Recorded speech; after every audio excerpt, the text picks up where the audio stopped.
Good morning, everybody. Welcome to the initial public hearing for the inquiry into budget estimates 2022-2023. I acknowledge the Gadigal people of the Eora Nation, the traditional custodians of the lands on which we are meeting today. I pay my respects to elders past, present and emerging, and celebrate the diversity of Aboriginal peoples and their ongoing cultures and connections to the lands and waters of New South Wales. I also acknowledge and pay my respects to any Aboriginal and Torres Strait Islander people joining us today. Welcome, Minister and accompanying officials to this hearing. Today, the committee will examine the proposed expenditure for the portfolios of enterprise, investment, trade and sport. Before I commence, I'd like to make some brief comments about the procedures for today's hearing. Today's hearing is being broadcast live via the Parliament's website. The proceedings are also being recorded and a transcript will be placed on the committee's website once it becomes available. In accordance with the broadcasting guidelines, media representatives are reminded that they must take responsibility for what they publish about the committee's proceedings. All witnesses in budget estimates have a right to procedural fairness according to the Procedural Fairness Resolution adopted by the House in 2018. There may be some questions that a witness could only answer if they had more time or with certain documents to hand.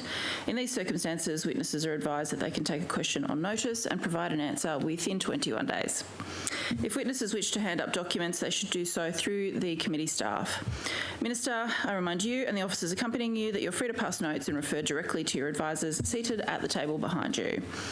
Finally, can everyone please switch their phones to silent for the duration of the hearing.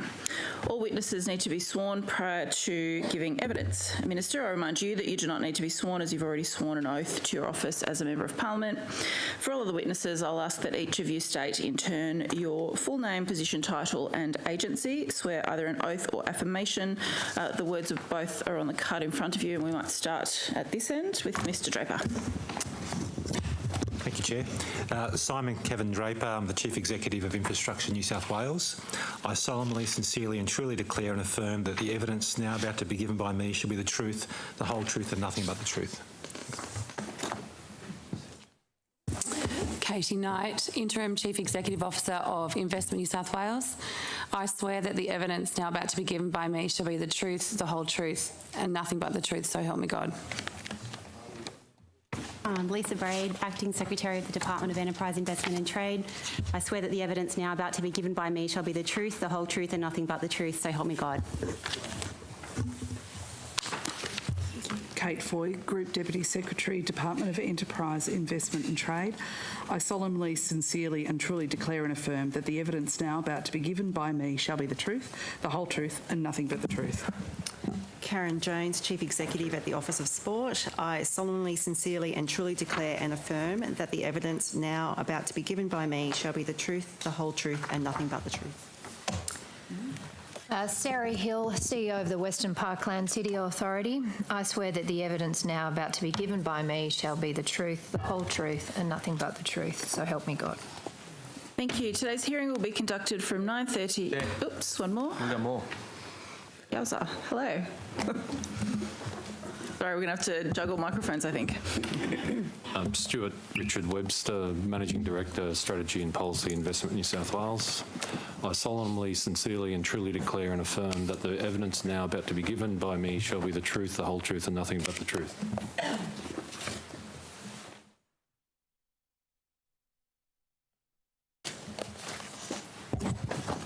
I, Kylie Bell, Managing Director, Trade and Investment from Investment New South Wales. I solemnly, sincerely and truly declare and affirm that the evidence now about to be given by me shall be the truth, the whole truth and nothing but the truth.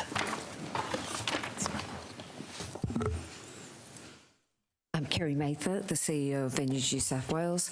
I swear that the evidence now about to be given by me shall be the truth, the whole truth and nothing but the truth, so help me God.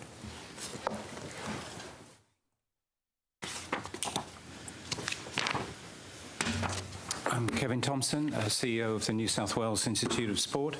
I solemnly, sincerely and truly declare and affirm that the evidence now about to be given by me shall be the truth, the whole truth and nothing but the truth. Thank you, everybody. Today's hearing will be conducted from 9:30am to 12:45 with a 15-minute break at 11am. We're joined by the Minister in the morning, and in the afternoon we will hear from departmental witnesses from 2 to 5:15 with a 15-minute break at 3:30. During these sessions there will be questions from the opposition and crossbench members only. If required, an additional 15 minutes is allocated at the end of the morning and afternoon sessions for government questions. Thank you, everybody, for your attendance today, and we will begin with our questions from the opposition. Thank you. Thank you. Good morning, Minister. Good morning. Congratulations on the new appointment. Thank you. And welcome to all of your officials. Minister, what's the current status of Investment New South Wales? Investment New South Wales is a part of the Department of Enterprise, Investment and Trade. I'm sorry, did you not hear that? Apologies. So it's still in existence, but in a different form to how it has been before. Correct. Could you explain that to the committee, please? Sure. It was formerly an agency, and it has now become a section of the department. That's a section or a division, is that correct? That's my understanding. If I'm incorrect, I'll ask the Acting Secretary to correct me. That's correct. It's a division within the department. Thank you. No longer has a separate legal form, Minister. That's my understanding. When did it cease to have a separate legal form? I think, and I'll be corrected by the Acting Secretary, I believe it occurred on the 1st of July for this financial year. And so is it going to continue to have a CEO? At the moment, it has an acting CEO, which is Kate Knight. Yes, but that wasn't my question, Minister. Is it going to, given it's a division within the department, is it going to continue to have a CEO? I'll need to take advice as to the legal requirements for it to have a CEO. I believe the legislation which created it may require it to have a CEO, but I'll need to take advice on that matter. What legislation created Investment New South Wales? I thought there was some legislation that created it, but I may be wrong about that. Maybe Ms Braid can clear that up for us. Investment New South Wales was created as an executive agency. Yes, no legislation was required to establish Investment New South Wales. It was established by the Administrator. That's correct. Minister, if the organisation doesn't have a separate legal form, it's incapable of having a separate CEO unless you otherwise provide such an instruction. Are you intending to order Ms Braid or Ms Brown to create a separate CEO role for that function? Look, Mr Mookie, those are some of the things that I will be looking into in the fullness of time. And obviously there are a range of options that are open to me, but that's something which I haven't yet made a determination about, being only relatively new into the portfolio. But Minister, isn't it the case for the last 2 years there's been a global trade strategy that's been significantly badged as Investment New South Wales? There's been the most recent trip with the Premier and the former Minister, a lot of material in the background talking about New South Wales. I mean, are you suggesting that it's not going to continue, or this is... No. Our trade strategy will continue. No, that's not what I'm asking. You're really asking me about an administrative position within the department and how it will be characterised, whether it will be characterised as a CEO, whether it will be characterised as something else in terms of a public service category. And as I've said, those are decisions which I've not yet turned my mind to as the Minister, but obviously there will need to be strong leadership with regard to the implementation of our global strategy because, as you'd be aware, in the last financial year, $82 billion in revenue was generated from export income to our state. It's an incredibly important that we support not only our exporters but also our investment. I love exports and imports too, and it's very good that as a trading state we trade. But Minister, you've abolished Investment New South Wales. Your government has abolished this agency. within 14 months of its creation. Well, you have, because if you've... Just let me finish, Minister. It is a division within the department. Minister, let me finish it. This was heralded by the Premier, the former Premier, a great fanfare at the Australian Business Summit just a little bit more than a year ago. Lots of money was put into Investment New South Wales. It was given its own structure, its own brand, its own leadership, its own staff. Yet within 14 months of its creation, it's been abolished. Why did your government abolish Investment New South Wales and fold it into the department? Well, in order to actually have a greater focus on enterprise, investment and trade, we created a whole new department to emphasise the importance of this to the New South Wales economy. So rather than downgrading it, as you suggest, we've in fact upgraded it. We put in more resources and a greater emphasis on it. We've ensured that there is a greater coordination between all of the constituent parts that promote economic development in our state. And so I do not agree with your characterisation. How much money did we spend to establish Investment New South Wales, and how much money are we spending to abolish it? The recharacterisation has been... sorry, I'll just find my note on that so that I'm not misleading you in any way.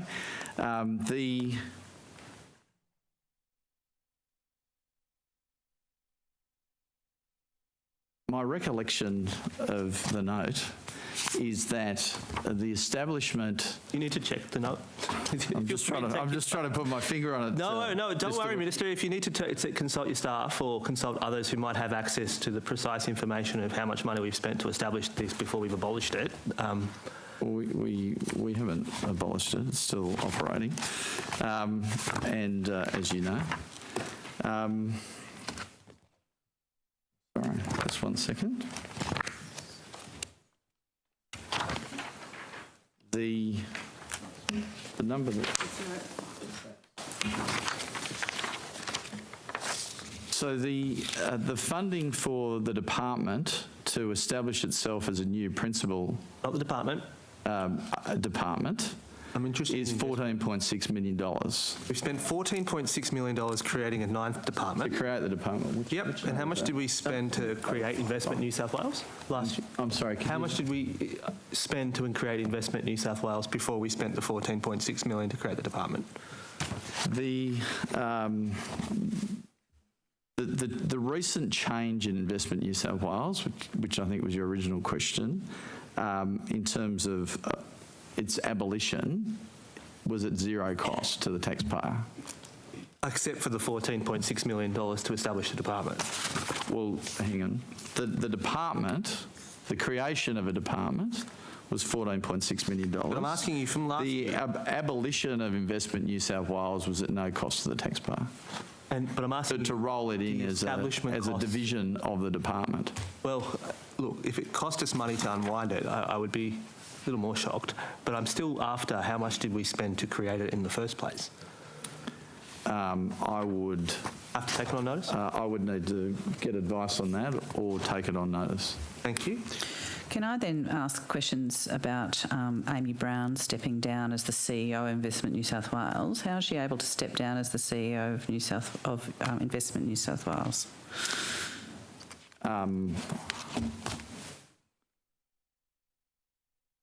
These matters all occurred before, obviously, I became minister. I'm advised that she made... Sorry, Minister, what date did you become the minister? It was in August. Yep. And... Ms Brown not sit to stand down in August? She was... Did you not stand down 2 weeks ago? Yeah. She stood down, sorry, she went on leave 2 days after or shortly, no, not 2 days. It was shortly after I was appointed the minister. But I would need to go defer to Ms Braid as to the exact date that she separated her role as Secretary and CEO of Investment New South Wales. What day, Ms Braid? That decision was made on the 11th of August. And who made that decision, Ms Braid? Ms Brown as Secretary of the Department. Ms Brown came in on the 11th of August and said, I'm now no longer going to be the CEO of Investment New South Wales. That's correct. And this took place 5 weeks after Investment New South Wales legally ceased to exist. Is that correct? Well, I'll just get Ms Braid to confirm that it was the 1st of July. That's correct. It was by virtue of an administrative arrangement order that was issued on the 1st of June. So Ms Brown stepped down from a job that didn't exist, Minister. Is that a fair characterisation of events? Well, I think I'll defer again to Ms Braid because these are all matters that occurred before I became Minister, but my understanding is that the first event took place before you became Minister, but Ms Braid, it's the case, is it not, that Ms Brown herself stepped down from a job that actually didn't exist? Well, just to explain the structure of the department, we have a secretary and there are 3 groups within the department that are headed up by CEOs, and the term CEO is synonymous with deputy secretary. So it's a band 3 position, correct? That's correct. But Ms Brown wasn't getting additional remuneration for it, that's fair? Wasn't. So again, she stepped down from a job that didn't exist. It's a dual function, performing the role as Secretary of the Department and providing leadership for the group of Investment New South Wales. Okay, and congratulations, Ms Knight. Are you the acting CEO of this group? Yes, I am. And are you at band 3? Yes, I am. Okay, so we've now gone from a scenario where Ms Brown has stepped down from a job that doesn't exist and someone has now stepped in to fill that job. And no doubt, I'm sure Ms Knight would be an excellent person for that role. No reflections on you, Ms Knight, whatsoever. Please do not take any. But it is now the case that we've gone, rather than paying for one person, we're now paying for 2. Is that correct, Minister? Well, Mr Booker, you started that line of questioning saying that a role which did exist no longer existed. Well, so there was a role for CEO of Investment New South Wales.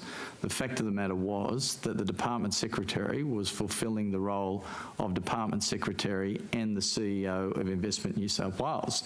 So it was a role which existed, and I don't accept the premise of your question that it was a role that didn't exist. All right, Minister, I accept that you reject my premise, the premise of my question. So let me just then ask you this.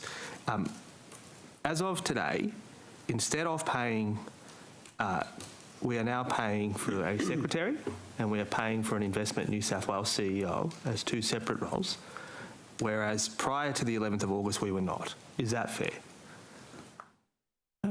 I think if we want to look at the correct history of the matter, well, just let me finish. Please go ahead. Prior to the establishment of the department, we had a CEO of Investment New South Wales and no department secretary.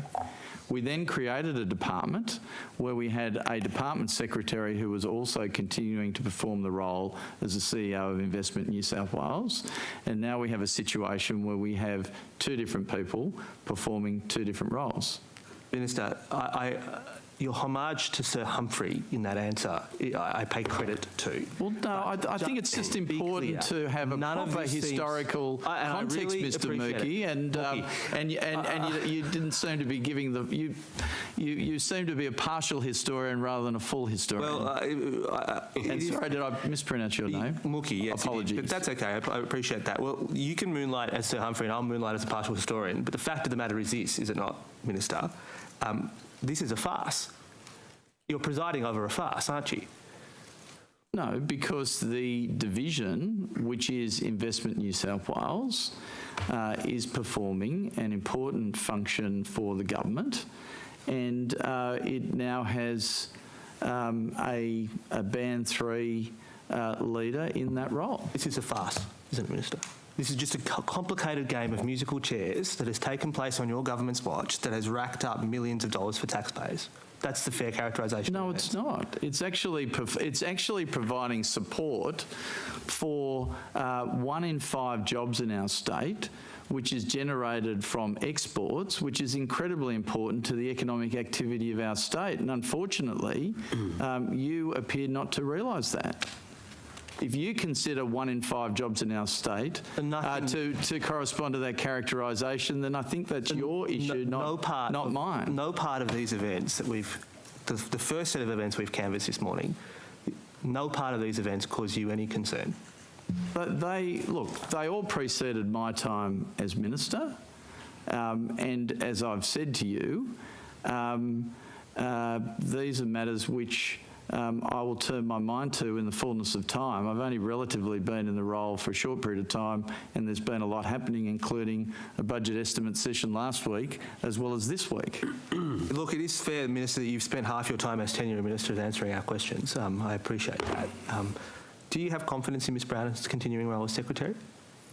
Look, Mr Mookie, as I said last week, when I was asked this same question, and nothing's changed since then, the employment functions of Ms Brown under the Public Service Employment Act is a matter for Mr Coates-Trotter. You're the cluster minister, it's not a matter for me. Are you the senior cluster minister? You'd also be aware, if I can just continue to answer your question, you'd also be aware from the head review, I assume you've read the head review, right, and you'd be aware that on page 29 of the head review, Mr Head says that the DPC Secretary is the person exercising employer functions under delegation for Ms Brown, should consider what, if any, action to take in respect to the conclusions referred to in paragraph 5.6.2 above. In doing so, the Secretary should take account of the contextual factors contained in this report, as well as any other matters Ms Brown wishes to be factored into the consideration. And also at page 51, in paragraph 7.1, he made a similar recommendation that the DPC Secretary is the person exercising employer functions under delegation for Ms Brown, considers what, if any, action to take in respect to the conclusions referred to at 1.2.1 and 1.2.7 above. In doing so, the Secretary should take account of the contextual factors contained in this report, as well as any other matters Ms Brown wishes to be factored into his consideration. So Mr Head has made it very clear that it's necessary for Mr Coates-Trotter to consider those matters. Mr Coates-Trotter will be available for questioning next week, and I suggest that you direct those questions to the person who is lawfully obliged and, as recommended by Mr Head, should consider those matters. Minister, I might take you up on that suggestion. I'm sure you will. You're the senior cluster minister in this cluster? I am. Who else is in this cluster now? Well, we have Minister Anderson and Minister Franklin. Thank you. But as a senior cluster minister, you'd be well and truly aware of the fact that all senior cluster ministers are required to assist Mr Coates-Trotter in the discharge of that employment function. So what conversations have you had with Michael Coates-Trotter about the ongoing tenure of Ms Brown? Well, I'll repeat my answers last week, which is which has not changed from last week, which is that I have not discussed those matters with Mr Coates-Trotter because I should not be interfering in the employment functions under the Government Sector Employment Act. Minister, that is not a matter which is it's not legally... We've established this before when previous secretaries have been dismissed. Multiple precedents. In fact, I can recount them. It's not unusual, Minister, that ministers... go through them one by one each time your government has dismissed a department secretary as to how that took place. It is the case. Well, Mr Mookie... Let me finish. It is absolutely the case, Minister, that you as a senior cluster minister have a very big say, and it's not interference and it's not a breach of the code. It's a function that's been discharged by previous cluster ministers before when they've reached similar issues. So, again, have you had any conversations with Mr Coates-Trotter about the tenure of your secretary? Under the Act, the responsible minister is the Premier. The Premier has delegated that role to Mr Coates-Trotter. If Mr Coates-Trotter requires my assistance in any matters that he is lawfully obliged to discharge, he has my number. But he hasn't called you? No. And you've sought not to have any consultation in relation to this matter. Mr Coates-Trotter is lawfully, has the lawful obligation in relation to these matters. If he requires any assistance from me, I will be only too willing to give it to him. He has not sought that assistance. Have you given a view to the Premier? Because you'd also, Minister, be across the fact that under the delegation instrument that you just referred to, it's actually a concurrent power between the Premier and Mr Coates-Trotter, and the Premier can take it back at any time. So have you had any conversations with the Premier about the tenure of your Secretary? No. Have you sought to make contact with him or not? No. So basically your view here is you're powerless over all of this and your opinion doesn't matter? No, I think you are wrong there. My view is that legally I have no power. If my opinion is sought by those who have the legal authority and responsibility, then I will be willing to assist them in any way, but they have not done so. But are you ducking, Minister? Are you trying to keep yourself out of this? Is that what's going on here? I mean, you're one of the 8 senior cluster ministers now. Congratulations. But you're ducking your responsibilities here, aren't you? I mean, you've got a scenario, as Mr Head has put out a report, where you're the only person in the government who has a secretary who's been subjected to such a report. And basically your reaction as a cluster minister is it's above my pay grade. Well, no, it is that I ought not to unlawfully interfere in the processes of those who have lawful. Nothing unlawful here, Minister. Can I finish my answer? You are correct, you should. Thank you. I should not unlawfully interfere in processes which I do not have the lawful authority to be involved in. I will assist those who have the lawful authority under those processes if asked to do so. And that is the appropriate thing. You've got a law degree, sir. You should know that. I do. And, I will take you up on your suggestion to speak to Mr Coates-Trotter. I appreciate that. When is Miss Brown due to return to service? She took 4 weeks leave. I don't know when that leave expires. Ms Braid may have the exact date. How often are you meeting with your department? I'm sorry? Are you meeting with Ms Braid? I've met with her a couple of times since, I think, perhaps more, since she's been the acting secretary. You will appreciate that my tenure has been relatively short in this role as cluster lead. Well, your predecessor used to meet with the secretary weekly. Is it your intention to continue with that practice with Ms Braid and then Ms Brown? I think it is advisable, although I would not characterise the period that I've been cluster lead, the short period, as being normal, given the interruption of 2 lots of budget estimates within a relatively short period of time. Sorry to be interrupting your work, Minister. I wouldn't describe that as a normal set of circumstances, but I would suggest that it's good practice to meet with the Department Secretary on about a weekly basis. Do you have confidence in Stephen Cartwright? Again, he's employed under the Government Sector Employment Act, and again, I don't have legal authority with regard to his employment. I just want to give you, given how vaunted your government's global trade strategy is, given how much the Premier has been keen to spruik its benefits. I just want to give you the opportunity right now, subject to the fact that you're not his legal employer. That's absolutely correct, right? You're not. I'm not asking you to declare your confidence in him as his employer. I'm asking you to declare, and I want to give you a very clear opportunity right now, Minister Henskens, to put this to bed. Would you like to declare your confidence in Stephen Cartwright as the UK Agent General? Well, despite your invitation for me to traverse into matters which are not my legal responsibility, I'll respectfully decline that invitation. Sorry, Minister, but what I will can we say, just clarify what your role is then? No. What I will say is this, that the establishment, the fact that New South Wales for many years had one person and one person only on the ground in the United Kingdom, embedded within Austrade, was not properly advancing the interests of our state in terms of the exports to the United Kingdom, Europe and Israel, and in respect of the attraction of investments into New South Wales.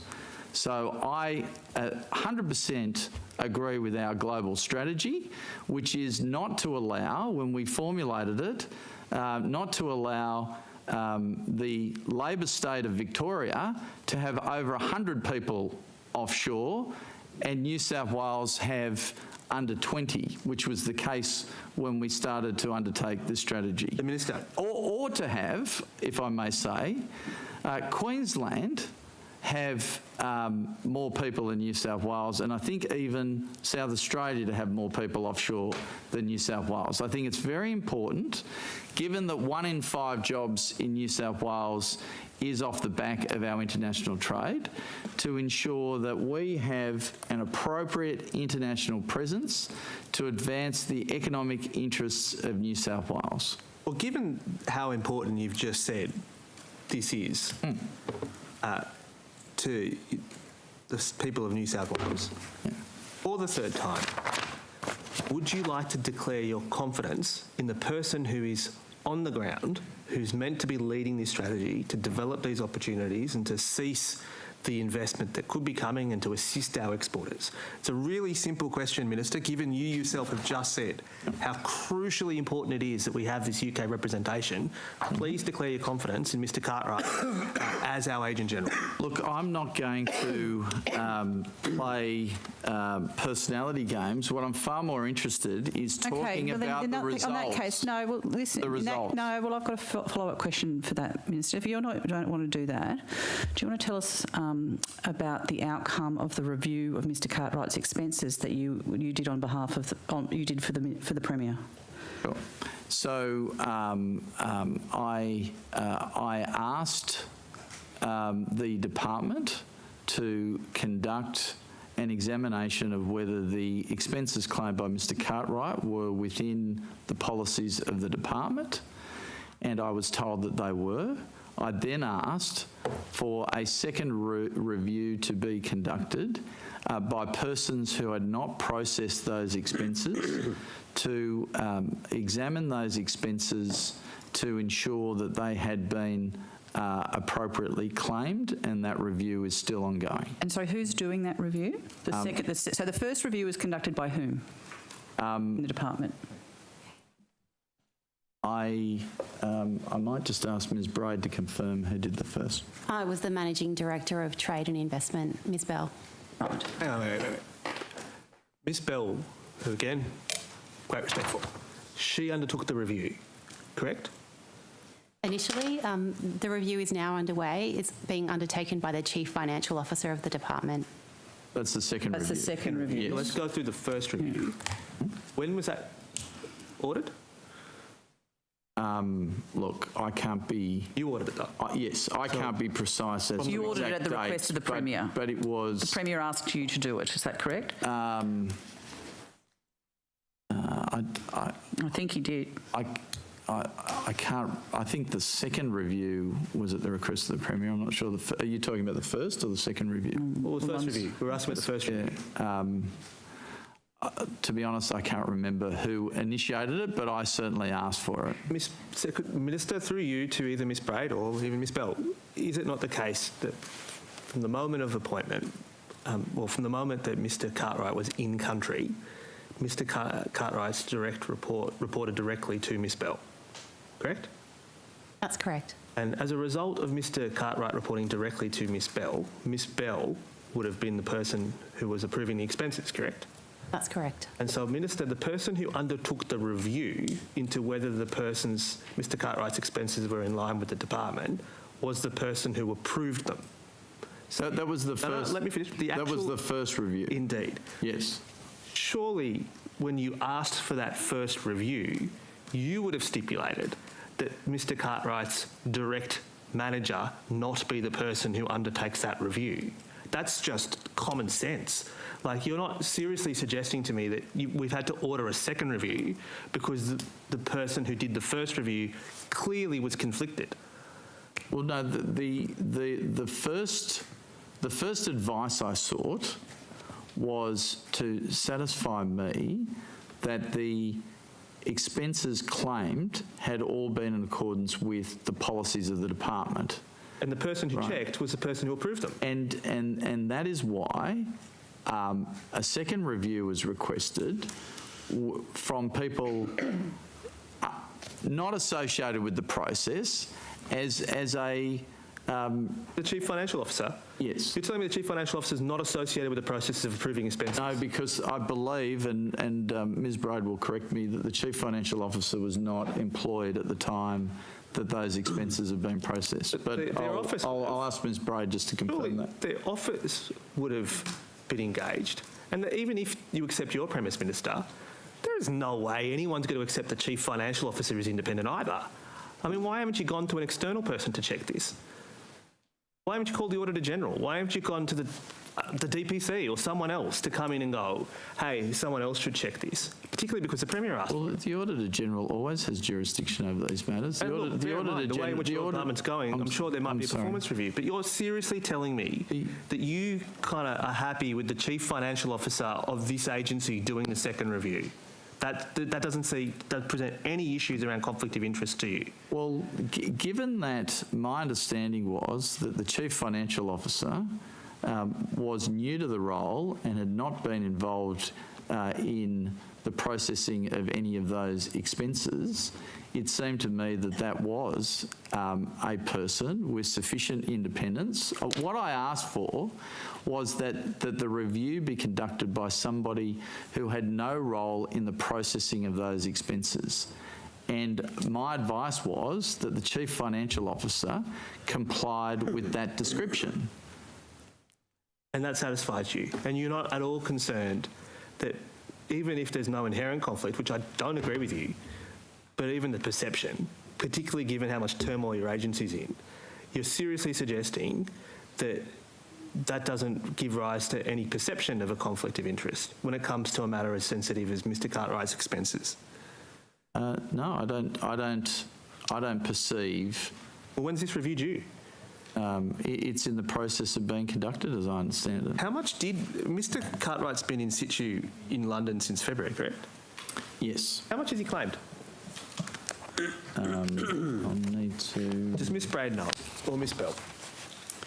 We have his expenses up to the 30th of June 2022. I'd have to take that question on notice to get a more up-to-date figure. Well, some of this information has been publicly released. It was $100,000, wasn't it? Up to 30 June, $85,076. $85,000 of expenses from February to June, 4 months. We're averaging $17,000, $18,000 a month in expenses. Pray tell, what are these expenses? Mr Cartwright was actually employed by Investment New South Wales in July 2021. Yeah. So the expenses are for that period from July 2021 until 30 June 2022. So what expenses were we paying for Mr Cartwright while he was in Australia? I'd refer that matter to Ms Bell. Does Ms Bell wish to come forward?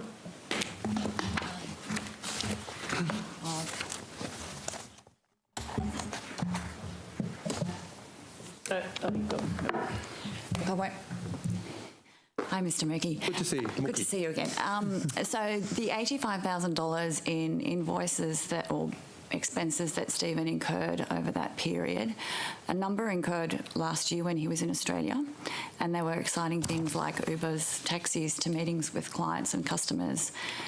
He also travelled to several regional locations, including Hunter and Wollongong, to identify or to understand investment opportunities before he moved to the UK. We paid for his taxis. We pay for, just as we do for most public servants, if he's going on client meetings. Sure. And how much were they? I haven't got a breakdown of his costs pre-moving to the UK.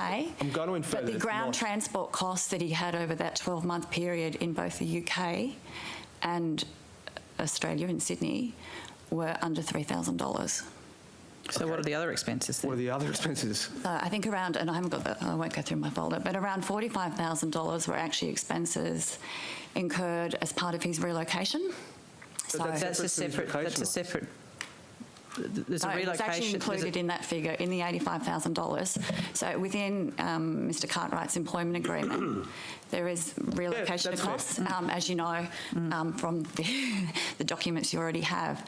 So the way that those expenses are reimbursed, Mr Cartwright and the Sticks pay for them up front. Okay, fair. And look, to be fair to Mr Cartwright, he's entitled to $60,000 worth of relocation expenses. Yeah, but if he only spent $45,000 of that, yeah, so what has the other $40,000 gone to? I mean, even if I accept the logic of what you're saying there, then he's racking up expenses at the rate of $10,000 a month, Minister. No, I don't think that's right, because another over 12,500 were office expenses.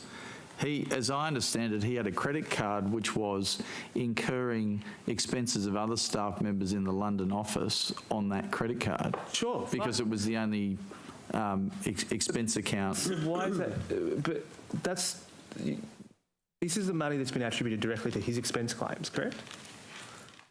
Not reimbursement for office costs. Yeah, No. It is. They were, as I'm advised, they were put on his credit card. Well, pray tell, what about the other Sticks positions? How much are they claiming per month? I'd need to pass to the department officers. Well, on that. let's talk. How much is being claimed on a monthly basis is being claimed by our person in Singapore? I don't have that information to hand. It would vary depending on the individual and the office. Well, is it comparable? Is there any one other Stick office that is racking up as many? Take that on notice. Well, I've got to put to you that there isn't. Is there any basis upon which anyone can reasonably disagree with me? No. So, I think, Minister, we've established that the Agent General in UK is racking up above the other Stick positions. Well, no, that doesn't. When someone takes information on notice, you can't assume. Well, Minister, you can't assume a matter like that. You know better than that. You know you can't do that. I will put to you, no other Stick positions is racking up monthly expenses like the UK Agent General.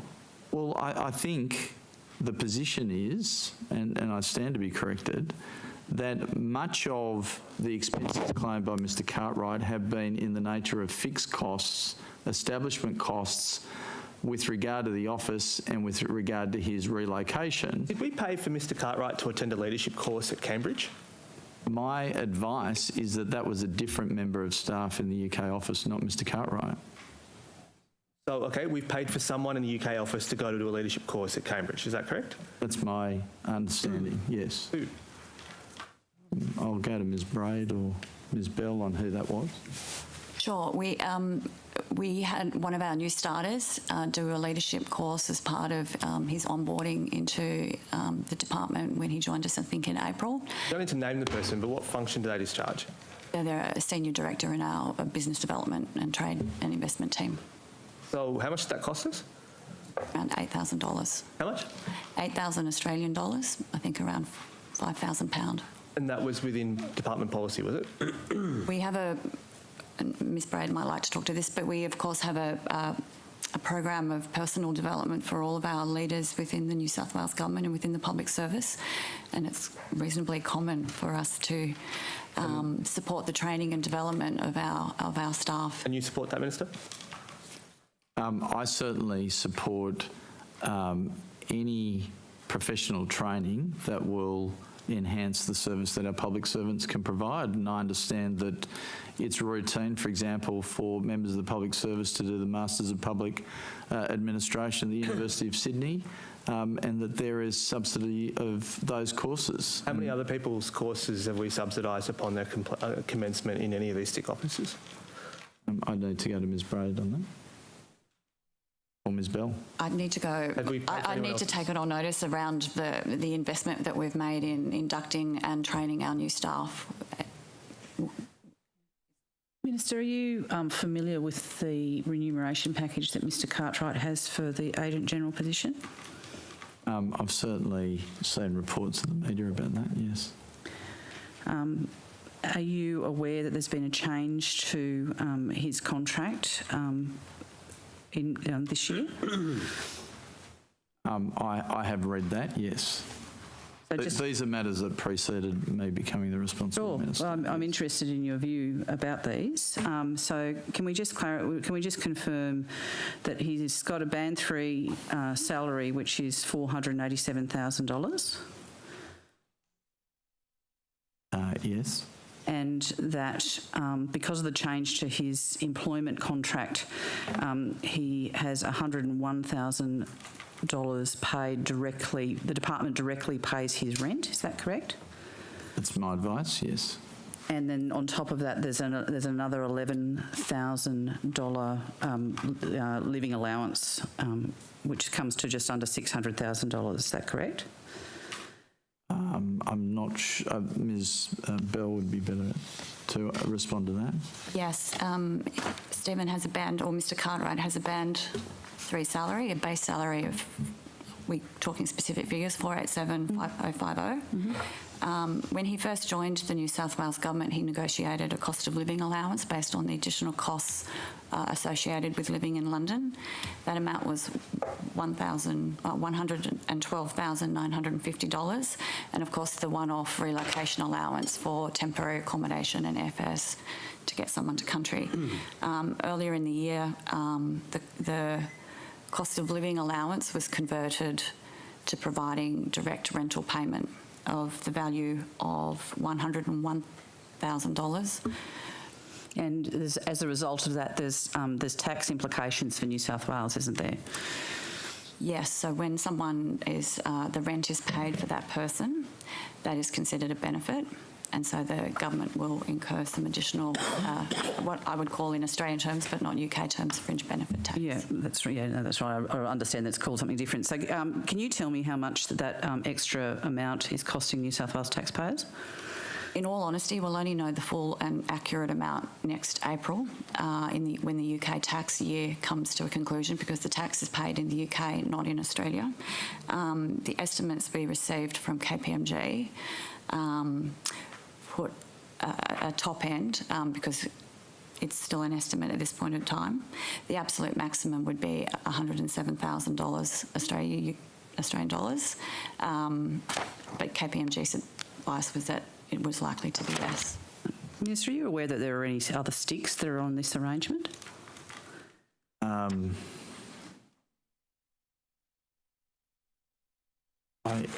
would need to defer to Ms. Bell on Ms. Bell? That arrangement is unique, but there are some unique support that we provide each different stick. So the only person that is currently having his rent paid in exchange for no cost of living allowance is Mr. Cartwright. I'd also like to know, are there any others that we're paying tax as a result of any of those other? I understand that they're different country to country. I know it's complicated, but is there any? I would have to take it on notice, because they are each of our sticks pay tax, and in the country of origin. So we have 5 different tax regimes that we're working with. But because Stephen is the only one that we are paying his rent directly for at this point in time, he would be the only one that we are incurring that fringe benefit tax for. My advice is that those arrangements are similar to the arrangements for Western Australia and Queensland. But they're not similar to the arrangements for the rest of the sticks in New South Wales, are they, Minister? No, but my understanding, you've got to make a jurisdiction by jurisdiction comparison. You've got to compare apples with apples, not apples with oranges. No, Minister, but that might be the case. But when we hired Mr. Cartwright, we had this fight with Mr. Cartwright. And the resolution of that was that he would be paid a $107,000 cost of living allowance. When we signed him up to his contract, that was the contract we entered into. And we entered into that contract in July last year. After some agitation by Mr. Cartwright, he gets that reversed. And as a consequence of him getting that reversed, rather than him paying UK tax, we're paying it. Why aren't you seething about the fact that we are now having to pay an additional up to $100,000 a year in fringe benefits tax in the United Kingdom as a result of the special deal we've done with Stephen Cartwright? Why doesn't that make your blood boil? These were matters that were entered into prior to me becoming minister. They are new contractual arrangements which I'm not in a position to change. Yes, have you asked why Mr Cartwright has this special arrangement? Well, my understanding was, or is, that he was seeking to have comparable employment relations with the other agents general for other states of Australia in London. But Minister, he is the only person to have this arrangement for the other sticks in the New South Wales jurisdiction. He was told when he got the position, after lengthy negotiations, what the remuneration package was. Why has there been this special deal for Stephen Cartwright? And have you not sought to find out why that is the case? Well, it was an arrangement that was negotiated before I became the minister. Yes. So you're the minister now. It is not an arrangement which I believe I have the power to ask to be unwound. Minister, I'm asking you what your view is. Do you think it's acceptable for one person to have a completely different arrangement to all of the other senior trade and investment commissions across New South Wales that's costing New South Wales taxpayers an additional $107,000 a year?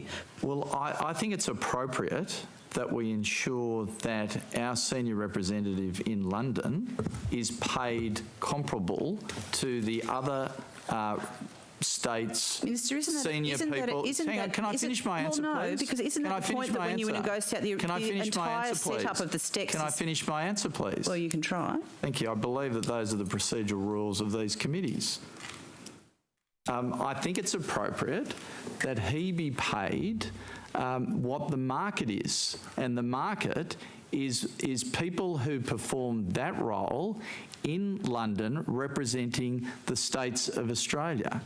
And as I understand it, he is being paid a salary with features which are common to other states. Minister, when we signed the contract with him in July, we had this fight with him.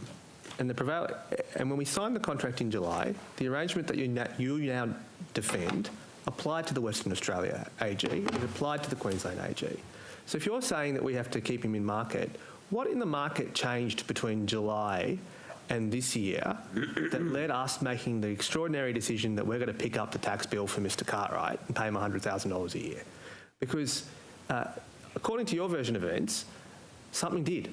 What was the change in the market? I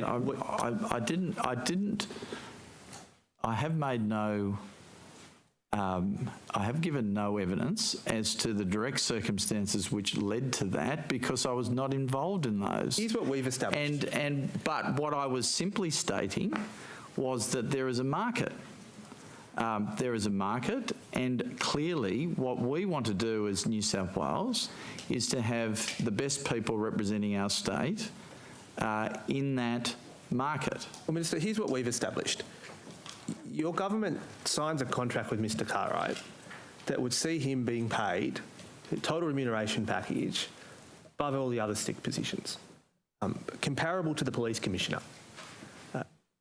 He then, immediately upon signing, starts agitating to get more.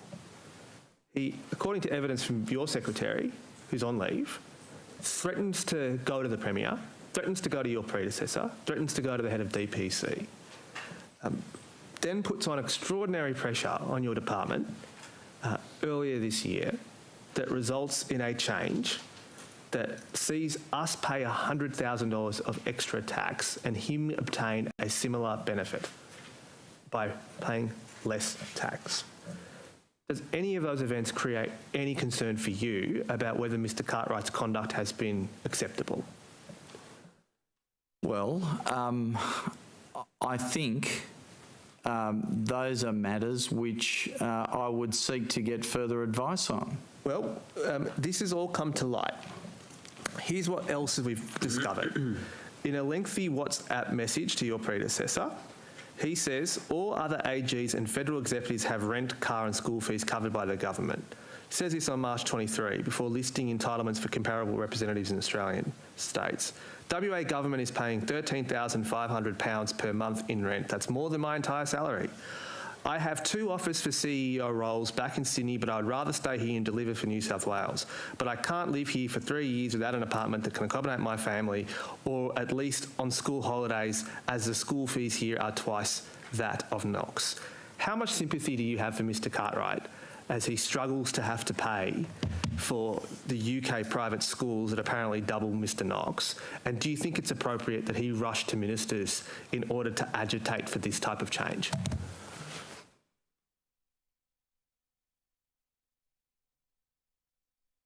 I suppose I would answer that question this way. It is important that we are meeting the market so that we can ensure that we have the best representation possible in our overseas, our offshore offices. The particular individual circumstances I can't comment on because I wasn't the responsible minister at the time, nor do I have all the detail. Well, Minister, your secretary has come before us and said that this behaviour was unacceptable. Do you think it's acceptable for Mr Cartwright to attempt to make direct contact to you if he has a remuneration issue?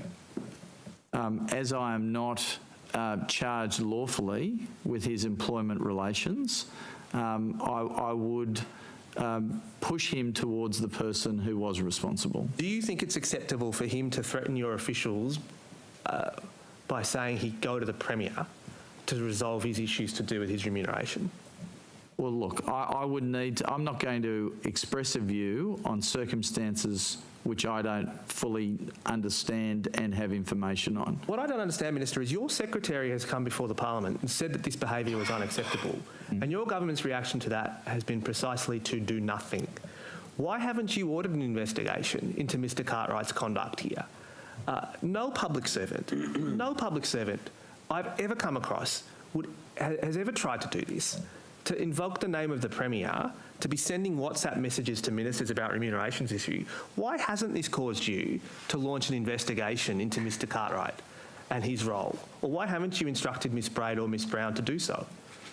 Well, my understanding is that you've got an upper house inquiry now on those matters, haven't you? So you're telling me that you prefer me to do it for you? Well, I'm happy to do it. I understand that you're already down that road. But surely we had evidence that was adduced before that led to the head review. How does this not cross over the tripwire of some investigation is needed into the conduct of Mr Cartwright? Why aren't you ordering an investigation? Well, I will, in the fullness of time, get the full picture, and then I will act appropriately. Ms Braid, you are now his employer. Why aren't you investigating it? I've been acting in the role only for a very short period of time. Well, we have a scenario where the secretary, who is the employer, is herself subject to has been subject to an investigation, and I'm not making any reflections on her as you continue to make your decisions about her, and she's obviously now in some form of a process with Mr Coote-Trotter. But basically your government's paralysed, isn't it, Minister? Your government can't order an investigation because you're paralysed, because the secretary, who is the employer, is herself subject to some form of oversight by DPC. You're the minister, you can't do anything. You're paralysed, aren't you? I don't agree with that characterisation. As I've told you, when I have the opportunity, I will seek advice. I will be provided with advice on the full circumstances, and then I will make decisions accordingly. When do you expect to do all this?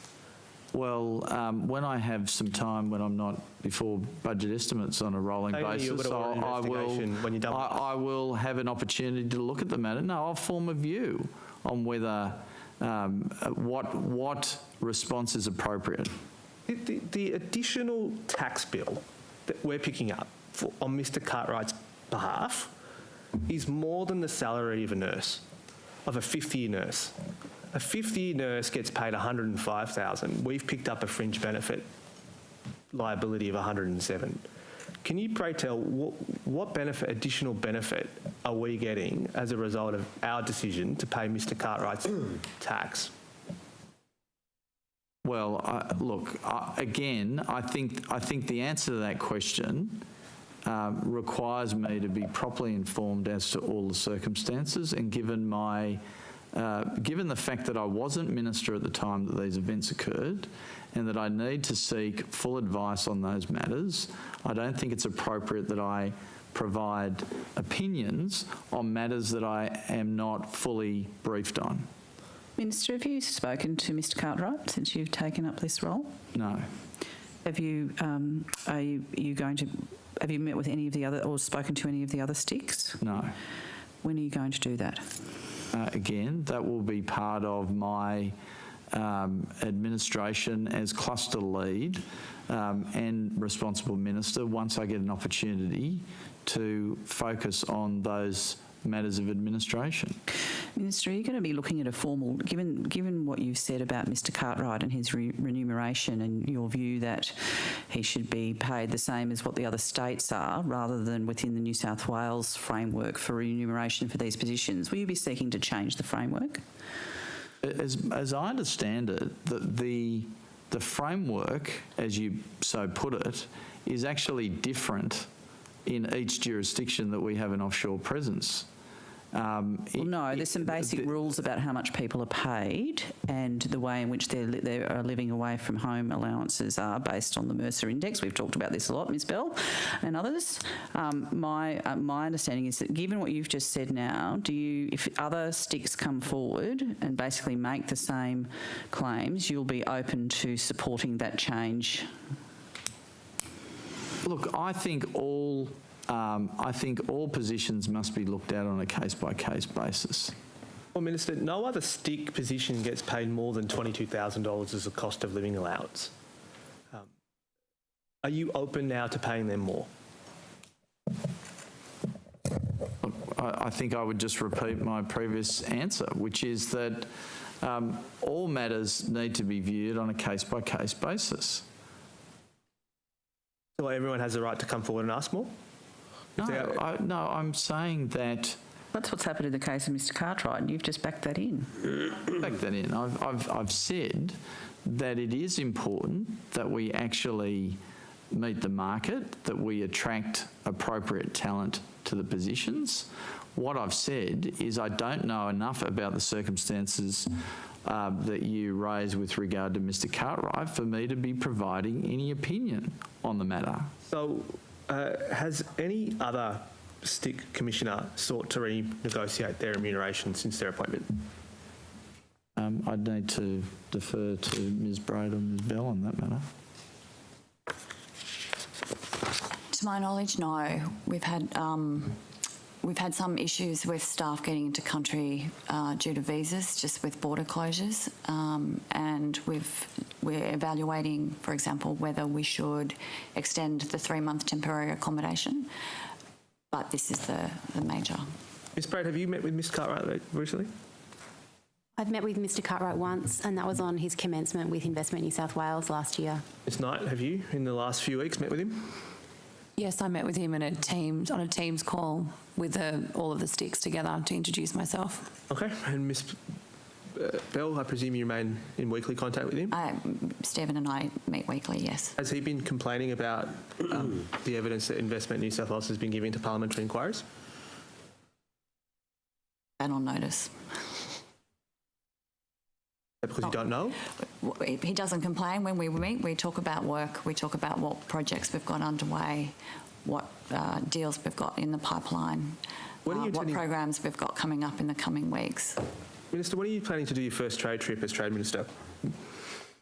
I have no plans at this stage with regard to any trade trips. Are you going to London anytime soon?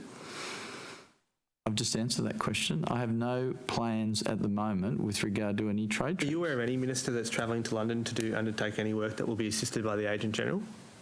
No. Okay. Do we have any trips planned that any government minister is heading to the department that requires the assistance of the Agent General? When's the Agent General next coming back to Sydney? I'd need to talk to I'd need to seek advice from Ms Bell on that matter. Ms Bell, no? I would suggest there's no business need for Mr Cartwright to come back to Sydney. He's returned twice already since he's gone there, correct? Once. And that was to accompany 2 delegations, I believe, from the UK that were visiting New South Wales, which is a usual thing, as I'm advised, that a stick would do. And we might pick up this afternoon what was that precise purpose of that travel. Minister, when are we going to have a sticks position in America? I don't know. Why not? You're the Trade Minister. I've been in the role for a couple of weeks. There's been a huge amount of publicity about that role, obviously. I would suggest that publicity has been unhelpful with regard to filling that position. And I would need to take advice as to when the appropriate time would be right to ensure that we would be able to attract the right person for that role. Ms Bell has told us that the department's view seems to be that they can't fill the role until the upper house completes its inquiry. Is that the policy preference of your government too? I don't think I've received that advice directly, but certainly I think that there would need to be a degree of clean air before we could be confident that we would fill that position with an appropriate person. Do you think the publicity that you just referred to was unjustified? I think if we look at the head review and the matters that it has identified, I think that it creates a different picture to perhaps the public picture that has been created through the upper house inquiry. I don't say that critically. I just say that sometimes when you get all the evidence coming out in one go, this is similar to a criminal trial or any episodic presentation of evidence rather than the evidence as a whole, you get a slightly different picture and you get a different, I suppose, emphasis. What steps have you taken to implement the head review recommendations? Well, the government, as you're aware, announced its response to the head review, and that is the recommendations are government-wide. They're not just in my cluster, and it's my expectation that the public service are implementing those recommendations. When you say that the picture that's been painted by the head review isn't the public picture, what do you mean? Sorry? When you say that the picture that's been painted in the head review isn't akin to the picture that's been painted publicly, what do you mean? Well, I think that the head review, as I read it, focuses very strongly on public service process and has a very subordinate role with regard to, for example, Mr. Barilaro, because there are no adverse findings with regard to Mr. Barilaro's conduct in the head review. Very soon I'm about to pass it on to the crossbench, but perhaps before I do, as Ms Bowett gets ready... You have 10 more minutes if you can be at 10. Sure. Sorry, Mr Barilaro made no adverse findings about Mr Barilaro was the point you were making, Minister. That's as I read the head review, yes. Do you think he's been the victim? Look, I'm not going to make that sort of commentary. I'm just saying that the head review, when read, has a different emphasis. The Premier has described the process as being fundamentally flawed. Do you agree that the process was fundamentally flawed? I think that is a good summary of Mr Head's report. So what steps are you putting in place to ensure that as we go about recruiting the Sticks America position for the third time, that the same fundamental flaws will not repeat? Well, I think the implementation of the 12 recommendations that the government has adopted will certainly ensure a better process, and also the two additional policy changes, well, at least perhaps one of the two additional policy changes, namely that all Trade Commissioner roles will be appointed through the GSC Act consistent with the GSC processes outlined in the head review, and that they will not be statutory appointments. I think that will also be of assistance because clearly the GSE Act process was not strictly adhered to in the way in which the recruitments have been conducted. Well, that's an interesting point you make, Minister, and it raises this question.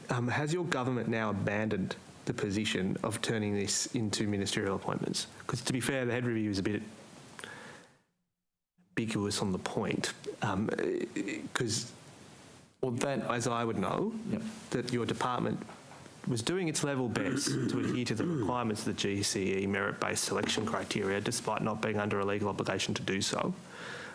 But it was the intervention of Mr. Barilaro and his cabinet submission which created all the turmoil. Now, you may not accept that, you may reject the premise of my question, but the question still remains, what exactly is the policy of your government here? Are you turning these into ministerial appointments, or have you abandoned that?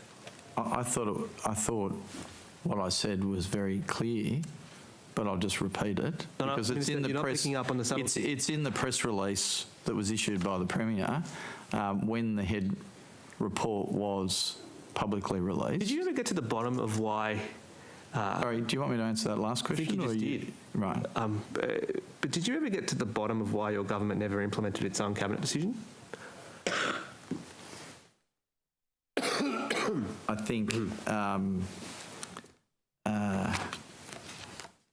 I think that is left open in the head report, and no is the answer to your question. So you're quite right.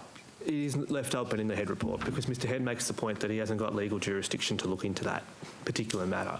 But it remained the big unanswered question as to why your government rushed a cabinet submission through and then failed to implement it. Given, as you've just said, that head review has left that question open, what steps are you taking to ascertain the reasons for that? Because no one else really can investigate this other than you. Well, I know that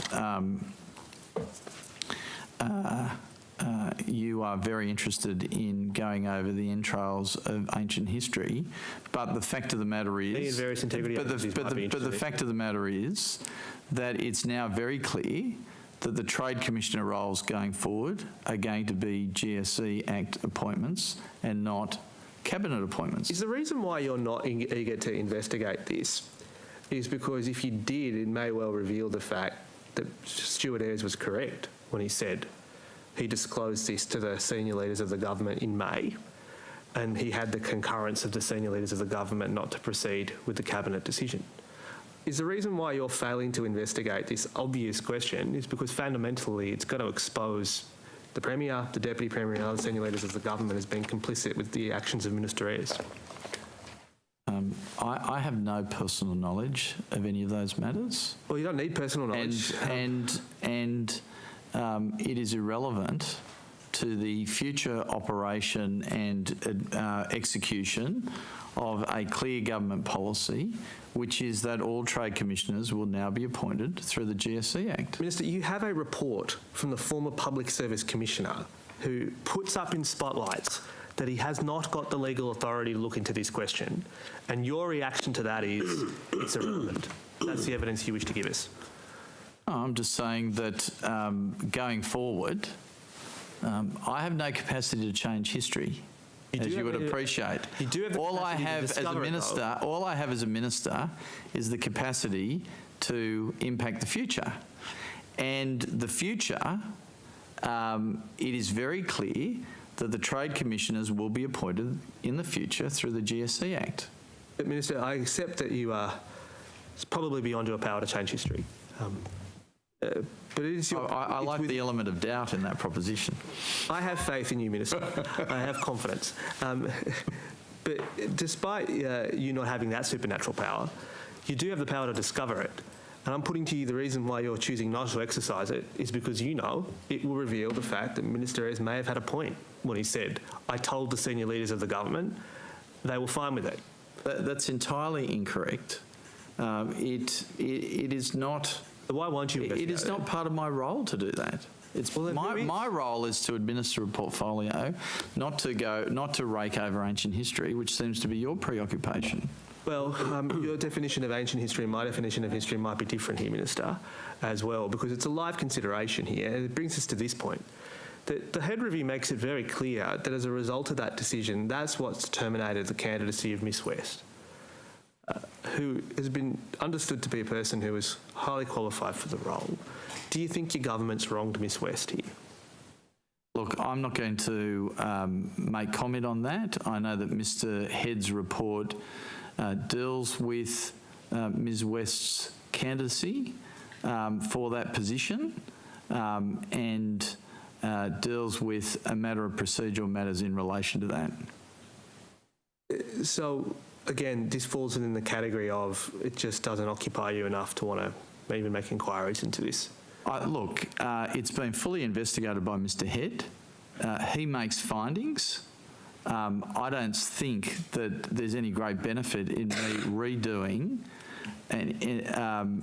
or re-investigating something that has been subject to an external review and an upper house inquiry.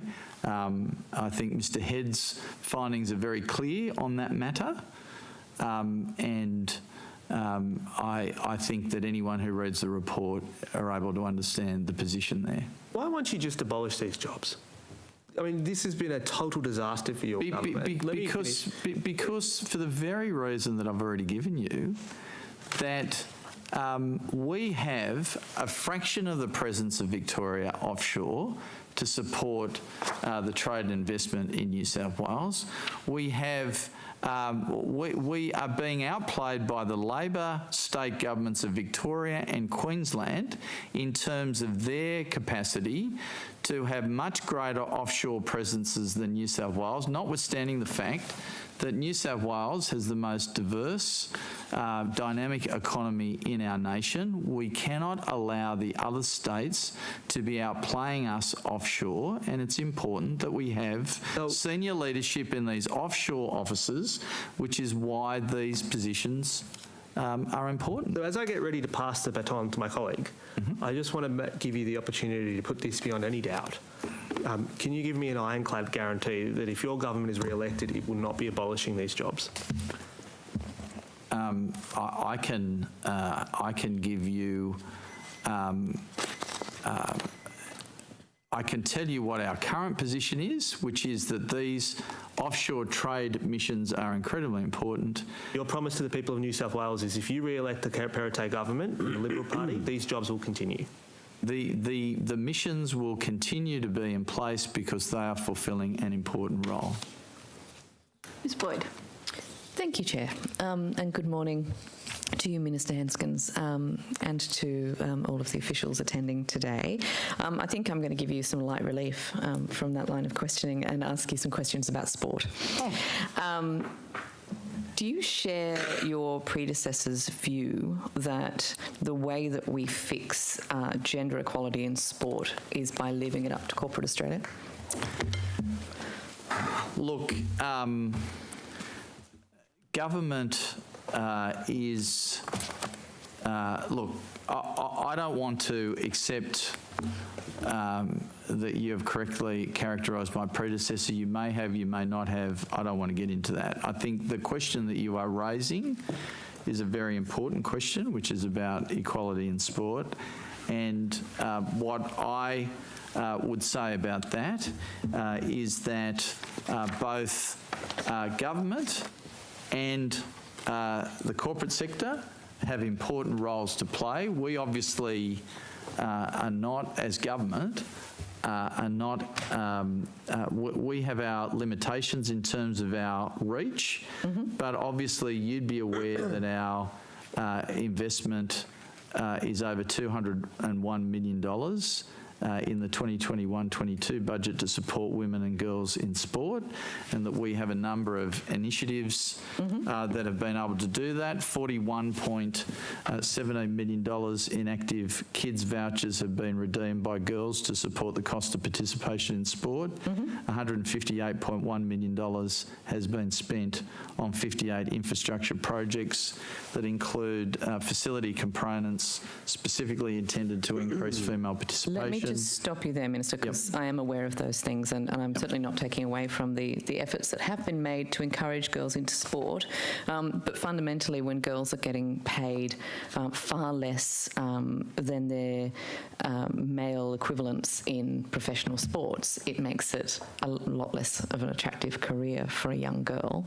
I understand that Destination New South Wales does invest in sporting events directly. For those grant initiatives that Destination New South Wales has, such as the Multi-Sport Community Facility Fund, what provisions are in place to ensure gender equity? Well, Ms Boyd, I think that equality in terms of payment is incredibly important, so I think we agree with each other on that. What I would say is, for example, I went along to the first Sydney Swans AFLW game on the weekend. Great crowd, 8,000 people, filled North Sydney Oval. I had the opportunity to speak to a number of the female athletes. They are, in some cases, I think the commissioner for the AFLW said that their pay has increased enormously in recent years. Sorry, with respect, though, that's not answering my question, which was about the grants. No, I'll come to that. But I think their pay has increased something like 500%. Now it's well under the men, and I agree that it's not yet at parity, but certainly in a range of female professional sports, the salaries are trending in the right direction, if I can put it that way. And even if, I think it's going much slower than many of us would like, but there is an opportunity here for government to lead by ensuring that the grants you give to sporting organisations are only given to those clubs and organisations who have in place gender equity, whether it's in facilities for women as well as men, whether it's in terms of prize money. What is your government doing in terms of those direct grant initiatives from Destination New South Wales to ensure that gender equity? Well, we've got a couple of things. I mean, the Her Sport, Her Way has a target of 40% female representation on state sporting organisation Again, sorry, you're boards. not referring to the grants process, though. So I'm very aware of of that program, but I'm talking about the actual money that you invest, or the government invests through Destination New South Wales. Yeah. What provisions are there in that funding to ensure gender equity? I'll just pass to Ms North to give you more details. But what I would say is, sorry, Ms Jones. But what I would say is that, and I'm not diminishing your line of questioning in terms of professional sport, but we have a range of initiatives to promote female sport at a grassroots level, including the announcement last week of our Female-Friendly Facilities Fund, $25 million over 2 years. It's enormously important, Ms Boyd, to get the grassroots facilities that will turbocharge female sport at a local level, which then will feed into the pay of professional athletes. And at the moment, I hear all too often stories of women athletes having to change in their car because they don't have a change room. Exactly. That there are no proper facilities to encourage female athletes, and we've had a focus. Yeah. On trying to improve those facilities, and there's been a strong focus over a number of years, so that we can encourage more women to be participating in sport, which will ultimately, I think, be of assistance to what you're talking about in terms of your question. You have this golden opportunity as government that when you are investing directly, if you're giving money to these community organisations, that they do have these things in place. This is you can level the playing field so substantially by just requiring that government money only goes to those organisations that practice, gender equitable. But Ms, sorry to interrupt you, but Ms Boyd, the grassroots organisations are not running the professional competitions in every case, and that's where there's obviously, but that's where girls and women are coming through. Yes, but you shouldn't be punishing the grassroots for the decisions that are made by professional bodies. But at all stages of sport, girls are being given the message that they're second rate because there aren't change rooms for them, because they don't get the same prize money even in a community sort of level of sport. Like it's the message that our young girls are getting is that sport is that women's sport is second rate precisely because we have all of these organisations that don't have equitable facilities for women. So it does matter. That's why we're investing much more heavily in female facilities for that very reason. Anyway, maybe I can pick it up with the officials in the afternoon. Maybe Ms Jones can go to what particular measures we. Do you know how many women's sports events have been held at the Allianz Stadium?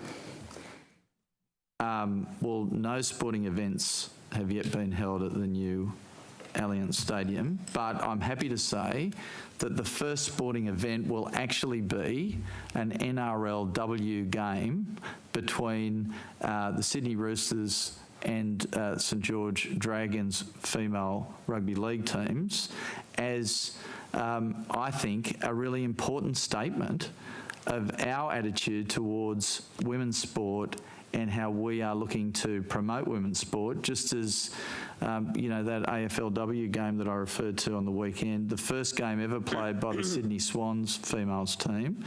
And for the first time, the AFLW, now all of the male clubs have a women's team, which is very important. How many women's events will be held at the Allianz Stadium in the next year, do you know? Look, certainly on Tuesday, I'm very excited that the Matildas are playing Canada. So there will be a women's football game also played. So we'll have, of the first 3 days of sport played at Allianz, there will be 2 women's games and 2 men's games. Okay, maybe I'll come back to the officials as to what the plans are for the rest of the year. Other states and territories are doing much better than us on this. For example, in the ACT, the Ainslie Football Club recently became the first Aussie rules club to invest equal money into men's and women's programs. Do you have any plans to require New South Wales clubs to invest equal money in men's and women's sporting programs? Look, I'd need to take advice from Ms Jones as to what initiatives are in place along those lines, but certainly from the discussions I've had with various different women's sporting bodies or sporting bodies about their women's programs, in my local electorate, the largest cohort of increased player numbers in, say, cricket is the women's cricketers. They recognise, Cricket New South Wales recognises how important getting more women playing cricket is to their sport. We've got a women's we've got the women's World Cup in basketball starting in only a few weeks. The best 16 women's basketball teams in the world. You're now eating into people's tea time, and everyone will get very cranky with you. Could I just finally ask before we break? I hope that you're aware of the Equal Pay for Equal Play campaign. Will you meet with the wonderful people behind that campaign to discuss this issue further? Of course I will. Thank you. Okay, so it's now time for the morning tea break. We'll be back at 11:15.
Welcome back, everybody. We'll continue our questions with the opposition. Mr Graham. Morning, Minister. Good morning, Mr Graham. I just want to turn to some of the issues now in the sport portfolio. Sure. Just to give you a break from my colleague, Mr Mookie.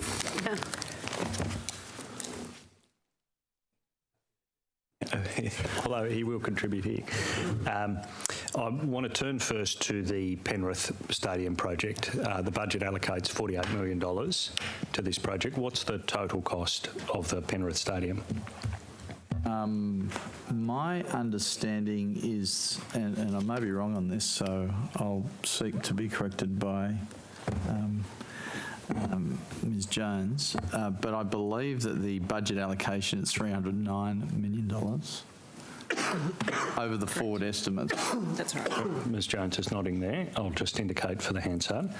And Minister, what's the cost of land acquisition as part of this stadium redevelopment that's part of that budget? Well, the position with regard to the Penrith Stadium is that a final decision has not yet been made as to how we are going to deliver a sustainable multi-use venue in Penrith. We are currently making a decision as to location and scope of the project, and that will be announced in the future. So questions of land cost and the like are premature until those matters are finalised. So, given that you're still deciding the scope of this stadium, this is very much an initial budget allocation, $48 million in the short term, $309 million in the budget in the forwards, but it could vary from that, is really what you're telling us, if the scope of the project is yet to be decided. Well, that would be a decision for government, for cabinet.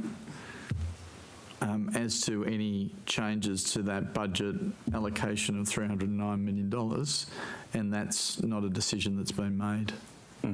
The original budget of $309 million, though, has a scope, and that did go to cabinet. Do you agree with those statements? I actually, given that this predates me, in this new role, I can't tell you about the granular detail. What I do understand is that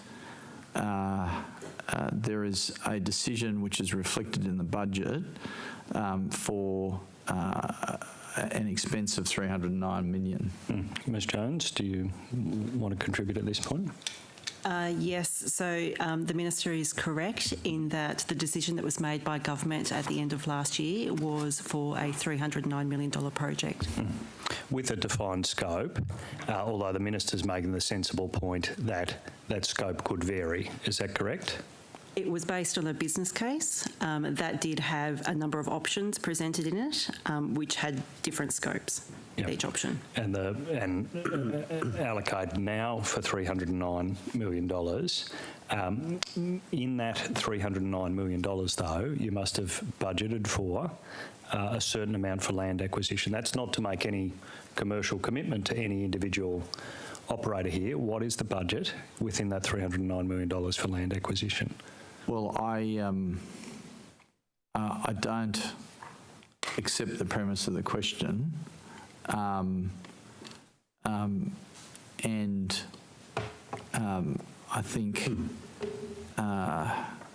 think when business cases are presented, then there are indicative amounts for particular components. Now, whether there was an amount of a component for land acquisition, I can't say, and that's an assumption that there was. Well. Yep, John. Well, Minister, I'll take you at your word that it doesn't include the 300. I didn't say that. I said I said if it does is an assumption. It may or may not. Well, I don't know. Let me ask you quite clear to Ms Jones as well. Does the $309 million include any component of a budget for land acquisition? I'll have to take that on notice, specifically because the $309 million was made up of various components. I don't have the information in front of me, so I'll take it on notice. But if it doesn't, it means we're paying, in addition to paying the $309 million for whatever, we're also paying the acquisition costs above that, because that's the implication. If it doesn't include the money, then in addition to the $309 million, we're going to have to pay a lot more. Well, that's based on assumption, if I may say so. It is. Which is that the location will be in a place where we need to acquire land, We'll turn to as that, opposed Mr. to Crown land, where we wouldn't have to acquire the land. We'll turn to that though, but it's a fair question. You must know whether this budget includes a significant budget, $309 million. Could it be higher if land acquisition hasn't been accounted for?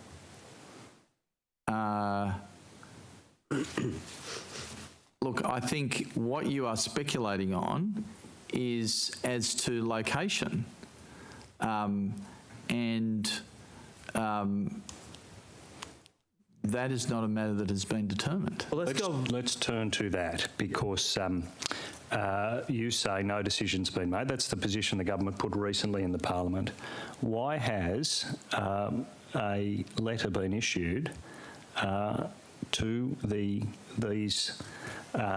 Show Society indicating their site will be compulsorily acquired if the government's yet to make a decision? Look, I might pass to Ms Jones on that matter. Or yes. Is it Mr Draper who's doing this? Yeah, I'm happy to respond. So the letter that's been issued to the Paceway, to use the abbreviated term, is an initial notice. As you're very well aware, I'm sure that it's a stage process. So that kicks off a 6-month commercial negotiation period. And it's not actually till the end of that period the decision would be required on whether the government wants to compulsorily acquire the site, and then there'd be another couple of stages. So this is an initial commercial negotiation exploration stage to allow for the potential use of that site should the government decide to go down that path. When was that letter issued? It was in July. I can get the exact date if you like. Mm-hmm. And are you happy to table the letter for the committee? Yes. Yep. But that formal process has now commenced, that quite serious formal process, Minister. He said it was a preliminary investigation was the words that he used, if I heard him correctly. Have I misrepresented your evidence, Mr Draper? Well, under the arrangements for compulsory acquisition, the first stage is a commercial negotiation. This is the formal process for compulsory acquisition, which has now commenced for the Paceway, as you call it, Mr. It's a preliminary investigation of that as one of the options for the location of the stadium, as I understand his evidence. Minister, you're familiar with the terms of the Just Terms Act, are you not? It's been some time which I've examined them in some detail, but I'm generally aware of the parameters. Well, then you would know that the letter that Mr Draper is making reference to isn't a preliminary investigation. It's the first step that's required by that Act to initiate a compulsory acquisition. It's got a much bigger status in the way you're portraying it. As Mr Draper explained it, it is a process to investigate commercial negotiations that will arrive at a figure for the land which government can then consider whether they wish to go down that path. Can I finish? Whether they wish to go down that path or another path. So let me just put to you that you're mischaracterising the Just Terms Act here. And what Mr Draper is actually saying is that he's formally initiated a negotiation process that by law is required before the issuance of a PAN notice, a property acquisition notice. It's not an investigation. It is the formal step to initiate a negotiation to see whether it's possible to obtain the site by agreement. No, it's not I an disagree. investigation. It's a sufficient but not necessary step along that path, but it doesn't in and of itself oblige that outcome, and I think that's what you're conflating, somewhat disingenuously and deliberately to mislead. We accept that in 6 months' time you may decide that it's too expensive to obtain via commercial agreement. These sometimes fall over, Minister. We've certainly seen that. No, but the government will not be obliged to continue on the path either. Indeed. But the point is that it's not an investigation step. It's the first step towards a compulsory acquisition. And you're right. We might not take the second step or the third step or the fourth step. That's all true. But you can understand from the perspective of the Paceway and its owners, it's a pretty clear sign that this is not just at the stage of concept, that if you can obtain the site at an acceptable price, you would. Well, I think Mr Draper explained that this is a common process of investigation. Well, Minister, if no decision's been made, why was this letter issued? Well, because it is one of the available options for the location of the stadium. What are the other options? The other obvious option is where the current stadium is located. So that is under active consideration by the government, is it? Well, there are a range of considerations that are under active consideration by the government, as I've said, and no decision has been made. I'm asking, is that one of them, keeping the stadium where it is on the existing site? Is that under active consideration by the government? Is an option. Yes. Are there any other options other than those two options that you're aware of, Minister? I'll need to go to Ms Jones as to whether there are any other options. The business case did actually examine the existing site and also the Paceway site. Just those two options? Just those two. Mr Draper, from your point of view, why was this letter issued, given the Minister is saying no decision's been made? It was issued because we were asked to, we were given a project authorisation order under our Act, which means we become a delivery agency for that project. And one of the requests from government was to explore the two sites that have been referred to, the existing stadium site and the adjacent site on the Paceway.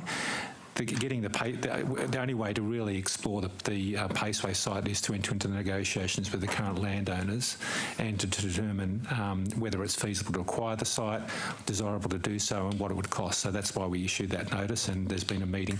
And just sorry to answer your question earlier, it was the 4th of July we issued that letter. 4th of July. Yeah, 4th of July this year. I don't have a hard copy of the letter with me, but I'll make sure it's available. But if you're happy to table it, that'd be welcome. And were you in those directions to your agency, were you given any indication of the preference to the site, or were these equally regarded? They were both equally regarded, yeah. Minister, I want to put it to you that while that may have been the position of the formal direction to the agency, it was not the position of the previous Minister, who clearly preferred this option. How would you like to respond to that suggestion? I can't speak for the former minister. What I can say is that the advice that I have is that no decision has been made with regard to location and that all options are open. The former minister said this, he gave this commitment, essentially to the Paceway but also to the public in Penrith. The intention of these negotiations is to allow the Paceway operations to continue in the Penrith LGA on a new site. Given your position that there's no decision being made, why is the former minister saying this? Well, I don't see that statement is inconsistent with anything that I've said. Can you give a commitment that if this option is taken, that Paceway operations have to move, that the various facilities on this site have to move, that they will be relocated and supported to be relocated in the Penrith LGA area on a new site? I have no interest in answering hypotheticals. If a decision is made, then I will be happy to talk to the consequences of a decision when it's made. Minister, it's not a hypothetical, it's a commitment that the former minister made, and I'm inviting you to remake it or back away from it. And you just backed away.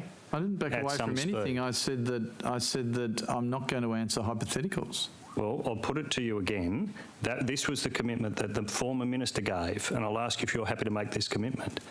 That the intent is to allow Paceway operations to continue in the Penrith LGA. The intent of what? On a new site. The intent of what? The government's intent. The intent of what? The intent of the government is to allow... If the Paceway site is not acquired by the government, then that statement becomes otiose. So you are asking me to answer a hypothetical based on a decision that may be made in the future which has not been made, and I'm telling you that I'm not prepared to answer such a hypothetical question. The only conclusion we can draw from that is the paceway You will here. always draw political conclusions about my evidence. I'm happy but what I'm saying to you is very clearly that it's a hypothetical question and that no decision has been made. I have to hear. Sorry, Minister. Look, we've had a fine morning of question and answer, and I feel like we should continue in the spirit of question and answer. I apologise for... No, it wasn't you. It wasn't you, Mr Graham. I'll do a blanket one at a time for the Hansard, please. Question followed by answer. I was watching this morning, and you were doing well between the two of you, so I'm sorry to upset the... Maybe it was the effect of caffeine at the morning tea break. But, Minister, there has at least been this commitment, and to be fair, the government's done this elsewhere. There have been other examples where community projects, say the Speedway, impacted by major transport or big infrastructure developments, given a commitment that they'll be relocated and supported to relocate. I'm asking you, are you happy to give that commitment? Look, Mr Graham, I'm sorry if it sounds like I'm prevaricating, but the fact of the matter is that I'm new in the portfolio. I do not know the true context of that commitment that you're asking me to repeat. It would not be responsible for me. It may well be a commitment that is that you have correctly characterised it, and it is something that we are happy to back up, but it would be irresponsible for me, given my state of knowledge as a new minister, to be saying anything definitively one way or the other on that matter. I'm not trying to be unhelpful. I'm just trying to diligently discharge my obligations as a minister, and I do not feel as if I have enough knowledge to be able to give a responsive answer to your question one way or the other. As you say that, it sounds like the Paceway, the other organisations don't put words into my mouth. I'm simply saying now it's you. I do not have enough information. As you say that, it sounds like the Paceway and the other organisations on this site are operating absolutely without a safety net as government makes this decision. They weren't happy with how concrete the assurances were, but at least they had a safety net before. But now, listening to the position you're putting, they don't know. I don't know enough about the way in which you are presenting. Sorry to interrupt you, but I don't know enough about the way that you present the so-called safety net as to whether you have correctly characterised what's been said in the past or not, and that's why I'm being very careful not to express an opinion one way or the other. But so there's no concrete commitment today that these groups, if they have to be relocated, to be fair to your position, will be supported to do that? Look, I don't know enough about what has been said in the past to be able to say. I'm not aware that there's any change in any previous position that has been stated. I just do not know, Mr Graham, and so I'm being careful not to misspeak through lack of knowledge. I'm on oath. This is a serious process. I'm taking it seriously, and I'm not going to state positions when I do not have adequate information about them, and so that is not a position one way or the other. It's not taking away any safety net as you want to characterise it. It is just simply saying that I do not have enough information to be able to responsibly answer your question. Minister, are you going ahead with the Penrith Stadium upgrade? Yes, our government is committed to the Penrith Stadium upgrade because we have a very clear policy position within our government that outer Western Sydney deserve the same level of infrastructure as the centre of Sydney and as the harbour city of Sydney. We have a 3-city vision for Sydney. We think that for too long, particularly under your form of government, Western Sydney was ignored, and we have invested record sums of money in Western Sydney, and this is part of our way of giving Western Sydney the infrastructure that it needs and deserves. Minister, I'm sure the people of Penrith and out of Western Sydney welcome your government's new position after 12 years in government. But given that you've now said that after 12 years you now have come to the realisation that the people of outer Western Sydney deserve sports infrastructure. Let me finish. Sports infrastructure of a similar standard. When will the new Penrith Stadium open? Well, given that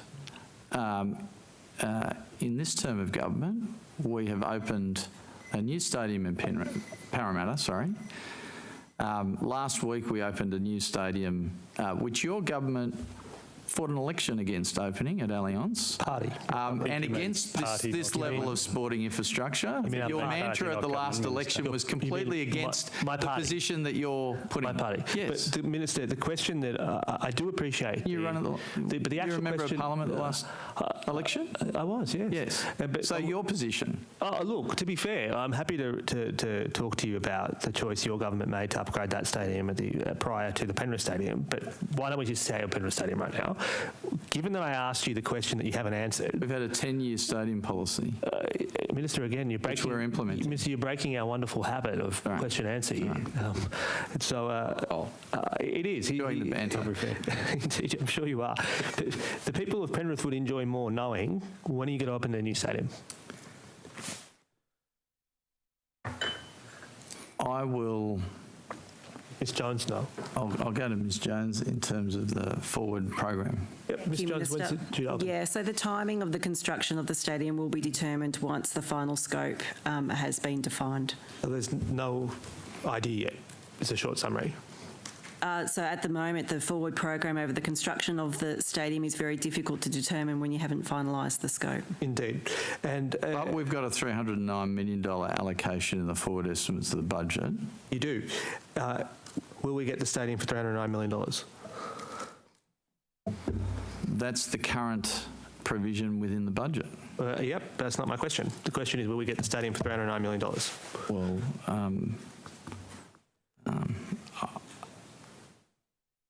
that is the current provision within the budget. Can you guarantee that's enough money to upgrade the stadium? That is the current provision within the budget. You said that this went through a business case process. I think we've adduced that took place towards the end of last year. That's correct? Correct. And was that simply a business case for Penrith, or was that about the other options in terms of other stadiums in suburban Sydney that may or may not qualify for upgrade?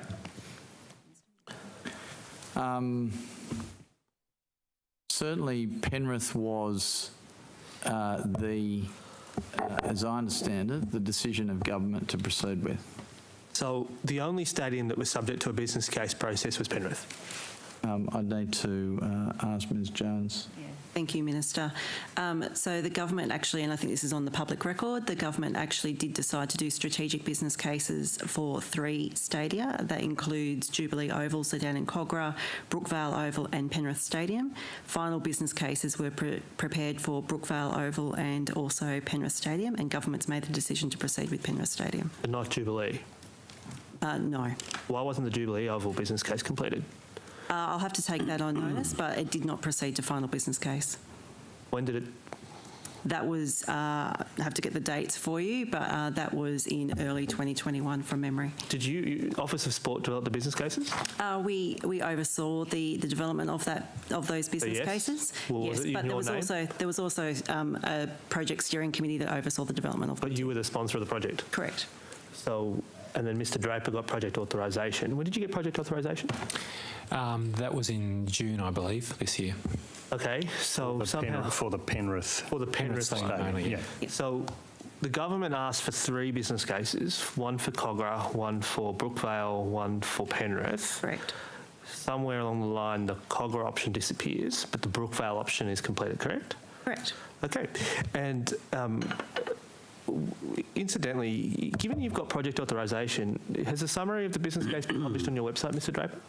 No, because as you've sort of been alluding to, the business case is still in development. So the Penrith one is? Sorry? The Penrith one is?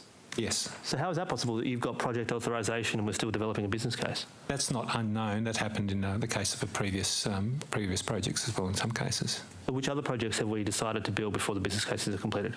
Not decided to build, but we were involved in the business case development on the, what didn't proceed actually, was the Homebush Stadium works that were going to happen at that time. Perhaps not the best example. Okay, so in respect to the Penrith business case,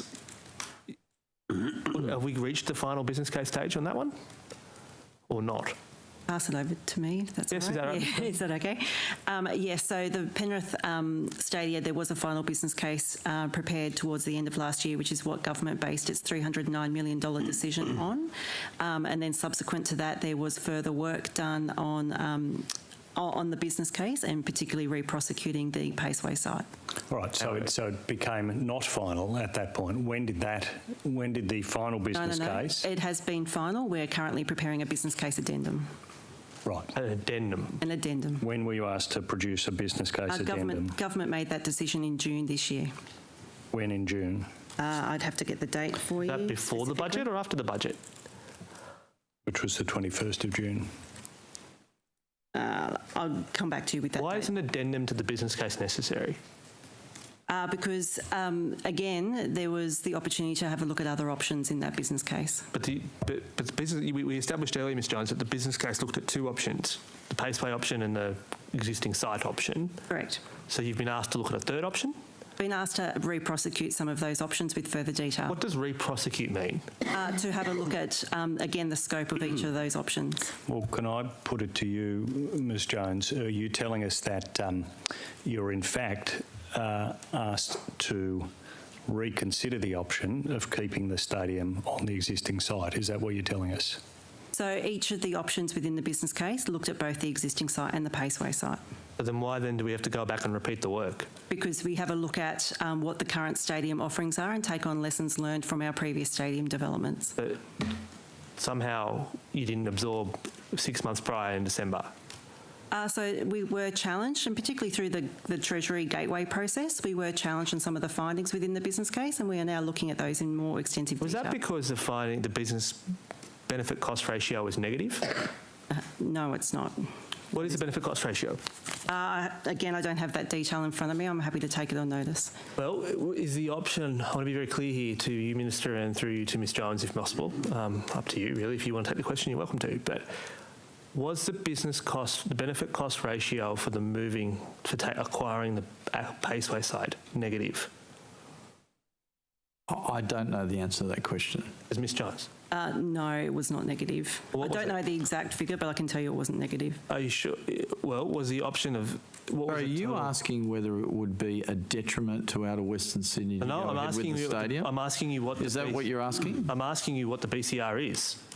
I'm telling you how much benefit... Don't fear to know. Well, Ms Jones has just said it's positive. What is it? I'm surprised. Well, she has said she needs to take that on notice. I don't know the answer. Well, then what was But the it's Brookvale extraordinary that you seem to be proposing Minister, this that is infrastructure in Western Sydney and you don't know. would have a negative impact. Don't know the BCR. A negative impact on the economy Minister, of Outer Western Sydney. Point of order. Point of order. So we'll hear the point of order. The Minister and his officials have every right to take questions on notice, and I think it's unhelpful when the Honourable Daniel Mookie and the Honourable John Graham constantly interject and press for an answer when the relevant official has already said that she will take that on notice. To the point of order. I don't think I did. In fact, what I thought was happening is I accepted the fact that there was a minister, the officials were taking a notice, but then the minister was asking me questions. Correct. So I'm happy to rule on this. Yes, you can take notice. Absolutely, people can take questions on notice. These are follow-up questions. They're in order. Minister, what was the BCR for the Brookvale option? I've already said I don't know. A different question. You said that about Penrith. No, I haven't seen, sorry, just so that we're clear, I have not seen any of these business cases. I've been the minister for about 3 weeks. Ms Jones. And these all precede me becoming the responsible minister. What is the budget contained in the business case addendum at this point? It's still in development, so I couldn't tell you at this stage. Is it likely to be additional to the budget Again, developed for the... still, as I said, it's still in development, so I could not tell you at this stage. Is it a possibility that the budget contained for the business case addendum will be additional to the budget, which was allocated in the final business case? I can't answer that question. Why can't you answer that question? All I can say to you at the moment is that the scope of those options are currently being canvassed through the business case addendum. Why can't you answer that question? Is it a possibility that there'll be an additional budget contained in the business case addendum? Because obviously it depends on what the scope is for each one of those options, and that is still yet to be finalised. So therefore it is possible. It's either possible or you can rule it out. I'm not going to say yes or no in terms of it being possible. What I will say is that the scope of those options are being canvassed in the final business case addendum. Well, it sounds very possible when you give that answer. Can I ask, did you want to respond to that? No? It was a comment, not a question. Just being polite, Minister. But your government, you said, Ms Jones, that it was a decision of government to commission 3 business cases, which was for Jubilee, Brookvale and Penrith, and then somehow along the line the Cogger option disappears. Why wasn't Leichhardt nominated as a site worthy of a business case study? Minister, probably first instance to you as a government policy decision. Well, because, and it really goes back to what I said a moment ago, that we have a 3-city vision for Sydney, which is providing a 30-minute city in 3 areas of Sydney and the infrastructure and the facilities to complement people living 30 minutes away from where they work and recreate. Now, we put a world's best stadium at Allianz in the harbour city. We put a world best stadium in Parramatta, which is the central city, and we should be putting a sports and entertainment facility in outer Western Sydney, consistent with our 3-city vision, and in order to ensure that people who are living in the Western Parkland city have the facilities that they need and deserve. But, and Minister, I'm not disputing the need for Penrith, but what I'm asking is, it was an active choice of the government, for the reasons you just gave, not to subject Leichhardt to a business case process? Well, there's already a stadia in the harbour city, which is the great Allianz Stadium that we opened last week. There is an equally fantastic stadium in Parramatta, which was opened some years ago, and so Leichhardt, sitting within the realm of those 2 stadia, is not the same priority as outer Western Sydney, which doesn't have facilities of that kind. And that's the reason why you didn't put Leichhardt through a business case process, Mr Minister? It is the we have a 10-year stadia policy, a 10-year-old stadia policy, which puts this kind of infrastructure throughout the 3 cities of Sydney. Minister, the thing I don't understand is when this was listed in the 21-22 budget, it was actually an $8 million commitment to develop a final business case for the suburban stadia strategy to enable the government to commence the development of 1 stadium by 2023. When did that suburban stadia strategy get narrowed to just Jubilee, Brookvale and Penrith? When was that decision made? As those matters precede me becoming the Minister, I'll need to refer to Ms Jones to give further detail. I'll have a look to see if I can find that date for you now. Thank you. But Minister, as it currently stands, Leichhardt Oval is crumbling. It's literally falling over. And as a result of it falling over, it's incapable of use by the NRL, which has really come to light recently. Are you at all disturbed by the fact that the Tigers aren't in a position to use certainly what I would say is their spiritual home? And what has been your reaction to the latest developments around Leichhardt? Well, look, I've seen those politically motivated comments by Mayor Byrne. Did you see the video of people falling off a stand? I did, and for 90, and if I can finish, for 90 years, the council has been operating and maintaining that facility, and renting it out and leasing it out for patrons to use the facility. It seems to me incredibly disappointing that under the Labor mayoralship of Mr Byrne, that facility has now so degenerated that it cannot be used for the community purpose that it's been used for the last 90 years. And I think he needs to seriously look at his position as to be the first mayor in 90 years of that locality who has not been able to maintain a facility for use by originally the Balmain Tigers and now the West Sydney Tigers. Minister, I will pass on your reflections to Mayor Byrne, and you feel free to blame him. But it's not just Mayor Byrne here. It's the Tigers themselves who are coming forward and saying, we can't even talk to the government about this. And no one from the government is even prepared to sit down and listen to us. And then at the same time, we're now hearing confirmed that their option wasn't even put through a business case process. So basically, you're comfortable with barring Leichhardt whatsoever, and you can rule out any engagement with Leichhardt in the next 5 to 10 years, is it?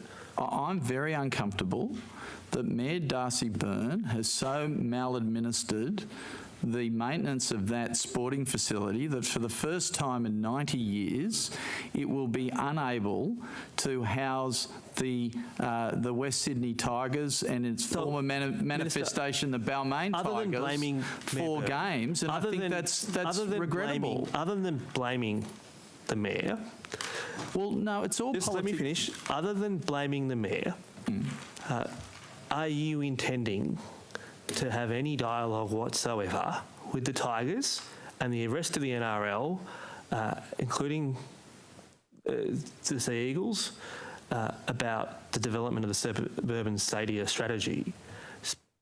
You're going to talk to them? Well, I've had discussions with Mr Volandis and Mr Abdo on this matter. It was the first meeting I had as Minister discussed that and other issues to do with the NRL. But it's a matter of public record that we have made a decision to prioritise the over 1,000 people who are without a home as a consequence of the devastating floods that has happened around our state before the upgrades of those suburban stadia. And that's a position that, as I understood it, your leader, Mr Minns, supported. And I reiterate that. Minister, I want to turn to some of the details. Sorry, if I can finish answering the question. Well, so you've strayed well away from the question. Obviously, when Mr Byrne, went on television last night with signage on the ground and mock tickets and all the rest of it, trying to turn this into some sort of political stunt, that was incredibly unhelpful. Right, Minister, I want to just take you back to the detail of Penrith Stadium. Yes. That you have committed to. If I just want to ask this, if the Paceway did have to move, given your comments to date that decision hasn't been made, we're not sure if that'll be required, I take it the $309 million does not include money for relocating them at the moment. Is that your understanding? I would need to pass to Ms Jones on that matter. And I've already taken that question on notice in terms of what that $309 million includes and does not include. Right, this is slightly separate to the question of whether it includes land acquisition. This is the significant support that might be required to move that infrastructure. So that might include a new Paceway track, training facilities, stewards facilities, drug testing stables, training facilities, a clubhouse, a grandstand seating. These are all facilities, if the government was to commit to that site, was to commit to moving them. You haven't made either of those commitments for reasons you've explained, Minister, was to commit. That's a significant amount of funding, though. We're not clear at the moment as to whether that's in the business case or not in the business case. Is that correct? Well, Ms Jones has said she would need to look at the business case to to look at the constituent components, and she's taken that on notice. I've been in this role too short a period of time to have even looked at the business case, so I can't answer that question. We've taken it on notice. Yeah, and I accept you've taken that on notice. Let me put this common sense view to you, though, Minister. Yeah. Given that those costs have been estimated at maybe $80 million, it doesn't sound like that's in the $309 million, does it? Well, Mr. Graham, if the Paceway site was proceeded with, and we're now into the realms of hypothetical because that decision has not been made, then as your earlier questions to Mr. Draper identified, there would be a just terms compensation process that would need to be undertaken. And I'm assuming that all of that would become part of well, that's not the financial arrangements. Yeah, but I'm asking now not about the just terms compensation provisions, but the commitment that's being given to other groups when they've been impacted by big infrastructure. You'll be supported to move. Minister Constance, for example, gave that commitment to a number of groups. That's been crucial to building infrastructure. This is additional to the just terms compensation requirements. I understand that, and Mr. Graham, without me knowing the detail of commitments that have or have not been given in the past, I would be confident that there would be reasonable supports given if that was ultimately the decision of government. But no, as I just reiterate, no decision's been made. And we just don't know whether that's been factored in or not. And we don't know whether that will be necessary or not. But obviously, governments need to act reasonably in these matters. Well, you're putting the position that we don't know whether it will be necessary, but Ms Jones is putting the position that we just don't know. Sitting here today, we'll have to take on notice whether it's even in the business case. Well, she has to investigate that. This could be an $80 million commitment to rebuild elsewhere, maybe $20 million for the land. That's a third of the $300 million already, and we can't even say today if it's in the business case. I am a bit surprised by that, Minister. Well, Mr. Graham, I think Ms Jones is being appropriately careful about the matter. She's taken it on notice. Perhaps too careful. You will get your answer. You will get your answer, and whether the numbers that you are putting to us are correct or not will be revealed in the fullness of time. Just a couple more questions, Minister. It's not just the Paceway, it's the showground, the Paceway, the weekly markets, the cafe that operates year-round here. You're clear on that, aren't you? This is not just the trots being impacted here. Yes, Mr. Graham. Thank you. I understand what you're putting to me. My position has not changed as to us being required to take that on notice. And when it comes to harness racing, I just want to make sure you understand the stakes. When it comes to harness racing, this site is important, not just in Penrith, but in Parkes, Bathurst, Dubbo. These are the feeder sites that really this site is crucial to when it comes to the harness racing industry in New South Wales. Is that something that's on your mind as Minister as you evaluate this decision? Mr. Graham, I will take into account, and I'm sure Cabinet will take into account, all of these matters in the fullness of time. Given that the Allianz Stadium, you've talked about it today, cost $19,500 a seat, with taking that into account, perhaps some of these other costs, we're already looking at something that's double the cost of that $309 million, aren't we? But Mr. Graham, you're making an assumption in that proposition as to a decision having been made as to one of the two different alternative locations, and you're assuming that that decision has been made in putting that proposition to me. I think that's a fair point to make in relation to some of those costs, but why do you think you can build this for so much cheaper per seat than the stadium you just built? Why will this be so much cheaper in the $309 million? Mr. Graham, given that I've already told you I haven't seen the business case, and given that I've only been the Minister for a few weeks, I can't possibly answer that question. Minister, when will your government make a final investment decision on the Penrith Stadium upgrade? I can't give you a date. Well, you were quite persuasive when you made the point about outer Western Sydney's need for a stadium upgrade. You've been in power for 12 years. You're seriously telling me you don't even know when your government will make a decision as to when it's going to build infrastructure that you say is so necessary for outer Western Sydney? Look, I expect that we will make a decision by the end of the year. That would be my expectation. Could be earlier than that. But I would only be speculating on that. I don't have enough knowledge as a new minister to really be able to give you a more accurate assessment of the time that we're talking about. Or will you commit to holding to the commitment your government made in the budget in 21-22 that construction would start next year?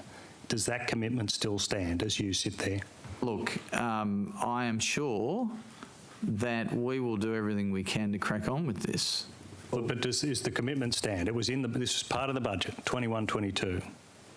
Look, I've already. Do we still take that I've already seriously? said what I've said about timing. Mr. Draper, when are you opening the tender for construction? We haven't got a date for that yet. I mean, I think We haven't got a location yet. Yeah.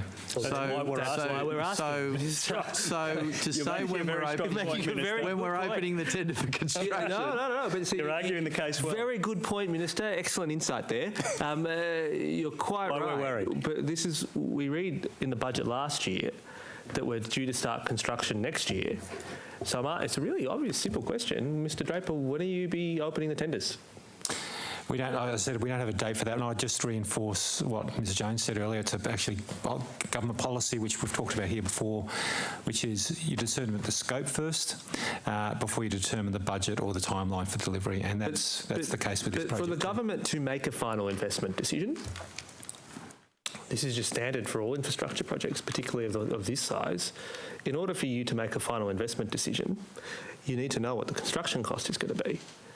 So when you say that your aspiration is to make this decision by the end of the year, how is it possible that you will meet that timetable, given at this point you don't know which one you're building, you don't know where you're building it, you haven't opened a construction tender, and you've got no idea when the construction tender will open. So pray tell, how will the government be in a position to make a final investment decision on the Penrith Stadium upgrade, given you haven't really done even the most basic and preliminary steps?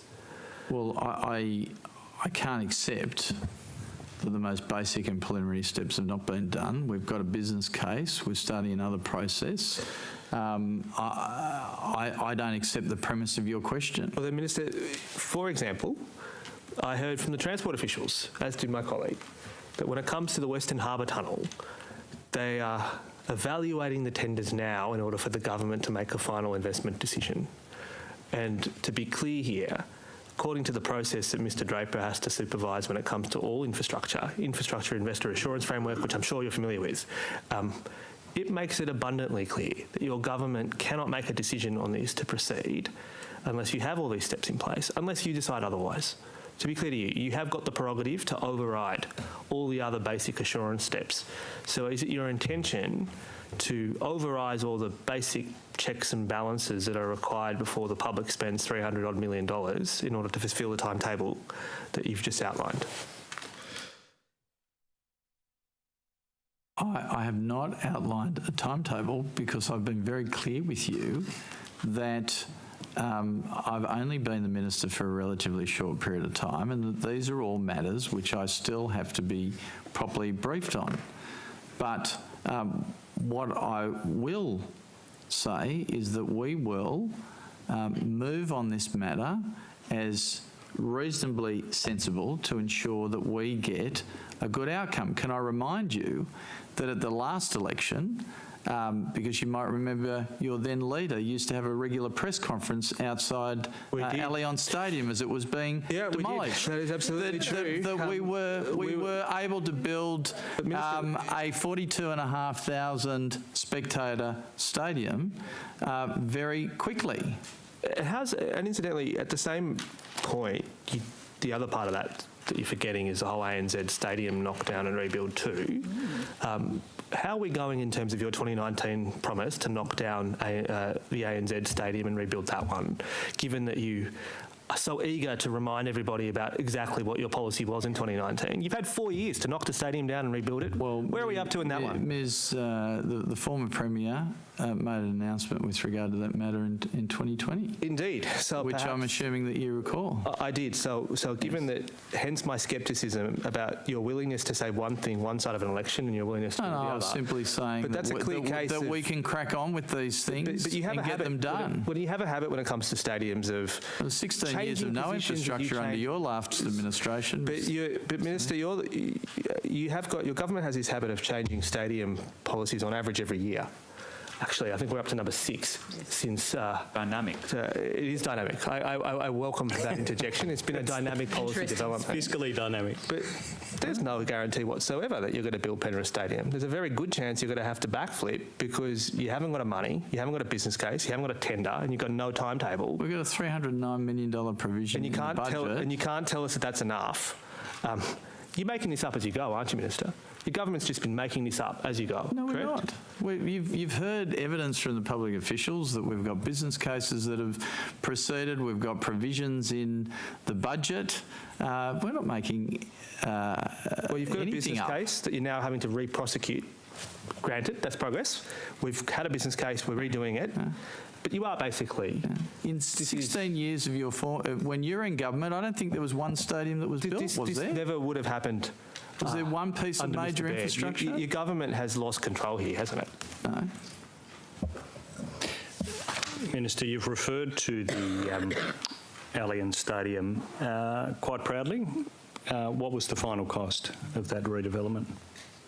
I may pass to Ms. Braid as the appropriate person to give that number. Perhaps, Minister, I can help with that. Thank you. So, as you're probably aware, the budget that was announced was $828 million. The final cost we expect to be $822 million. Mm-hmm. And that, Minister, you'd acknowledge that that is higher than the $729 million originally costed, and that was revised up once you actually factored in the cost of knocking the other stadium over, something that I would have thought would have been reasonably common sense.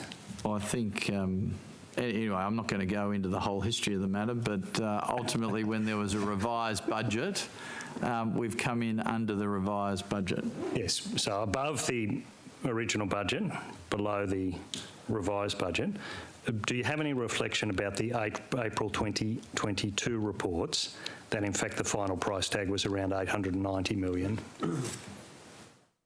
Well, Mr. Draper's just given you the cost, unless you have a basis to put to Mr. Draper that he's misled the committee in some way. I'm assuming that the figure that he's stated to you on his oath is the correct amount. And the budget papers do reflect Mr. Draper's answer for the Sydney Football Stadium. They also reflect the Sydney Football Stadium associated works, an additional $53 million. Minister, what are those works? Just take us through those. I would go to whoever is the appropriate public servant to explain. Will someone please save the Minister? Yeah. So the project scope that we were working on was the stadium rebuild. As I say, the budget was $828. We think the final cost was $822, and I will indulge by saying credit to the team that worked on that to do that right through COVID. The other works I think that are referred to in the budget are works that are associated works being undertaken directly by Venues New South Wales that are not within the scope of the stadium, so it might be better for Ms Mather to respond to that. Well, the Venues New South Wales are here. Yep. Love to hear from them. Just tell us. And can I just reflect on the fact that during the build of that project, which has come out under the sum that was originally anticipated, we've had a drought, we've had record bushfires, we've had a flood event, a global pandemic and a second flood event. I think we've just established it was more than $90 million above the budget that was originally anticipated before you put that view, Minister. What's the associated works? The $58 million. I assume the additional works that are being referred to are the reinstatement of facilities that were demolished to make way for the stadium. So some of those include the members' facilities, which we had direct responsibility for funding and reinstating. Right, so the reason why the original budget leapt by $90 million, more than $90 million, was because we hadn't factored in the demolition of the stadium, and now this additional $53 million is for the demolition and reinstatement of facilities right nearby as part of this process. Is that correct? It's a separate project where they fall under our direct responsibility. Yes, it's a separate project, but one that would not have happened had we not demolished and rebuilt the stadium. Is that a fair statement? Correct. Yeah. Minister, is it of concern to you that the original budget didn't factor in actually knocking the stadium over? Well, look, I can't speak to those matters. It predates my time as a minister. I don't know all the historical detail of that. What I do know is that the stadium's a sellout on Friday night, it's a sellout on Saturday night. It's got a larger footprint because it has disability access.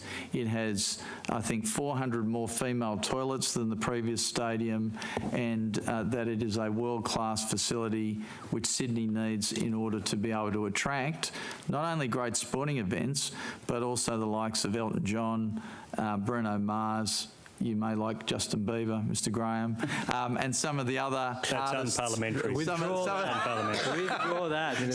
Some of the other artists that are going to be drawn to Sydney because we now have a world-class facility with great acoustics that can draw these international events to Sydney and stimulate our economy in the way in which they do, especially our tourism economy, our hospitality economy that have been so impacted over the last 2 years due to the global pandemic. Understanding that that's what you claim are the benefits, but isn't it simply the case that as a result of the original budget having to be upward revised from 729 to what turned out to be 822, and then the additional 53, was it? $53 million worth of work. 54, really.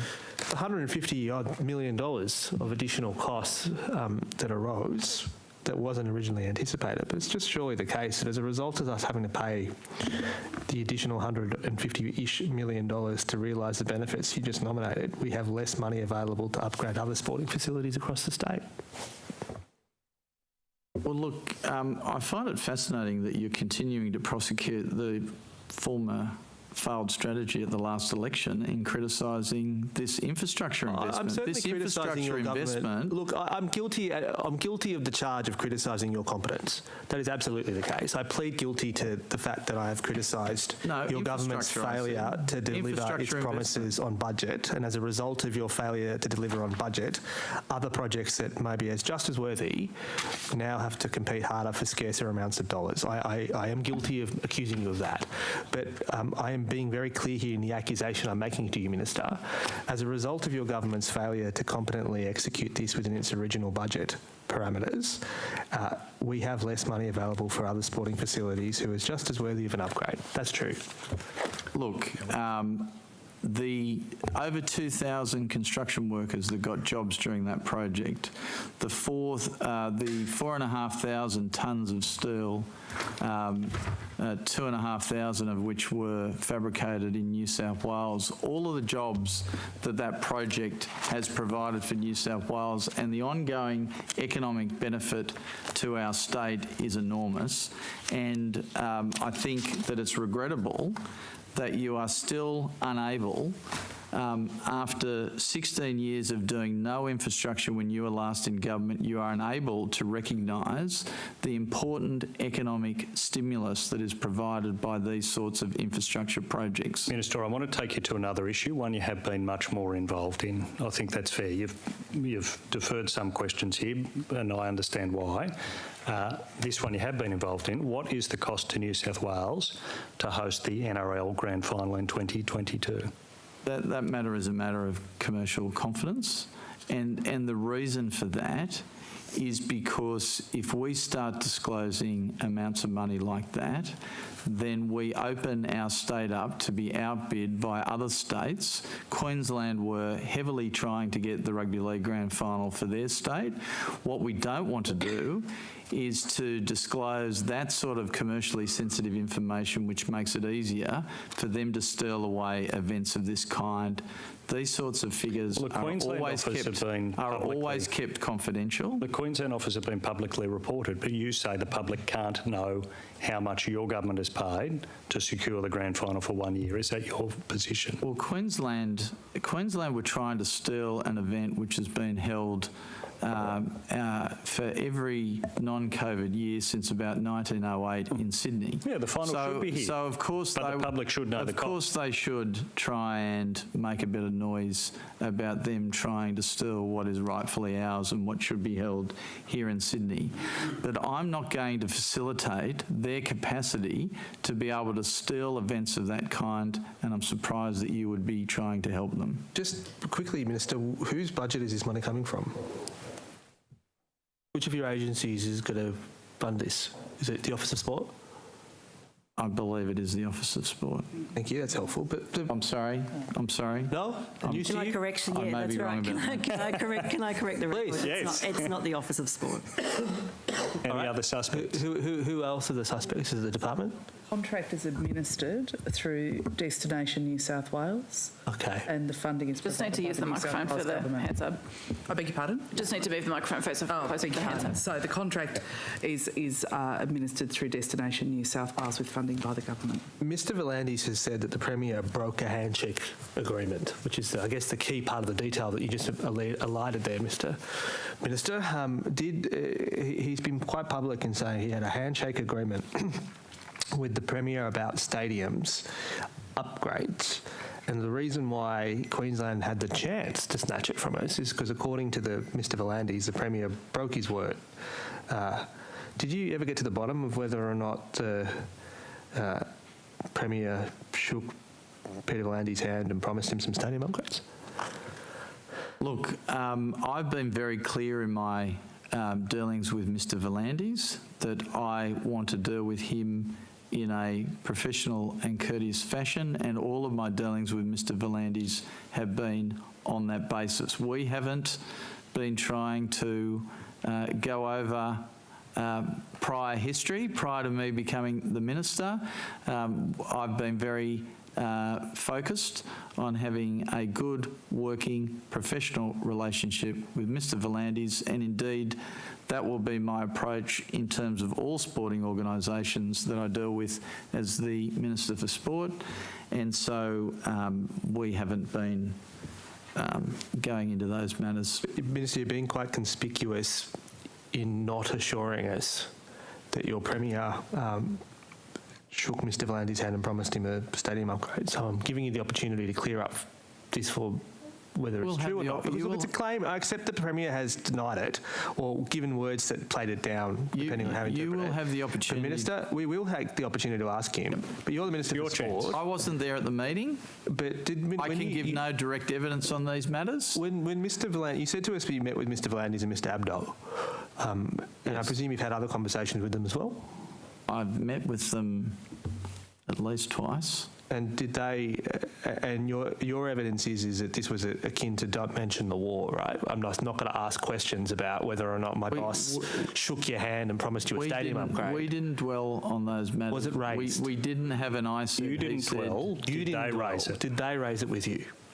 Look, I'm not going to go into those discussions. All I'm saying is that was not a focus of them. We were trying to work out a constructive way forward on a range of issues, and I believe that we've been dealing very well. But they raised each other. But they raised it, and you and or them made the decision not to dwell on it. Is basically what the evidence you're giving, Minister.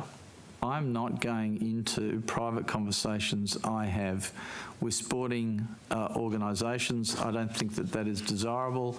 I don't think it's in the public interest, and I'm not going to comment one way or the other. Minister, the former Premier had a deal with the NRL for 25 years to host the grand final. This Premier has a deal for one. The question fans want to know is, how at risk is the final after this one? What are the chances of us losing that final or the finals that follow? Well, what we agreed to do, that is Mr V'landys and I, was to continue discussions about what would happen in the future, and that's what we will do. Minister, there's no secret about the fact that in order for Premier Berejiklian to obtain the 25-year commitment, she had to enter into a contract that pledged the rebuilding of the ANZ stadium. The NRL has made the point publicly that they can and might sue for specific performance of the state's obligations. What advice have you obtained about whether or not they would have the right to sue for specific performance of the ANZ rebuild that your government promised at the last election? Because their position is quite clear. They accepted the revised stadium proposals in a handshake arrangement with Premier Perrottet in lieu of them insisting on the government honouring its contractual obligations when it comes to ANZ. Sorry, what's the question? What advice have you obtained about the risk facing the public if the NRL decides to sue us for specific performance of the promise your government made to knock down and rebuild ANZ? I can't speak to the legal advice that has been received. If you can remember from law school, though, there is a principle that if you seek specific performance, you must do so quickly. It's called laches, if you might recall that from law school. That's what you're relying on. That's our defence. And I just don't know that there's really a great practical reality of a specific performance suit, given that Premier Berejiklian made it clear that we weren't going to go ahead with ANZ Stadium in 2020, and we're sitting here towards the end of 2022. I respect your superior legal knowledge, Mr Minister, but you're seriously telling me that the best defence we have here is, gee, the NRL didn't sue us in time, so we're all fine. I'm just saying that I think that is unlikely, given that nothing has happened in 2 years, and that for any specific performance suit, there would need to be demonstration that a party has acted quickly. Minister, the government's nighttime economy strategy sits within your portfolio. It does. After 10 years of lockouts and lockdown, you're the man who the Premier has approached to make sure Sydney is fun again. You're bringing the fun back in Sydney. What is your vision for Sydney after dark? Look, we've got a great 24-hour economy strategy for Sydney, which was first developed in September of 2020. As you've been aware, the strategy comprises 39 actions against 5 strategic pillars. I know this is an issue that you've been highly engaged with over a period of time. I don't say that in a pejorative sense. I say that in a complimentary way. There are 3 components to the strategy. Stage 1 was I'll put you to rest there, Minister. Yeah. I know about the strategy. Right, okay. I've been heavily involved in it. I'm glad that it's been developed. This is my question. Yep.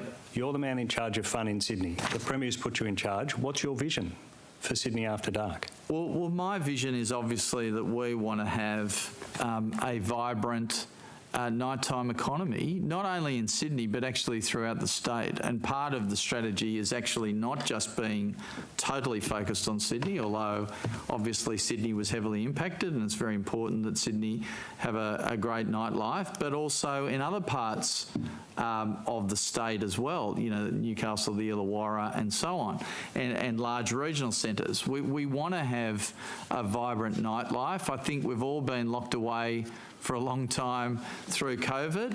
The entertainment industry has suffered greatly as a consequence of that. You may not know, but my first job was actually as a professional musician. I do know. And I'm very familiar with the importance of that economy and the importance of that to the broader public. So, you know, we will be having a number of initiatives coming over the summer. We want to have What's your first priority? What's the first thing you're going to do to drive this agenda? Well, as Minister? Look, we've got the 24-hour commissioner, who. How about that? Who I had a briefing with, a short briefing with when I first became the minister. I haven't had an opportunity to. Just because of estimates last week and all the rest of it, sitting week, to go into great detail. He gave me a broad overview. He's got a particular concern about having safe spaces for the nighttime economy, which I think is very important. I know the work that 24-hour Commissioner is doing. Yeah. What I want to understand is, you're the man the Premier's put in charge. Yeah. What's your first priority as Minister? Well, my first priority is to do everything we can for our entertainment and hospitality industry. Now, we have, you'll also appreciate, I know I have responsibility for the 24-hour economy, but we've also got Minister Franklin, who's the Arts Minister and responsible for Destination New South Wales, so there's somewhat of a split. But the DMARC out? Sorry? You worked out the DMARC? Pretty much.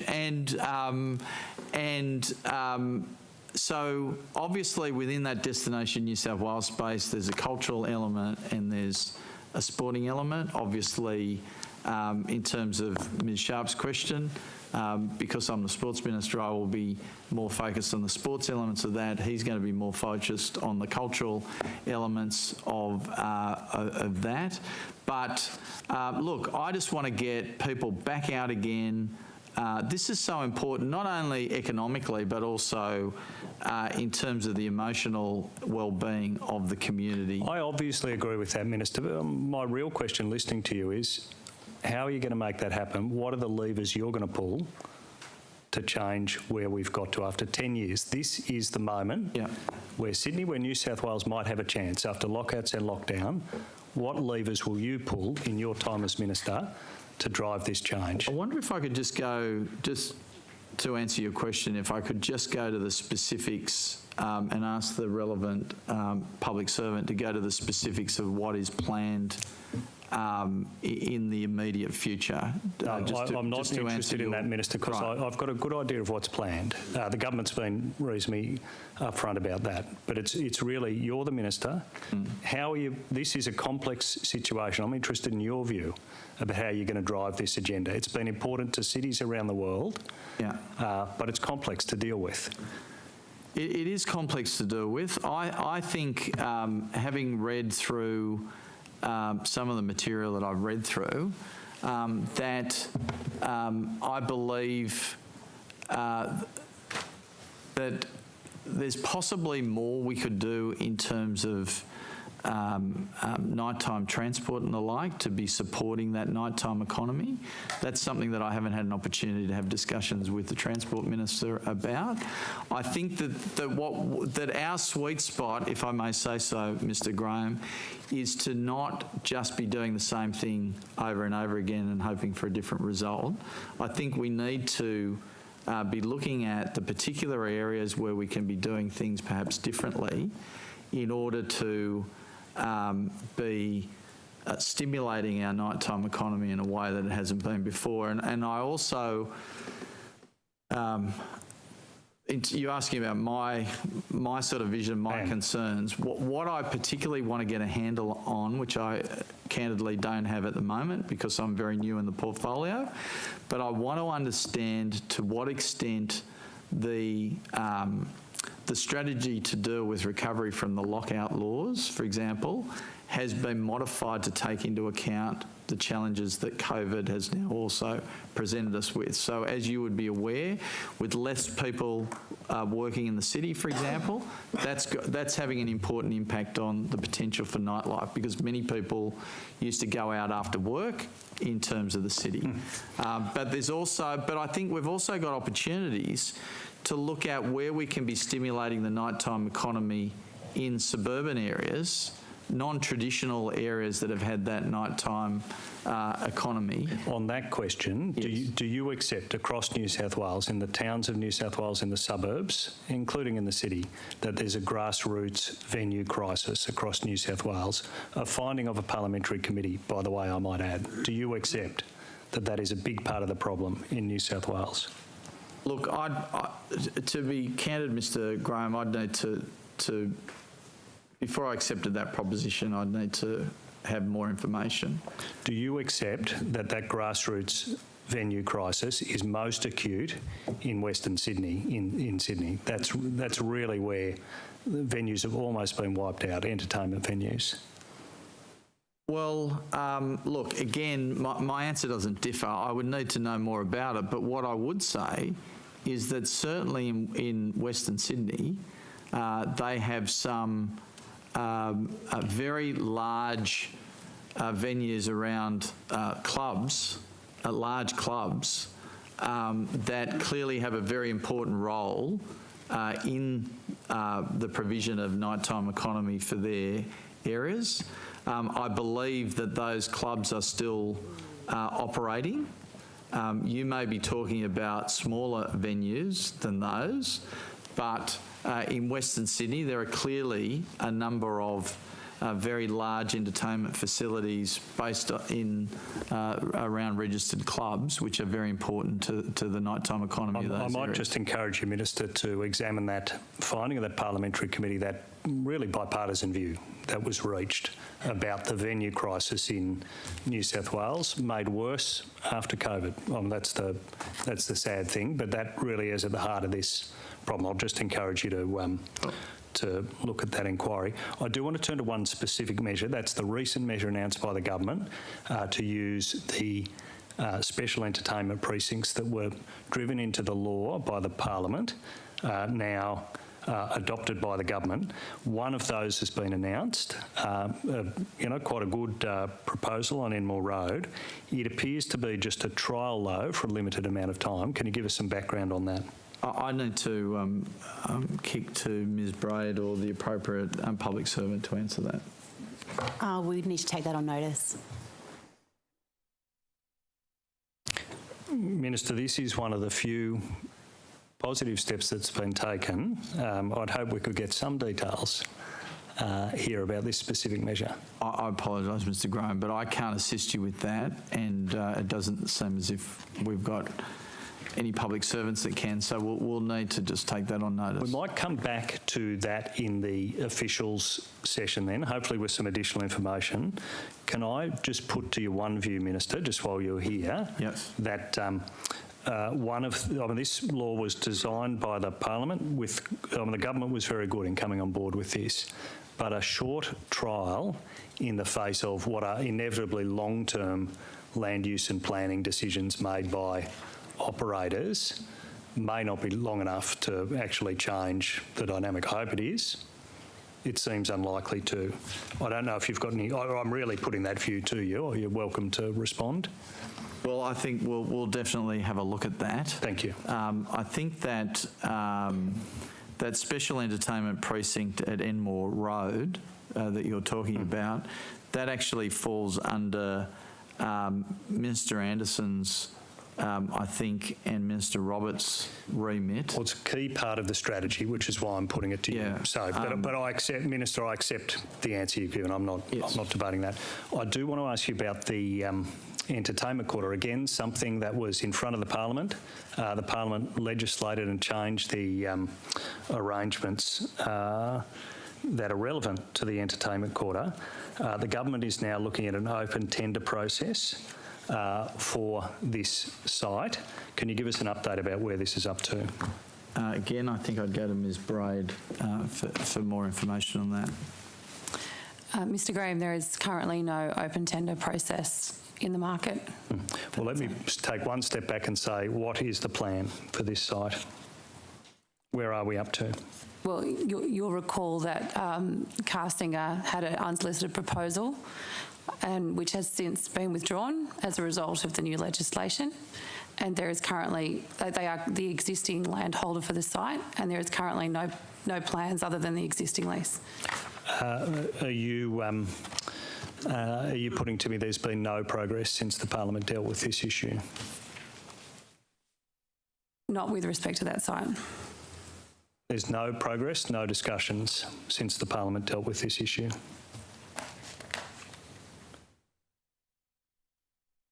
Castinger is the tenant at the site, and they continue to maintain their interest in that site. Have there been discussions? We've had discussions regarding the withdrawal of the unsolicited proposal, but nothing beyond that point. Have there been any discussion? One of the things that would be required to go to an open tender process, Minister, is a discussion about the surrender of the lease. Are you aware whether there have been any discussions about the surrender of the lease, the existing lease? I would need to defer to the bureaucrats on that matter. I'm sorry, Mr. Ryan. We are currently having a look internally within government to have a look at whether that is an option, but there are many options available with respect to the site, including the open tender process, and we have not done any work with respect to that open tender. So no decision about an open tender, correct? Correct. No discussions about the surrender of a lease? Correct. But you accept that would be required to go to an open tender? Correct. Yep. And what is the timeline for dealing with that? Well, perhaps for coming to a decision. What is the timeline for coming to a decision about the path forward? There is no decision to be made with respect to the surrender of the lease. Say that again. There is. We haven't examined in any great detail the surrender of that lease. We haven't begun any negotiations. There has been no conversation in relation to the surrender. Yeah. So I'm now asking, what is the timeline? Nothing's happened. What is the timeline for something to happen?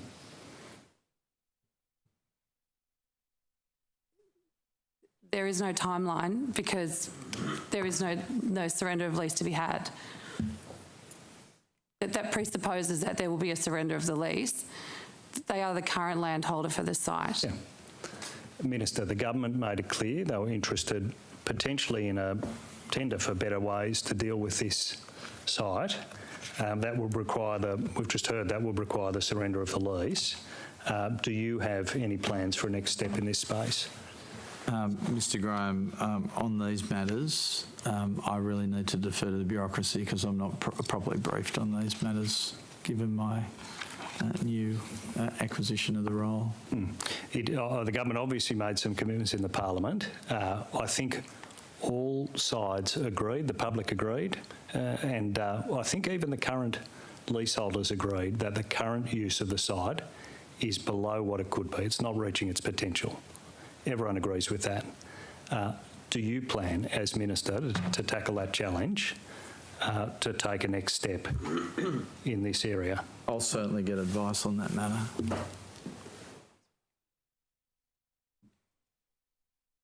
I might turn back to some sport issues.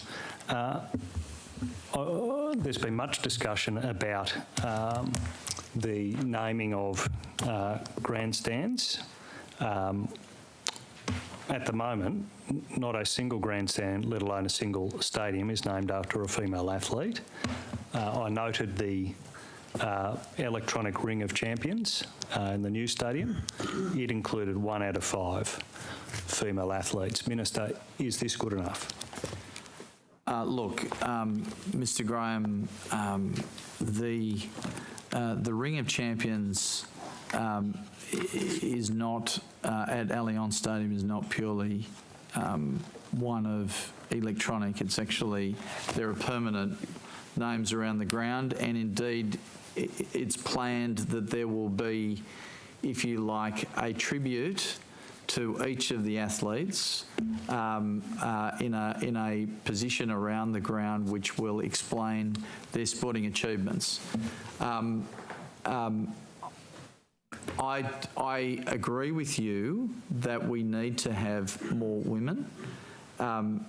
Betty Cuthbert, who set or equalled 3 world records and is the greatest sprinter of all time, the only person, a male or female, to have won the 100, 200 and 400 metres at the Olympics. She will actually be in the most prominent position where the greater majority of the public will enter into Allianz Stadium, which is befitting of her achievements as an outstanding sportswoman. The other athletes in the Ring of Champions are men. I have asked for advice as to the addition of further athletes. All of the athletes who are currently acknowledged would be largely unknown to people probably under the age of 50. I'd like us to have some more contemporary athletes and many more women as part of that Ring of Champions. That's what I've asked to be put in place, and that's what I expect will occur within the coming months. Thank you. Minister, I'm not sure that you're an aficionado of kite surfing. I've seen it done, but I've never done it. Are you aware that we've got a woman called Perry Roberts who's currently the #1 world champion in relation to kite surfing? I'm not aware of that, but it doesn't surprise me given that we often excel in sports of that kind in our country. Ms Roberts has got basically is unable, it seems, to access any support to allow her to defend her title. She's sort of at risk of losing her #1 status because she can't actually afford to go to the championships. What support is there within New South Wales Sport to be able to assist her? I believe we do have programs that can provide assistance of that kind, but I'll go to Ms Jones in terms of the details. Thank you, Minister, and thank you, Ms Sharp. Yes, we do often receive these types of requests through the Office of Sport to support individuals competing at their highest level, and obviously we try and encourage those athletes where we can. Often we point these athletes in the direction of grant programs that are available to them to apply for, to seek the support that they need. I'm more than happy to reach out to Ms Roberts to provide that information. That would be very welcome. Thank you very much. I'm hoping that you didn't do this before underspend. What do you want? You go on underspend, yeah. Yeah, okay. Thank you. I just wanted to ask a question on the budget in relation to spending on sports for 22-23 and obviously for 21-22. My understanding is that there is a significant underspend in relation to the funding. Is that correct for 21-22? I would ask Ms Braid to identify the appropriate person to answer that question. Karen again. Must be Ms Jones. Ms Sharp, if you don't mind, I'd probably like a little bit more detail around the underspend you're referring to. Yep. No, I appreciate that. So my understanding is that almost just under $300 million of the original 21-22 budget for the Office of Sports expenses was not spent. Is that correct? So what you're referring to there is money that has been allocated for, particularly for infrastructure grant programs. And what we do at the Office of Sport is we actually forecast the spend on infrastructure. As you can appreciate, when we receive applications through our grant programs, particularly for infrastructure projects, those projects do take a number of years to actually be completed. So that's obviously capital expenditure, but I'm talking about other grants and subsidies to sporting teams separate to that. No, so they're not just all capital. That's basically through our grant programs. So what we do with those infrastructure grants is, as I said before, we do try and forecast the spend over future years. But as you can appreciate, particularly the last financial year, there was some significant environmental events as well as cost escalations in the construction sector that saw a number of those projects delayed. But just to confirm, though, that in terms of the amount allocated, less than 3% was actually spent. Is that accurate? I'll take that on notice. I'm not across the actual percentage, but happy to take that on notice. Minister. We're actually at time, so there's now time for government questions, if there are any. Mr. Rath? Just if there was anything further you wanted to add today, Minister, given you were rudely interrupted on a couple of occasions. Look, in the spirit of bipartisanship, I think I may have interrupted a few questions as well. So, no, can I thank very much the committee for their courtesy and their questions, and all the assistance of the members of the public service as well. Thank you, everybody. Thank you, Minister. Your time has now concluded, and for everybody else, we'll be back after the lunch break at 2 p.m. Thank you. Thanks, everyone. That's true.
Welcome back, everybody. Mr Draper, I understand that you referred to a document that you wanted to table in this morning's session. Did you want to do that now?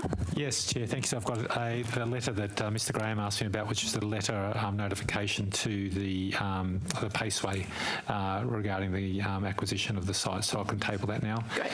And also, just while I'm at it, Mr Graham asked me a question earlier about when the date on which we got the project authorisation order for Penrith Stadium. I said it was June. It was actually the 1st of July, just to correct that. Thank you very much for that. And we'll continue questions unless anyone has any further answers from this morning they want to take the chance to give now. No, we'll continue questions with the opposition. Ms Sharp. Great. Mr Draper, I might go to you just to follow up that issue with the Paceway acquisition. Is it, I mean, given the sort of, I thought that the timeframes this morning were a little hard to understand about when that decision, given all of everything that has to go through with the business case, etc., and before the investment decision's made. Are we heading towards a process, though, where the Paceway essentially could be compulsorily acquired before there's been a decision to invest in the project? No, I can't foresee that happening because there's a 6-month period. So if we issue them the notice on the 4th of July, that will expire on the 4th of January. After that point, there'll be a number of steps to go through. I can't foresee that we would go through an acquisition process unless there was a decision of government that was the option out of the business case deliberations that they wanted to pursue. Right, so I can take for that then you're basically confident that the business case issues will be resolved within the next, before and if they weren't, I guess, as the lead in that process, we wouldn't exercise that option to go any further until we knew the government. So there's the ability to not go, yes. It's not an automatic thing once you do that. Great, thank you very much for that. I wanted to ask about the CBD revitalisation grants. Who do I ask that to? Yeah, I have some information on that. Great, thank you, Ms Braid. My understanding from the website is that there's a list of the successful projects, but we don't actually understand the dollar amounts that were allocated to those projects. Are you able to give me some detail about that? I think Stuart has some details on those grants. Yeah, we've got figures on all those. Just give me a sec. Vitalisation, 49.26 million has been approved. Yep, that's good. I'm wanting the breakdown project by project. Yeah, we don't have that information. We'll have to provide that on notice. No, you don't have it here today.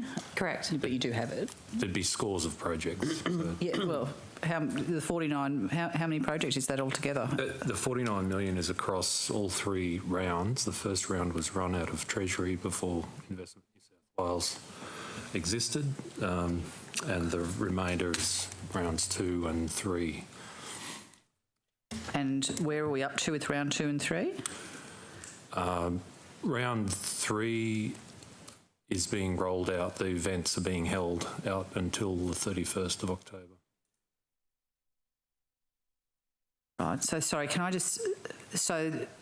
all right, you may not be able to give this to me, but will you be able to give me, on notice, be able to give me the breakdown of the 3 rounds, i.e. how many projects and how much money was allocated to them? And so round 2 has been completed, has it? Ms Sharp, I've got some high-level information about the breakdown of each round. Yep, that would be great. So the first funding round, as Stuart mentioned, was managed by New South Wales Treasury and provided $12.23 million to 6 projects that were delivered in late 2021. Yep. The second funding round provided $15.5 million to 24 projects for delivery between March and May 2022. Those grants range from $250,000 to $1 million. The third funding round provided $21.23 million to 40 projects, and the successful applicants will deliver events from July to October 2022. Has round 3 been announced? Round 3, yes, it has. July to October, okay. And what evaluation of the projects is in play, built into this program? There's an evaluation plan, and which includes process and outcomes evaluation as per the New South Wales government guidelines. From recollection, the process evaluation is almost complete, and the outcomes evaluation, of course, won't be able to be undertaken until after the projects are completed. And what are you measuring within the plan? I don't have the plan in front of me. We could provide it. Yeah, I mean, I'm trying to understand how you're going to, what the values of the economy was, obviously, what the detail of what you're actually going to be measuring in the evaluation. If you could do that for me, that would be very good. Thank you. I think this is to you, Ms. Braid. Can you tell me what the position description of the UK wine ambassador is? I prefer that matter to Kylie. Sorry, Ms. Bell. Everything related Everything to comes the back UK to you, is Ms. my Bell. I think I should just Everything. ask you straight up, but that's okay. No. Look, so the UK Wine Ambassador is actually employed by the New South Wales Wine Industry Association. So it's not funded. It's not a government initiative, no. Yeah, and is it covered? So can you give me? Are we covering any costs in relation? I know that, for example, he came and visited New South Wales and went to a bunch of wineries. Like, what sort of are we covering in relation to that role? For the Wine Ambassador, I believe it's fully funded directly with the Wine Association, the New South Wales wine body. So they've engaged that person. I think we've met them as a courtesy. Yep. But that's it. Okay, so my understanding, so the previous minister signed an MOU with the wine industry in New South Wales, and then there was obviously a facilitation of him visiting and those kind of things. But you're saying there's actually no taxpayers' dollars are being spent at all on it? He's engaged directly by the Wine Association. So we have an MOU with the Wine Association, but that doesn't cost any money. It's just more an agreement, is it? Like, what does the? We pay, each year, the last 2 years in particular, as we've been helping the industry diversify into new markets out of China, we have been, we've provided $250 million. $250,000. Almost gave me a heart attack there. Yep. I thought that's a lot of wine. We did provide $250,000 last year to the association. Like, we provided funding for a campaign in the US for exporters to diversify to the US. We provided funding for programs in Japan and Korea, and last year I think the UK as well. But the Wine Ambassador is not one of our initiatives. Okay, that's great. So yeah, they're typically trade shows, for example, or campaigns like that. Yep. Interesting. Okay, thank you. I wanted to ask about what led to. So sorry. Let me start again. When you were establishing the Global Trade and Investment Plan, there was Investment New South Wales got advice in relation to that from Deloitte. Is that correct? Are you referring to the establishment of Investment New South Wales? Yes, sorry. Yes, I am. Sorry. Yes, My that's apologies. correct. Deloitte was engaged initially to provide a 100-day plan for the agency, and subsequently it was engaged to provide advice and support in relation to an organisational structure, as well as financial services to stand up the finance function within the agency. Oh, that's great.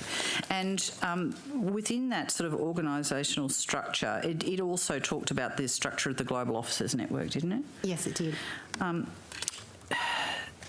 can I just confirm that the cost of the 100-day plan, the figures that I've got is that it was $150,000 for phase 1 and $290,000 for phase 2. Is that correct? I'll just check that.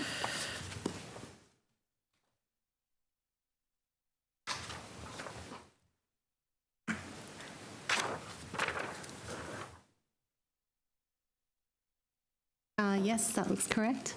And my understanding is that the recommended structure by Deloitte didn't include a Trade and Investment Commissioner in the London office. Is that correct? Look, my recollection is that position didn't exist initially. Ms. Bell would be a better place to answer that question. I'm not sure. So without seeing the Deloitte strategy,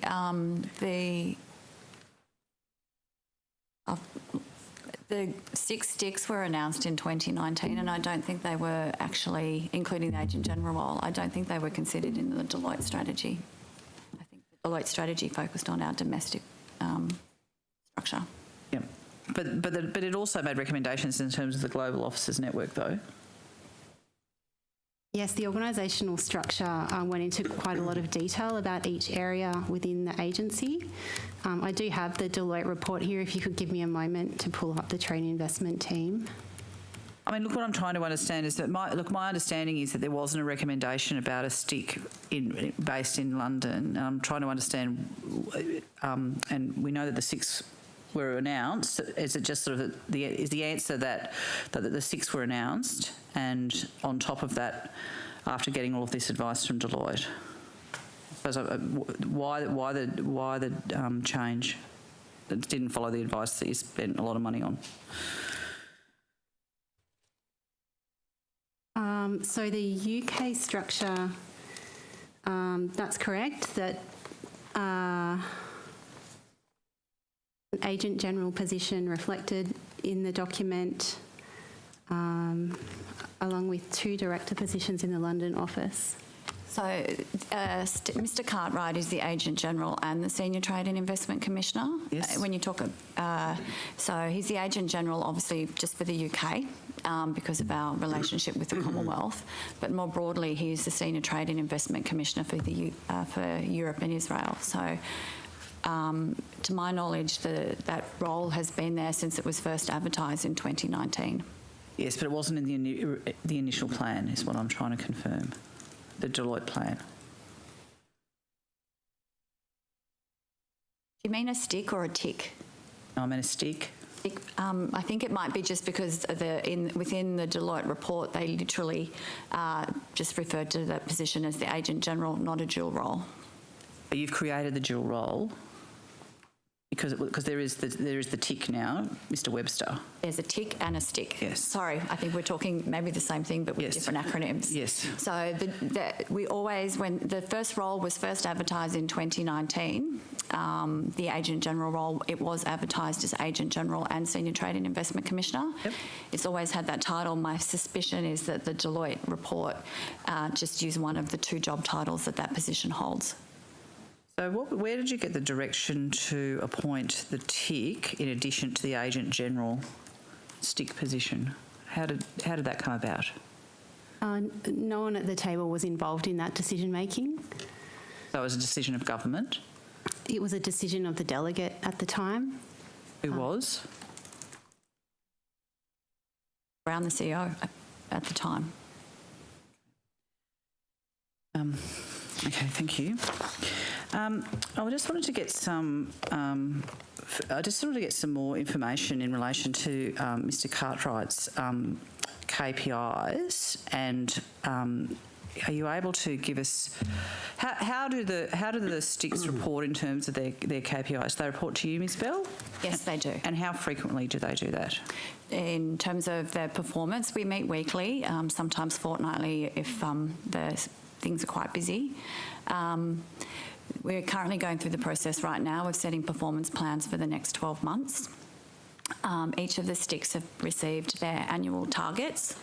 Our offices in the UK, Europe, the US and North Asia are very focused at the moment on attracting investment into the state with their secondary KPIs as assisting exporters. Whereas our offices in ASEAN, India and the Middle East and China are focused on helping exporters. That's typically where they want to sell into. Yep, no, that's fine. Are you able to give me information on how much investment has been attracted by each of the sticks?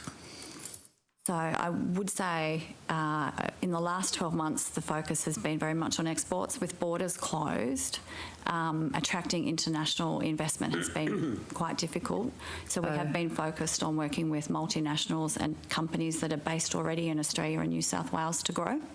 Last year, we supported 30 companies expand or set up new operations in New South Wales.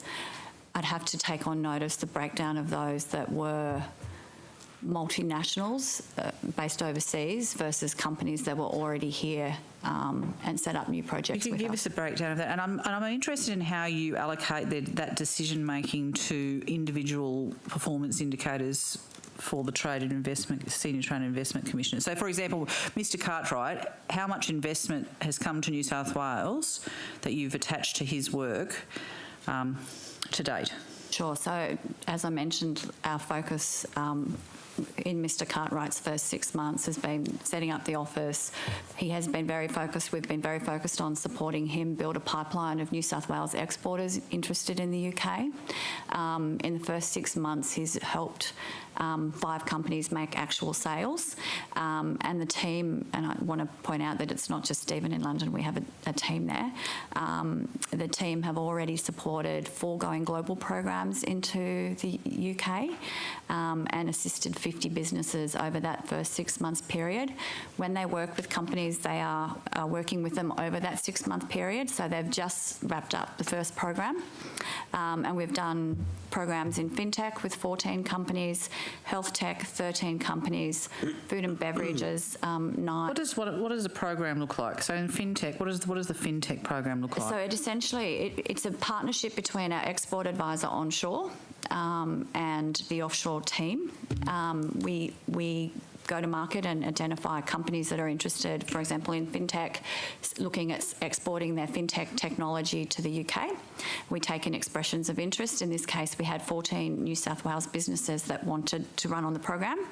The program typically runs for 6 months where they get intensive export assistance from their advisor here, as well as the London office.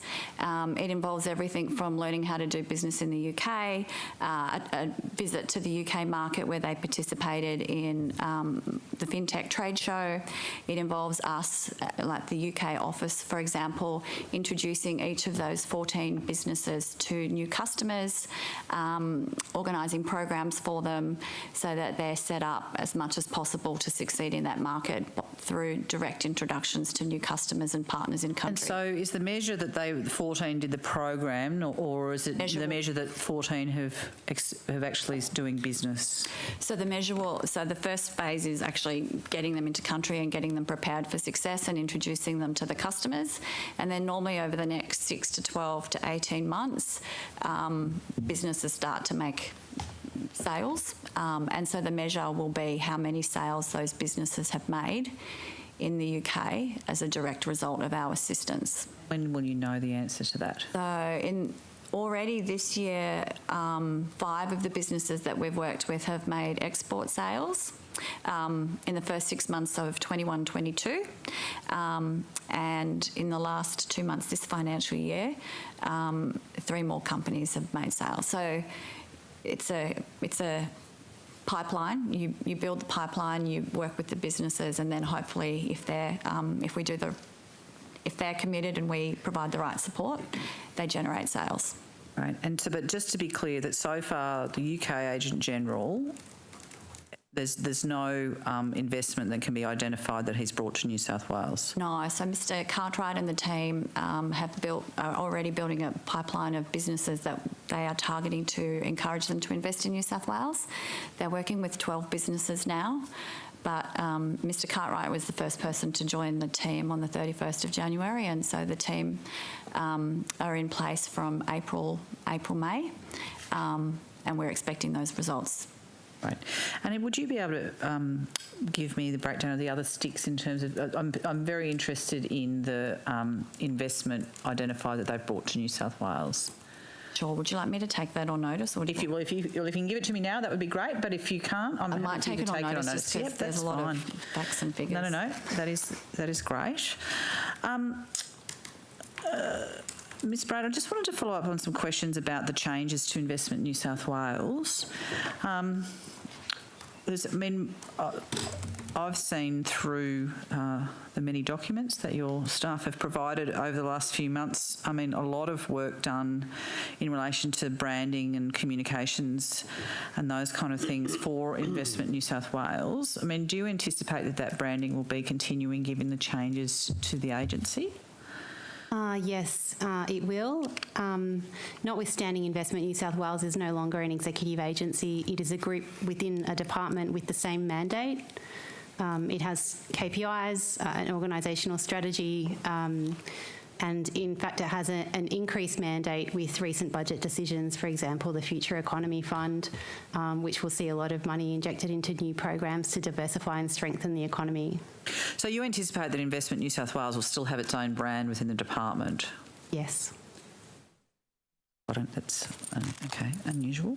And I think you've taken some of this on notice this morning, but I just wanted to understand. So the Minister gave us some figures about the creation of the entire department. Yes.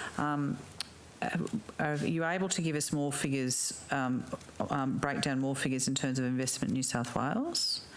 So Investment New South Wales budget for 22-23. Yep.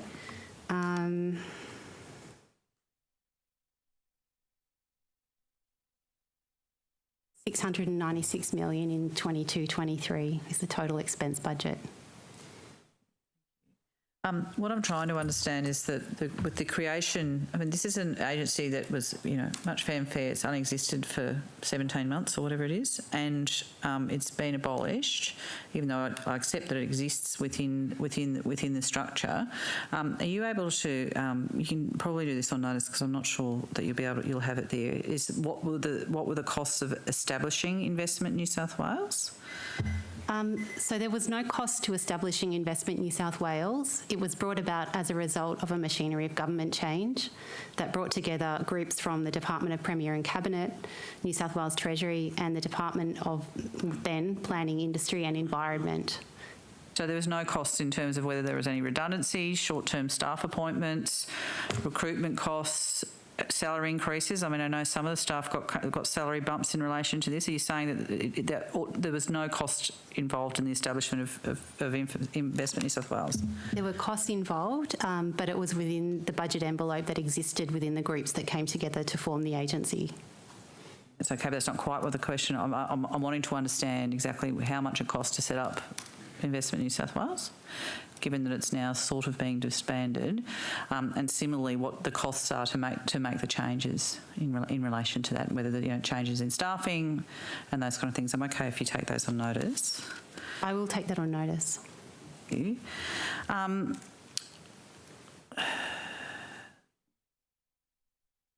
Well, when Investment New South Wales is set up, we've already talked about some of the consultant work that was done in relation to policies, procedures, and advice. Can you take me through the other consultants that were used in the establishment of Investment New South Wales?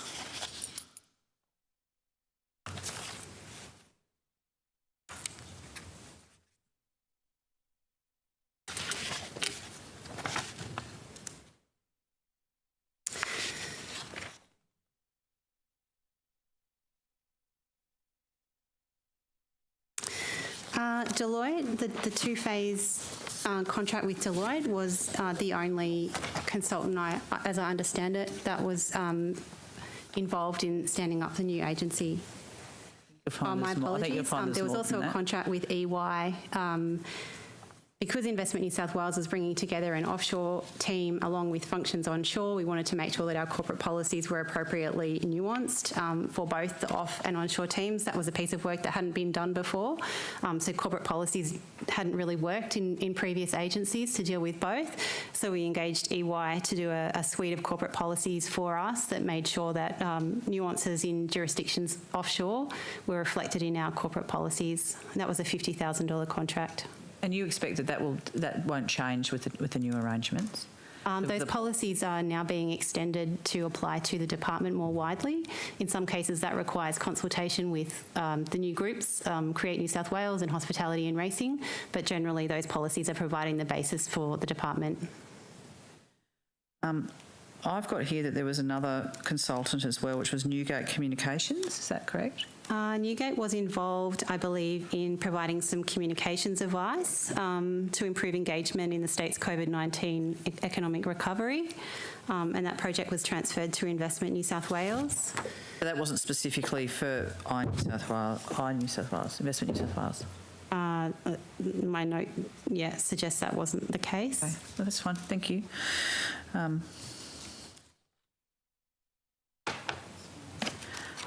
Can I just ask a general question? In your overseas offices, how are the offices branded? Are they branded New South Wales Government or are they branded New South Wales? They actually have dual branding. They have the Waratah, I think, on the left, and the name Investment New South Wales on the right. So first and foremost the Waratah. Sure, thank you. We've, as you know, the opposition's had a lot of interest in the costs of the trades officers, and we've sought in a variety of ways to get information in relation to this. I understand that the budgeting for the trades officers is carried out by region rather than individual officers. Is that the case? That is our structure, just like we would have a group onshore. So the world has been divided into 6 regions, each led by a stick. And the main office, so for example, London or Shanghai, and then we have the spokes. So the budget is typically held where the stick is located, but it is allocated for the region. That's correct. So are you able to give me a breakdown of the budget for the 6 regions then? Well, so I can give you costs for last year, and the budget for this year is just being finalised because of the recent changes of Investment New South Wales being standalone and moving into the department. But last year, the Americas region, the cost was $1.96 million. I mean, I can take it on notice if you like, or no, I'm happy if you don't mind me reading them out to you. That's fine. As you can see, I think I'm the only one asking questions this afternoon, so we've got plenty of time. I'll keep you busy. Plenty of time. So the ASEAN cost was 1.26 million. Greater China was 2.08. India and the Middle East 2.42. North Asia was 2.91.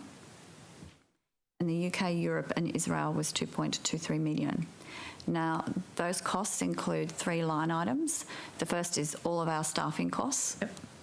The second is all of our operating costs, including everything from rent to our business development activities like participation in trade shows.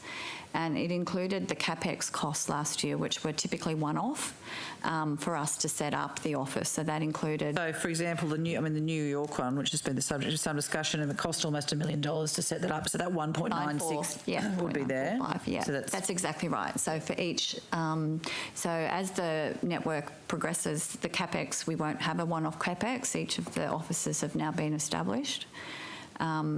And in future years, the budget will just be the people and the operating costs. And so, do the sticks have direct responsibility for how their budget allocations? How does that work? So just like all the other departments or the divisions within the group, we have a structure, agreed level of positions. So the LEC budget is quite fixed, and none of us really have flexibility around that. It is just what the staff headcount is for that office. Where they have discretion is around the post-operating budgets. So again, their leases are entered into from head office here in Sydney, and so many of their operating costs are fixed and are not something they can move around, and each is then given a discretionary marketing budget, which they will use to promote New South Wales and facilitate business in their region. I'm going to just move on because I'm just conscious of Mr. Thompson, and I do have a set of questions, but once I've asked these, then you can probably go if you wish to. So I need to play some musical chairs. Do you want to swap with someone with a microphone?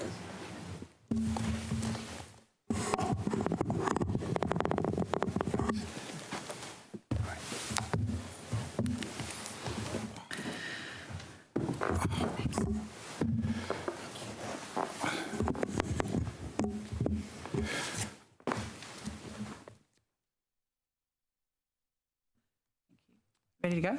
Okay. I just wanted to ask you just about the outcomes in relation to the Commonwealth Games.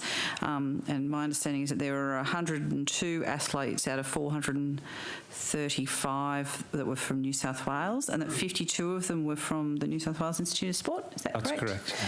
And I'm wanting to understand how you felt that went, given where your corporate plan is at in terms of the targets of how many athletes we have participating. If you can take me through that. Yeah, okay. No, thank you. In terms of the athlete results, those scholarship holders won 12 gold medals, 9 silver and 4 bronze, which when you look at the number of athletes from NSW that were in the team, 52, that's a very good strike rate of medals. So we were delighted with the performances of those athletes. We have a number of, out of the Commonwealth Games sports, NSWIS runs programs for 8 of the 19 sports. So that's why those numbers are, 52 athletes out of the 102. We don't operate sports programs across 19 sports. We operate across 8 of those sports. And I suppose, is the plan for you to look at additional sports, or how do you decide which sports you do? Yeah. So we decide really on the Olympic program primarily. So we have 15 sport programs that are all competed at the Olympic Games and Paralympic Games. So that's summer and winter. So that's sort of our primary focus. The Commonwealth Games obviously falls in between and is an excellent multi-sport event for our athletes to prepare them for the Olympic Games, which is a higher level of competition. So that's how we work. In terms of expanding our sport program, yes, we would love to expand the sport programs in the future, but it's a very competitive world now globally, and each of those sport programs requires a science and medicine support staff as well as coaching, a daily training environment, and sufficient and appropriate competition for the athletes. So we are budget dependent, and therefore we have to make some decisions. And how are you managing the new emerging sports? So things like surfing and skateboarding. It's a slightly different regime in terms of how people train for those. Yeah, you're looking at the inaugural chair of the Skateboard Commission, which was in 2019. I was asked by the Australian Olympic Committee to start that because the sport itself is in its infancy, and it was the first time it was at the Olympic Games. So it was very much creating an Olympic team from scratch. The results were outstanding. Obviously, the gold medal from Keegan Palmer and 2 New South Wales athletes recorded 5th places. So very competitive in those first games. Other sports such as surfing obviously has a professional element to it. So they are already world-class athletes through their professional sport environment. But nonetheless, we're working closely with them because the Olympic program is a very different environment for them to competing. But again, there was a bronze medal there for a New South Wales-based athlete at the Games. So yeah, we're looking very much at the future. We have breakdancing in Paris, for example. There is speed climbing as well now. So the focus of the Games is moving towards action sports, and obviously we need to be cognizant of that and look towards programs in those areas in the future. And is it the case that the budget allocation, either you can stretch it within the cap or you need additional funding to support that? I think, to be fair to the athletes, it's always about providing the best support to the athletes. Our vision is to support Australian athletes to be world's best, and therefore if you spread your resources too thinly, you're not providing a good service to any of the athletes. So we need to sort of be very careful, and if we expand programs, we have to look at we'll need some additional resource to do that. And are you seeking additional funding for the budget from the New South Wales government in relation to this?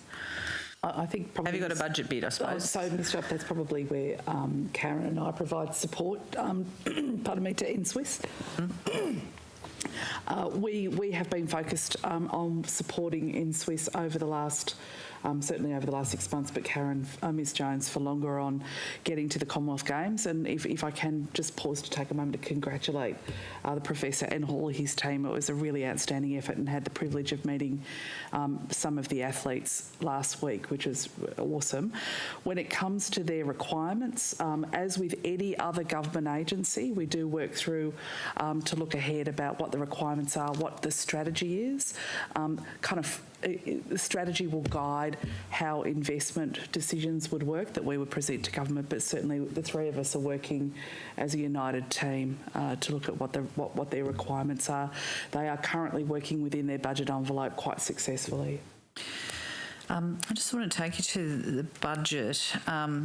The 21-22 budget, as I understand it, included $5.2 million or $21.4 million over 4 years to support the Institute. That's correct.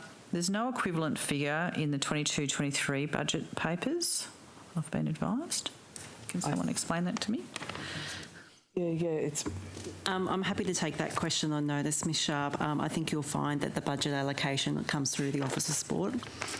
So it's just not identified in this year's papers. Is that the issue? I'll have to check that for you. Could you just check? Because we haven't been able to find it. It's the case that they're kind of aggregate, even though each of the chief executives has the accountability for their own budget as far as the budget is concerned. Our understanding, but we'll certainly confirm that with you. And can I just confirm then what the amount for this year is? Have you? Oh, the budget, it's 18.2 million. Is that for this year only? This year. Sorry. I've got that it was 5.2 million, and then it was 21. And so this is in last year's budget, 21-22. It was 21.4 million over 4 years. You're saying that this year's budget is 18 million. Is that correct? So last year's budget would have been in total, would have been around 17 million, which included the 5.1 million as well. Okay. Thank you. They're the only questions I have for you. All right, thank you. If you up to you what you do next. I've got some questions for, I think it's probably for Ms Hill. Thank you for sitting here all day. I just want to understand, as you would be aware, during the preparation for this committee, there was lots of questions about where Western Parklands City Authority sits. So it now sits within this cluster. Why is that? Under our legislation, we have a very strong focus around investment attraction, and so for that reason we are sitting with Investment New South Wales and with the Department of Enterprise, Investment and Trade. So whilst we have a Western Parkland City focus, that's obviously different to Western Sydney in terms of geography, but really the objects of the Act speak very strongly to the importance of attracting investment, and so that's our understanding of our relationship in this cluster. I mean, I understand it was a government decision. I'm not asking you, you sort of get where you are, but I mean, is part of the issue that when this cluster was created, obviously former Minister Ayres was the Minister for Western Sydney, and it's just sort of that made more sense. So when that was originally created, but it's now it's an issue that we've now got a minister who's not from Western Sydney, but this area remains in his area because of the link to investment. Is that? I can only say that my understanding would be is the link to investment and investment attraction. Thank you. I'll just in your. I just wanted to ask you a bit about your budget and the number of staff. How many FTE have you currently got? So we speak in terms of headcount. So I understand as of the. Give me a moment. Sorry, has that been a change? I mean, normally things are reported as FTE in annual reports. So in short, our FTE is very similar to our headcount in terms of the nature of that. But in terms of the actual permanent employees, we have 92 permanent employees. As to the extent of the actual how that relates to FTE, I can take that on notice, but most of the headcount and generally aligns well with FTE. I'm advised by our head of people and culture.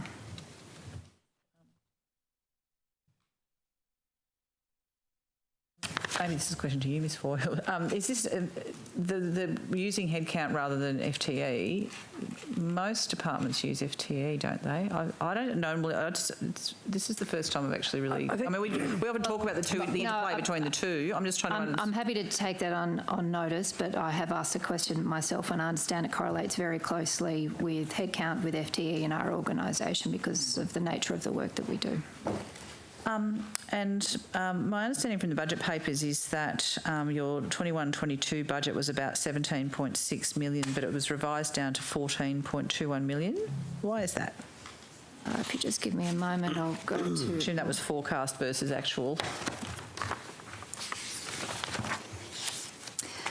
So you're looking at the employee-related expenses? Yep. So the budget for 21-22 was 14, and you're comparing that to... I understand it was forecast to be 17.6.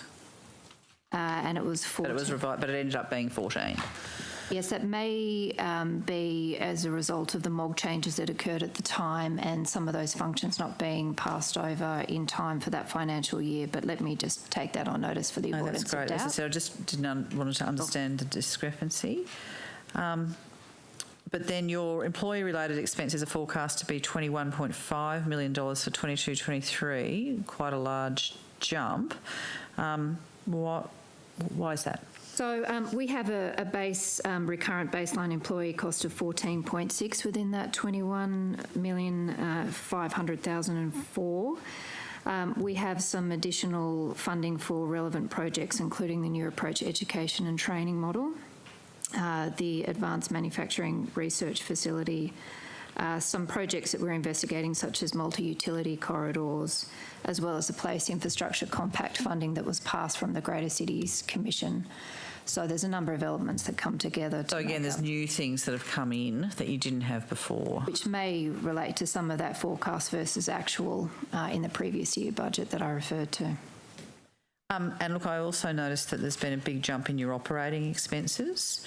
From 19.6 million to 33.4.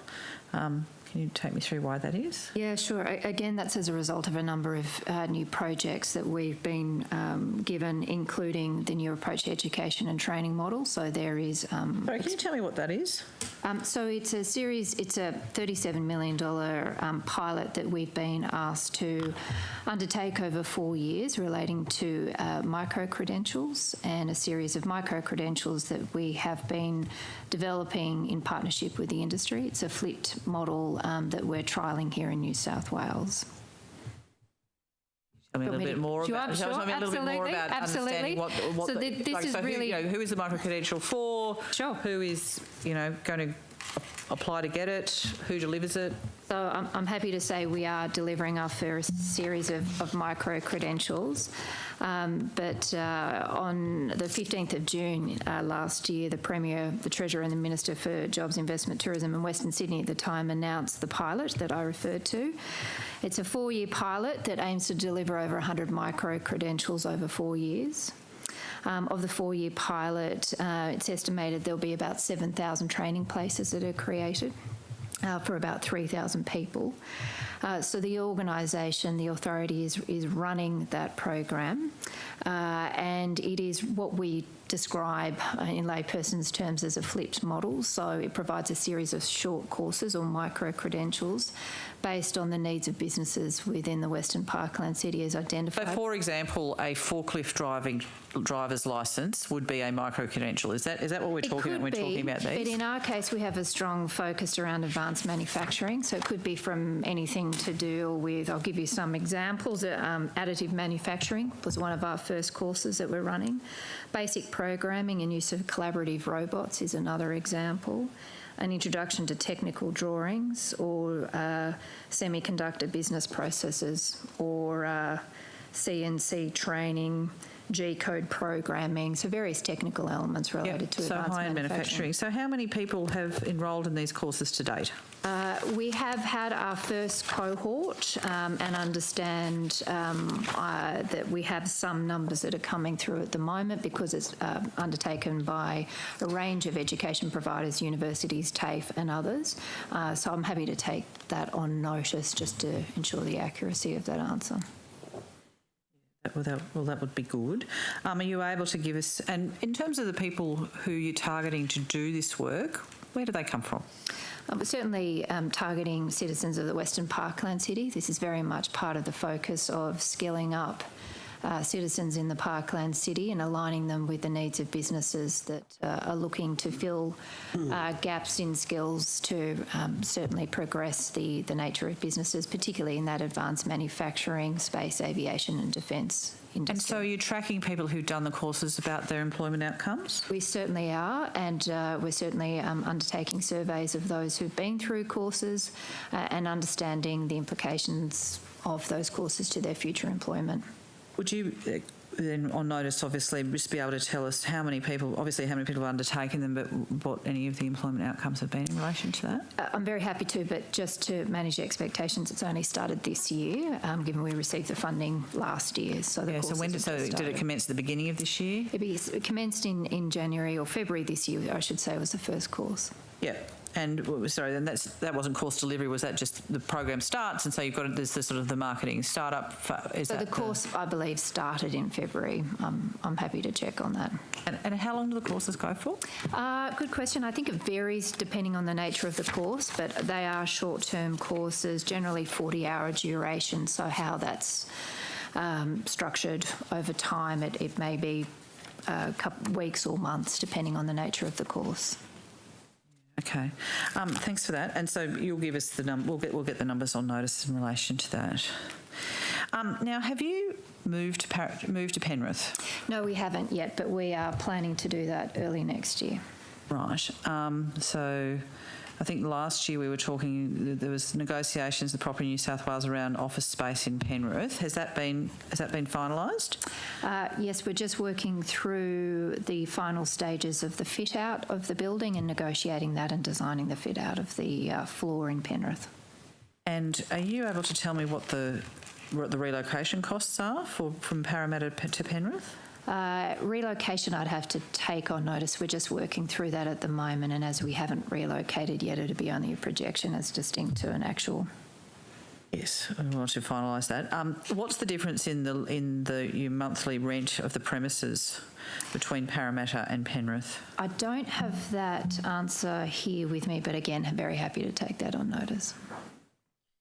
And what is the difference in the size of the office space?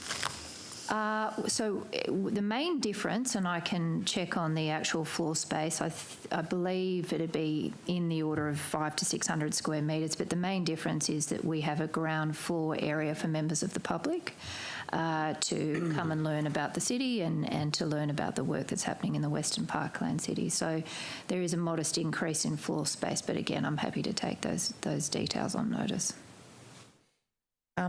Before you went to Penrith, how was Penrith chosen? That was a matter announced before my time by the Minister. But it was a government decision? Yes. Minister at the time being Minister Ayres? Correct. Do you know whether there was any other options were explored? I couldn't say. I'm afraid it was before my time.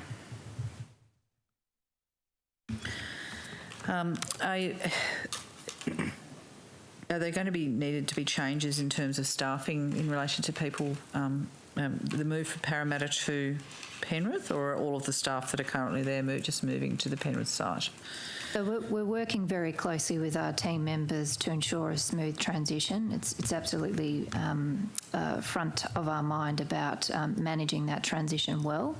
The benefit is we've had some time to know that this is planned, or certainly has been an intention of government. And as a consequence, we've been giving due and forward notice to anyone joining the organisation that this was a planned move. So it comes as no surprise to anyone who's been joining our organisation over the last 12 months that this will be the case. We've been very open with our team. Unfortunately, many of the people that we employ are already based in the Western Parkland city, so this is a benefit to them.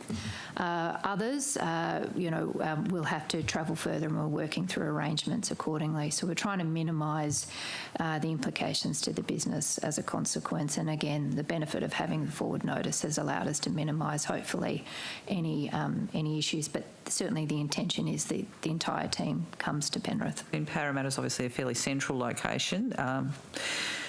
Penrith, not so much. Are there going to be staff who do you think you'll lose staff as a result of this decision? I think it's inevitable that staff will make decisions, as it suits their travel patterns and their lifestyles accordingly. But I can say that many people have reached out to me and are very attracted by the opportunity to work in Penrith. Whilst it may not be central for some, it certainly is for others. And we're building a city in Western Parkland City, so it's a hugely attractive opportunity for many skilled people living in that area. Right. And sorry, just remind, when do you think you'll be in? So we're very much dependent on the building being completed. Current expectations are January, February next year, all going well with the completion of the build and the fit out.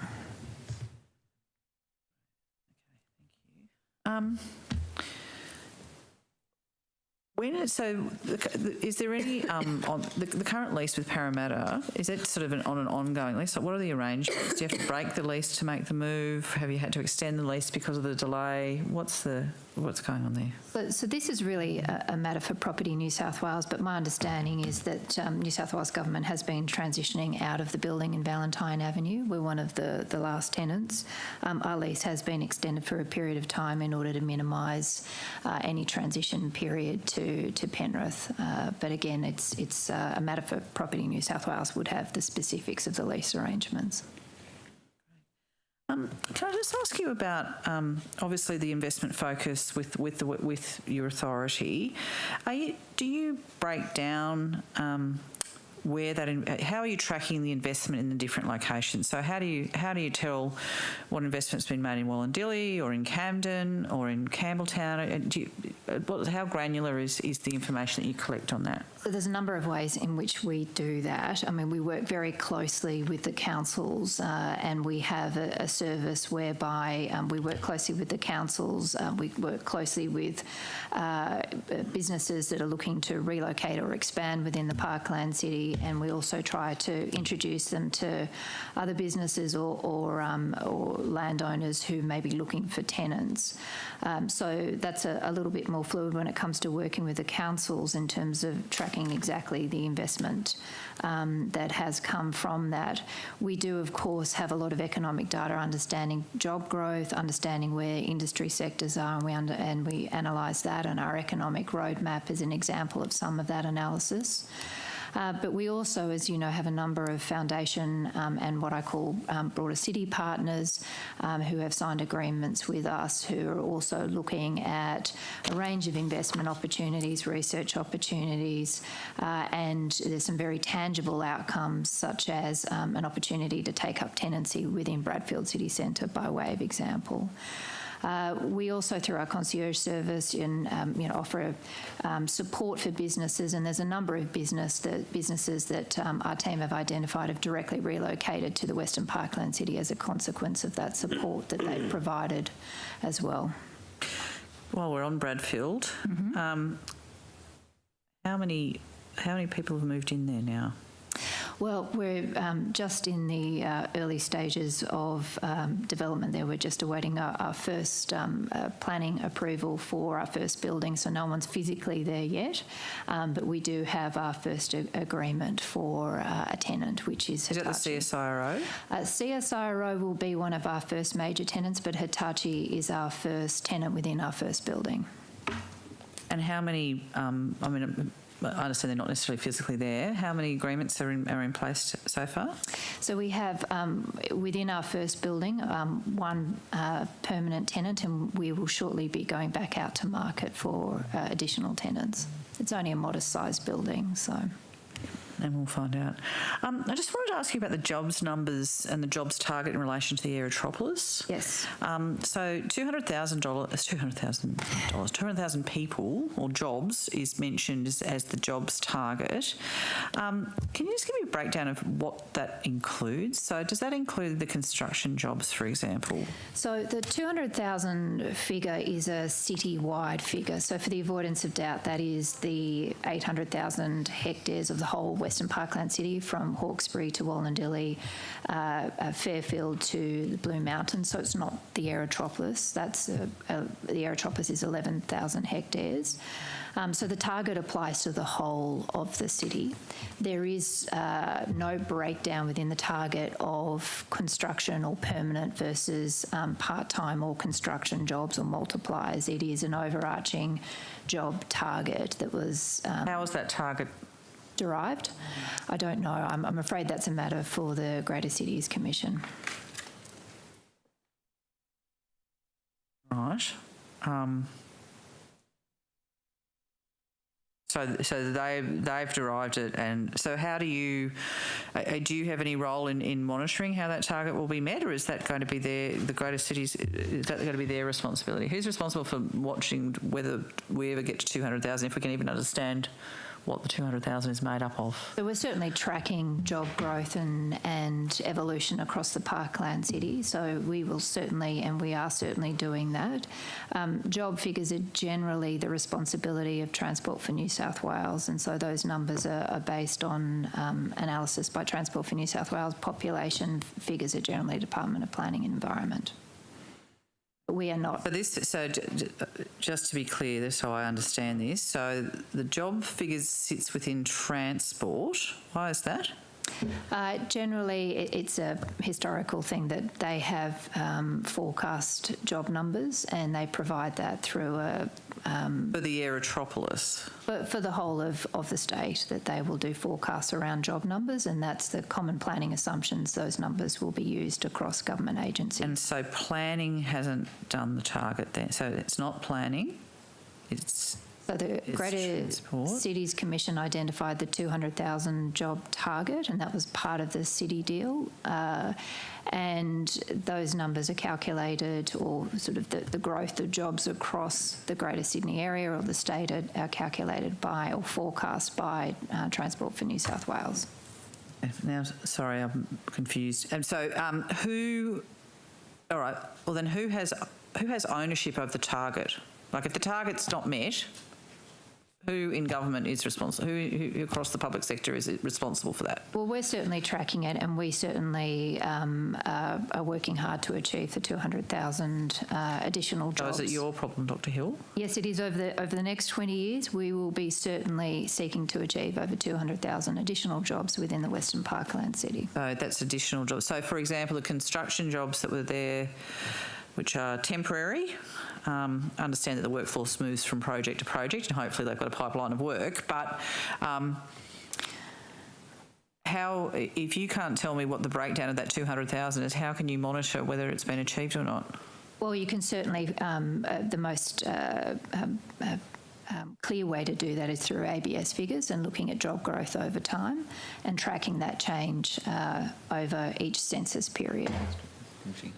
The actual number of jobs that are generated and attributable to the Western Parkland city. So your agency will do that. You're the people that when yeah.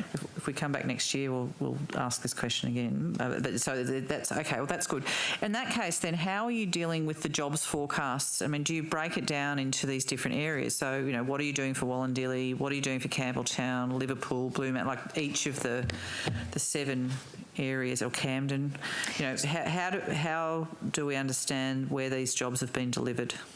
So, as I said, the common planning assumptions in terms of jobs come from Transport for New South Wales. On the basis of that, the Greater Cities Commission in their next iteration of plans will be identifying job targets. What geography they do that is certainly a matter for them. But we would be looking on an LGA and a cumulative basis around how those jobs are growing across the Parkland city and how they equate to 200,000 jobs over that period of time. So can I just John, the jobs targets across that area is for the entire area, which is the 800,000 hectares. But I suppose part of my curiosity about this is that 200,000 is used directly to do a lot of government material that goes out. And the 200,000 is just saying that that's for the Aerotropolis.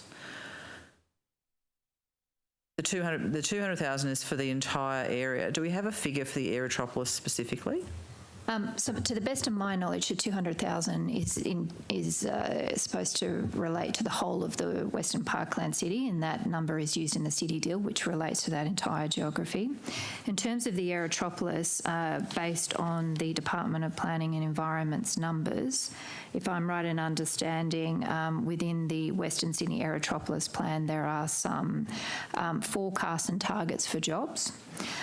Within the precincts that they have identified, I believe, based on their analysis, that there is land rezoned sufficient enough to support over 119,000 new jobs over the next 50 years within the Aerotropolis. and then they have broken it down by precinct on the basis of the land that's can you just get that rezoned. again? 119,000 over 50 years? That's right. So the 200,000 is over how many years? 20 years. What?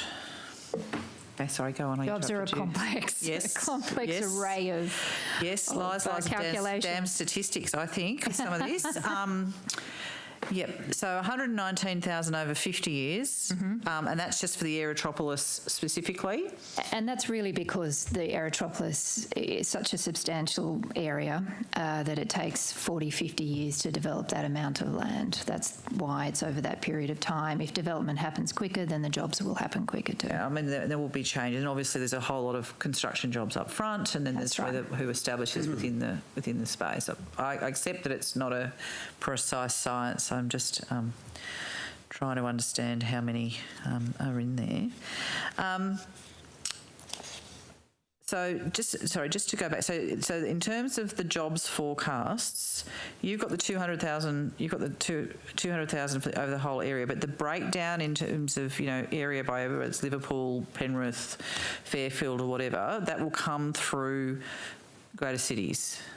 Yes, based on Transport for New South Wales numbers. Yeah. So, okay, that's all right. As a common planning base across government. Yep. Okay, that is fine. What's the current status of the Western Sydney City deal? It is progressing well. From my most recent information, 15 of the 38 deliverables have been completed. Furthermore, a 3-year evaluation is being completed of the city deal consistent with the original agreement, and it seems to be tracking well on that basis. And I mean, so is the new? Obviously, it's linked to federal funding, and obviously there's been a change of government. Are there other things being re-looked at as a result of the change of government? We're certainly actively discussing the new Commonwealth Government's view of the city deal, and we're waiting to get feedback from the Commonwealth on that basis. In the meantime, we're continuing to progress with the delivery of the 38 deliverables. Right. Can you give me an update, though, specifically on my understanding is that there was rapid bus services as part of that arrangement. Can you tell me where they're up to? Yeah, I mean, that certainly is a key deliverable of Transport for New South Wales. I understand they've been undertaking a business case in relation to that. Other than that, I'm afraid I'd either have to take it on notice or to discuss that with Transport. The reason what I'm asking is that I'm told that the business case was complete in the first quarter of 2020, or it was due to be complete. Are you able to tell me whether it's been completed at all? No, I'm afraid I'd have to ask my colleagues in Transport for New South Wales for further detail around that. So what is your role with your agency's role then in terms of the Western Sydney City deal? Are you the sort of primary agency, or how does that work across government? So there's a City Deal office that was set up across 3 levels of government, and that City Deal office sits within the Western Parkland City Authority. With you, yes? It is with me, yes. Yep. And it administers or brings government together to support the administration of the City Deal. But presumably you're tracking the 38 commitments. We are, yes. So why can't you tell me about the rapid bus? I can't tell you about the business case. Rapid bus, the status is ongoing. As to the detail of delivery of the rapid bus service, I'd have to refer to Transport for New South Wales or take the question on notice. Right.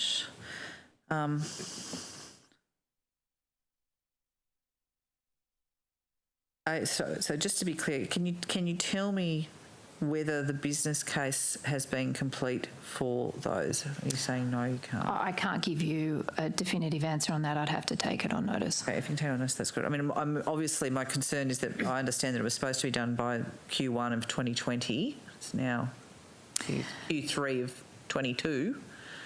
We're a fair way behind. Yeah, so that commitment is so commitment C2 is the responsibility of the lead agency is Transport for New South Wales, so I'm happy to take that on notice. Yep, that's great. And so the way that it works is you kind of coordinate it, but each of the agencies that are delivering it, they deal with it, but you have oversight and the reporting on the status of this, so presumably as it goes to Cabinet comes through you, is that correct?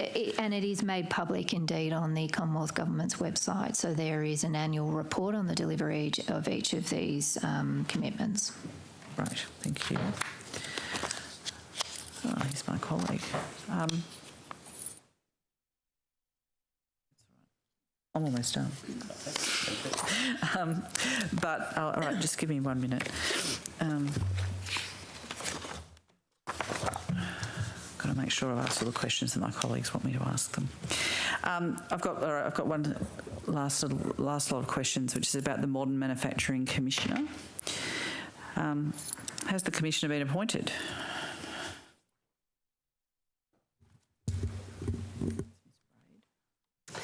An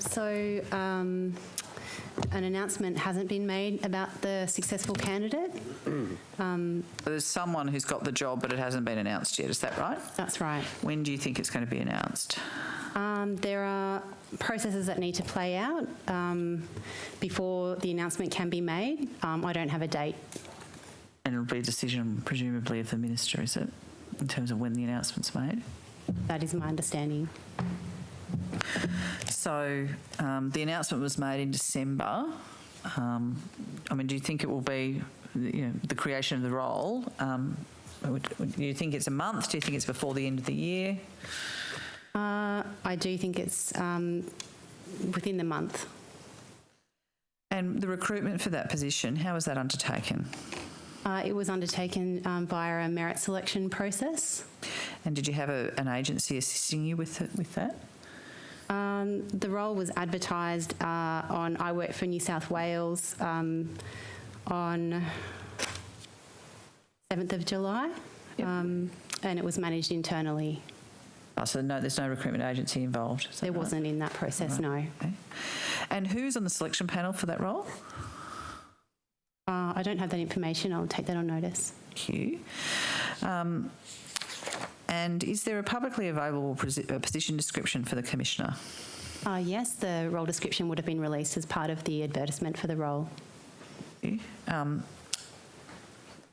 And are you able to, have there been, I'm obviously not asking you who it is, but the person signed the contract? Yes, the contract has been signed. And can you just take us through what the KPIs are for that position? I don't have that information. I'll take that on notice. Okay. And are you able to confirm who the appointees to the Modern Manufacturing Task Force are? Refer that question to Ms. Knight. Ms. Bell. Bill. Hi, so the task force I think was announced in March. I feel like it might have even been announced the day of budget estimates last time. So the task force was led by Mr. Tony Shepherd. Yep. And the task force members that supported Mr. Shepherd were Mr. Dick Howlett, the CEO of Cochlear, Mr. Chris Jenkins, the CEO of Thales, Ms. Bronwyn Evans, or potentially I think maybe Dr. Bronwyn Evans, the CEO of Engineers Australia, and Dr. Roy Green, our special advisor to UTS. I think that was the task force. Yes, and have they completed their work? So they have submitted their report to government on, I think, as per their deadline of the 31st of July. That report is... so it was July. Yeah, Sorry, I've got I think 30, it might have I thought originally I've got 30 June. That's correct, but they submitted it on the 31st of July. Right, and so it's with government, and is it going to be made public? It is currently going to go to Cabinet to noting to be, and then to be published, yes. Right, and so they've obviously made recommendations. Are you anticipating that there will be a government response straight away, or there's just the report for noting with future action that the government may determine? So the initial report is very comprehensive. I think the task force were very dedicated. They have made a number of wide-ranging recommendations. So the first process will be for noting, and the Commissioner will then work across government in the response. Yep, great. Thank you. That's it for me. Great. So I'm just going to go. I might just deal with one sport issue up front. So I think, Ms Jones, it was a question about the Regional Sport Facility Fund and round 2 of that grant process. Right. I understand the grant applications closed on the 8th of October 2021. Oh, sorry, yes, I'll get the mic. Yeah, I can confirm those details for you. I'll take that on notice, but I'm assuming that you're right there. Yeah. And announcements for the fund then started to roll out around December 2021 in an ongoing way. Yes. Yep. I wanted to ask about a particular grant from round 2 of that fund, and that was in Dubbo to the St John's Junior Rugby League Football Club. Can I ask some questions about that specific grant? Yes, as you can appreciate, there's a lot of grants that actually get issued by the Office of Sport, so I might not know the specific details on this one, but happy to take it on notice. Yeah, no worries. Do we have any specific details about that grant? I'm just going to have a look at my spreadsheet now. Yeah, thanks. I'm happy to just give you a little bit of time to do that, given it's a detailed question.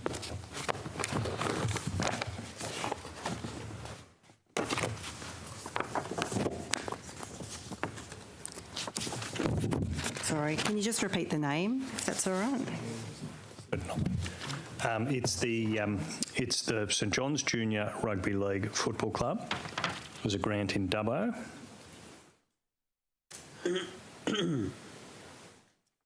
There's 406 on my spreadsheet. So yeah, no worries. I don't mind if you want to find it, because I do have some specific questions on it. So helpful to get those specific questions and then. Yeah. Well, why don't I? What I might do is ask about some other issues, and then Ms Jones, if I can come back to you while you've got a moment to have a look for that, and then let's. I'll just ask my colleague to look. Yeah, no trouble. Okay, that's all good. So I might just turn back to another area then. I was just interested in the Elevate Festival. This is back to the nighttime economy, what I would describe as the nighttime economy issues, although feel free to describe it elsewhere. I was interested in just what assessment was done after that. How successful was this? It was obviously a high-profile event. Yes, of course. So Elevate was an event that was managed by Destination New South Wales. I'm afraid that the preparation for that material would be done for Minister Franklin's appearance next Monday, but I'm happy to ensure that the team are ready.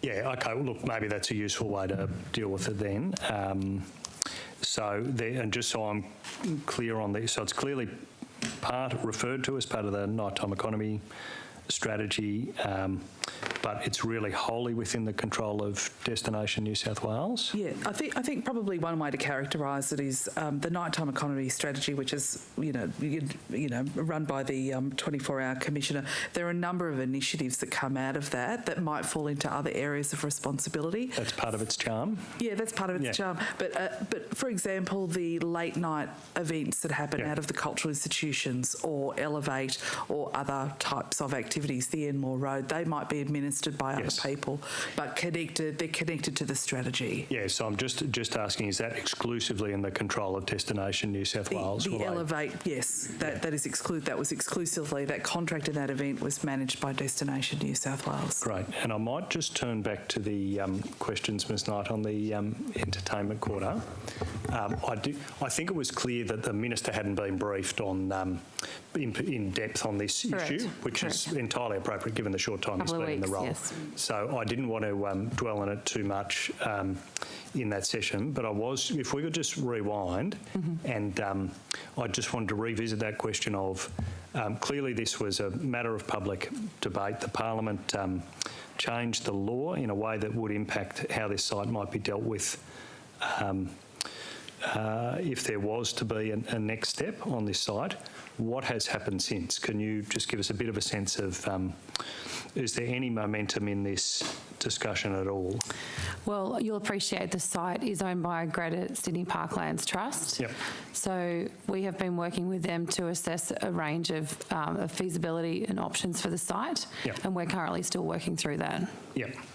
And so who's involved in that discussion? Is that really just you and the Greater Sydney Parklands Trust? Correct. Yeah, and they're the only people at the table. At this stage, there is an internal government steering committee which is looking at the site. Okay, and who's on the internal government steering committee? It's Investment New South Wales, the commercial transactions team of the department. Yep. It is the DPE and Greater Sydney Parklands and Treasury. Great. Okay, so they're essentially around the table in government, correct, working out, okay, what do we want to do with this What can site? we do? Mm-hmm. Yep. Have there been discussions with the existing leaseholder? Not since the termination, not since the withdrawal of the unsolicited proposal. Right, okay, so, and I think you said earlier this morning there have been discussions about the withdrawal of the unsolicited Correct. proposal, but not since then. We have requested some information from the existing tenant to conduct that feasibility. We require that information to conduct it. And who's in charge of that relationship? Who's actually having those discussions from the government side? That's the commercial transactions team. Right, okay, yep, which makes sense. And what were the nature of the discussions around the unsolicited proposal being withdrawn? With the tenant? Yes. We both agreed, that the tenant and government, that the unsolicited proposal could not proceed because of the introduction of the legislation. Yeah, the Parliament changed the law. Correct. The unsolicited proposal was no longer... Correct. It was no longer possible to proceed with it. So it was a discussion about that, what was really a fact at that point. Absolutely. Yeah, okay. And what is the, what information have we required from or have we requested from the tenant since then? I just want a general characterisation of it. The leases, subleases with respect to the site. Yeah. So there's a ground lease, and then the current tenant has subleases on the site. Great.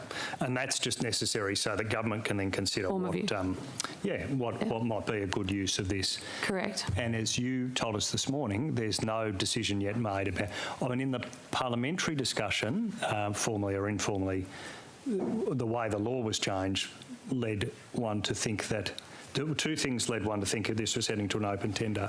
A common view that the site hadn't reached its potential, and a change in the law that really required, if there was any long-term lease for an open tender to take place. But you're saying that decision about whether or not one will take place has not occurred? Correct.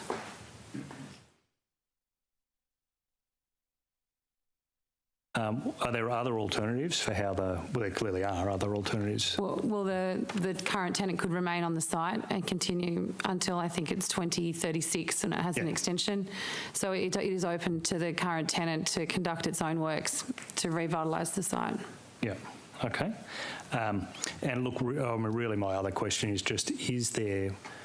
can you give us some sense of the timing? It's really the question of, after this was discussed, is this something that's under active consideration by the agencies, putting the minister aside for the moment, quite fairly, but is this something that is just going to sit there? I mean, perhaps there's an election coming, so it's just going to sit there and won't be dealt with, or is it something where there's an active... We're actively considering it, but we haven't yet reached a conclusion as to what happens next. Yeah, and any sense of the timeline for what might be required to do that? Yeah, I can't provide that. I can't provide a timeline, I'm sorry. How complex, it sounds like quite a complex It's very discussion. complex. Yeah. It's very complex, yeah. All right, that seems fair. Okay, I might come back, Ms Jones, to you if you've got some details on that project. Yes, I do. So it was a Regional Sport Facility Fund project. The funding recipient is St John's Junior Rugby League Football Club. Right. And the update I have on my spreadsheet here is that construction commencement is due in the middle of this year, so around about now. Great. In the middle of this year. Okay, and I think we agree the grant amount was for $999,999. Yes, that's correct. And what was the grant purpose? The actual project itself, or the project name that I have here in the spreadsheet, is Growing Sports Facilities for a Growing Dubbo. Yep. But the details of it will be included in the grant application, of which I can take on notice for you. Yeah, sure. And who was the grant recipient? I just mentioned that. The grant recipient was St John's Junior Rugby League Football Club. Right, okay, was actually the recipient of the of the grant. Great. So they were the grant proponent. That's those two things travel together. Yeah. That's right. And was the grant judged to be eligible and conforming? Yes, so the whole process in terms of grant assessment at the Office of Sport is governed by grant guidelines, assessment methodology and also probity plan. Yep. We actually go through an assessment process. First and foremost, we check the eligibility of each grant application against the eligibility criteria before it then moves through to the assessment process, which is overseen by an assessment panel and also involves an independent probity officer. Through that process, there's a series of recommendations that are made. Yep, thank you. And it's obviously an eligible proponent. I think that's clear. Correct. Was it judged to be shovel ready? I'd have to take that on notice, but yes, that was one of the criteria. Yeah, so it would have to be, if it has succeeded through the process, it would have to be. Again, I'll take that on notice, but yes, it is part of one of the criteria. Is there any significance to the amount of the grant, just $1 short of $1 million? So the upper limit of the grants available was $1 million, and I think you'll find that there are a number of grant applications that came in just at that amount. Right, so just $1 short of the total amount. It's not unusual that happens, yes. Yeah, okay. But I will say that part of our assessment process, though, is to check the cost estimates as part of the proposals as submitted, as also with the deliverability of a grant or of a project to make sure that they can actually build it. For a project with a total project cost of $1 million or more, financial co-contribution is required of 25%. Correct. Was that required for this grant? So there was a couple of options under the grant guidelines. They either had to make a co-contribution, or alternatively they could have applied for financial hardship and demonstrated financial hardship. Which of those two did they take? I'd have to take that on notice. Yeah. How do the financial hardship provisions work? So they'd actually have to demonstrate that they did not have the capacity to provide a financial co-contribution. Right, so on notice you'll tell us if that was triggered. Correct. Okay.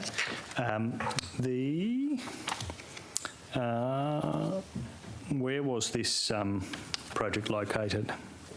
Again, I'd have to take that on notice. The only information I have in front of me is that it's in Dubbo. It's in the Dubbo Regional Council, LGA.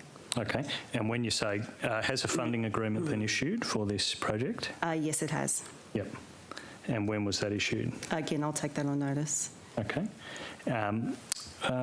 You said that construction commencement was imminent. Has it occurred? That's the status that I have, is that current construction commencement is due in the middle of this year. I have a baseline operational date, so somewhere between now and when the project will be completed is around January 2023. Right, so it should be complete in January 2023. It's required to be complete by the 30th of June 2023 by the grant guidelines. That's right. When did, but we don't know if construction has commenced? I've got here that construction commencement is due. It's due in the middle of this year, so I don't... When you say the middle of this year, when was it due? It says, at the moment, it says in June 2022. Yeah. But again, I'll have to get that confirmed for you. So these projects, they tend to tell us when they want to start construction, and sometimes they experience delays on that. But I can have my team check in with them and see whether or not it started. Well, presumably it would have been due on the 18th of June 2022, because if it was any later than that, it would have been outside the grant guidelines, which require projects to commence construction within 6 months of funding being announced.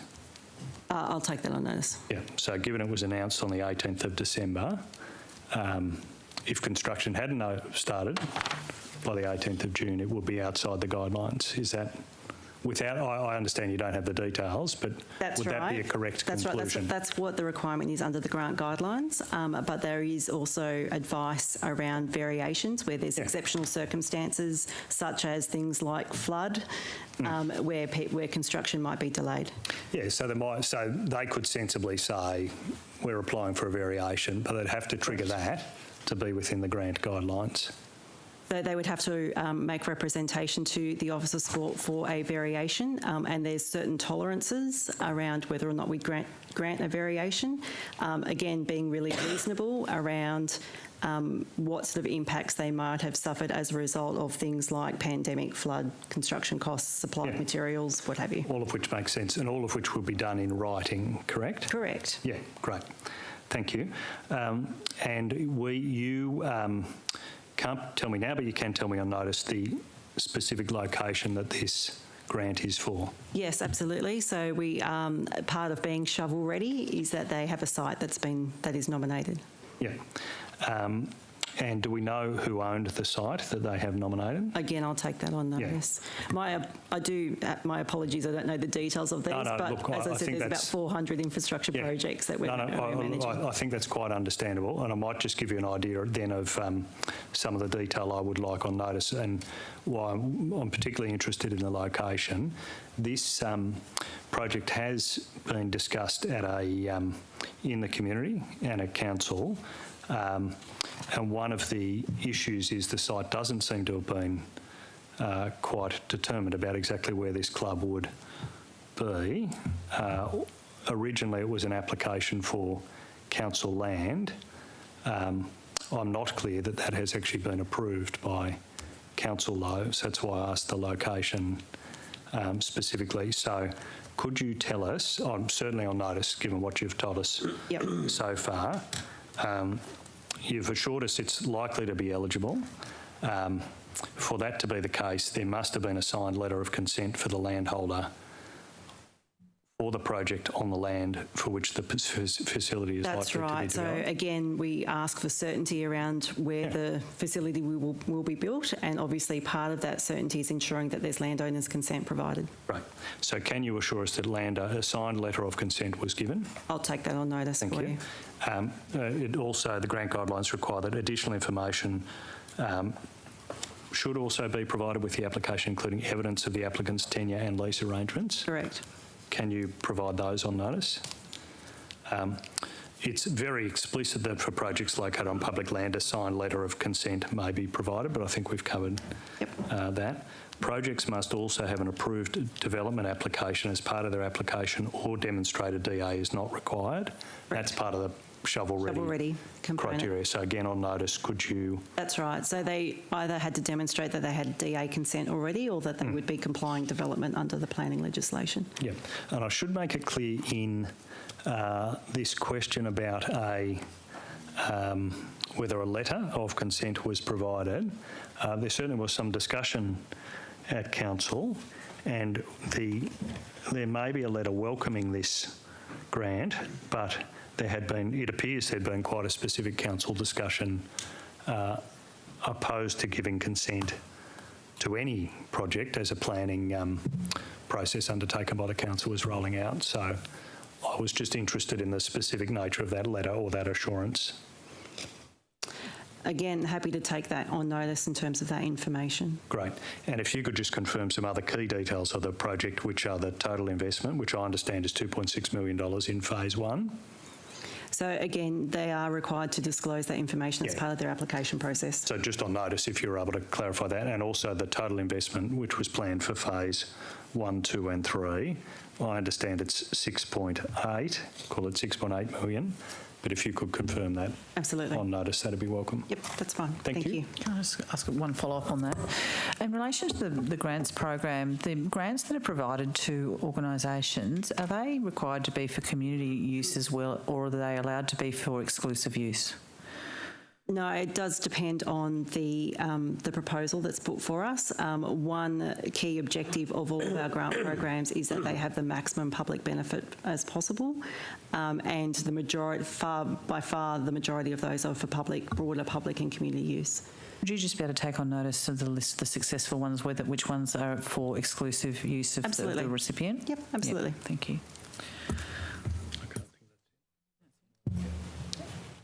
Okay. It's actually 3:30. We're due to have a break, but in fact, I don't think we'll come back from the break if everyone's comfortable with that, unless the government have any questions. Thank you. In which case, thank you everybody for your attendance today. We do appreciate it. A number of questions were taken on notice. The Secretariat will be in touch and answers will be due within 21 days. Thank you all for your attendance today. Of course, if we can acknowledge the many people from across our agencies and department that put in a lot of effort and feel very proud of the work that the department and they do. So I just want to acknowledge all those people. Of course, and on behalf of the committee, thank you to all of your teams as well. Thank you. Thank you.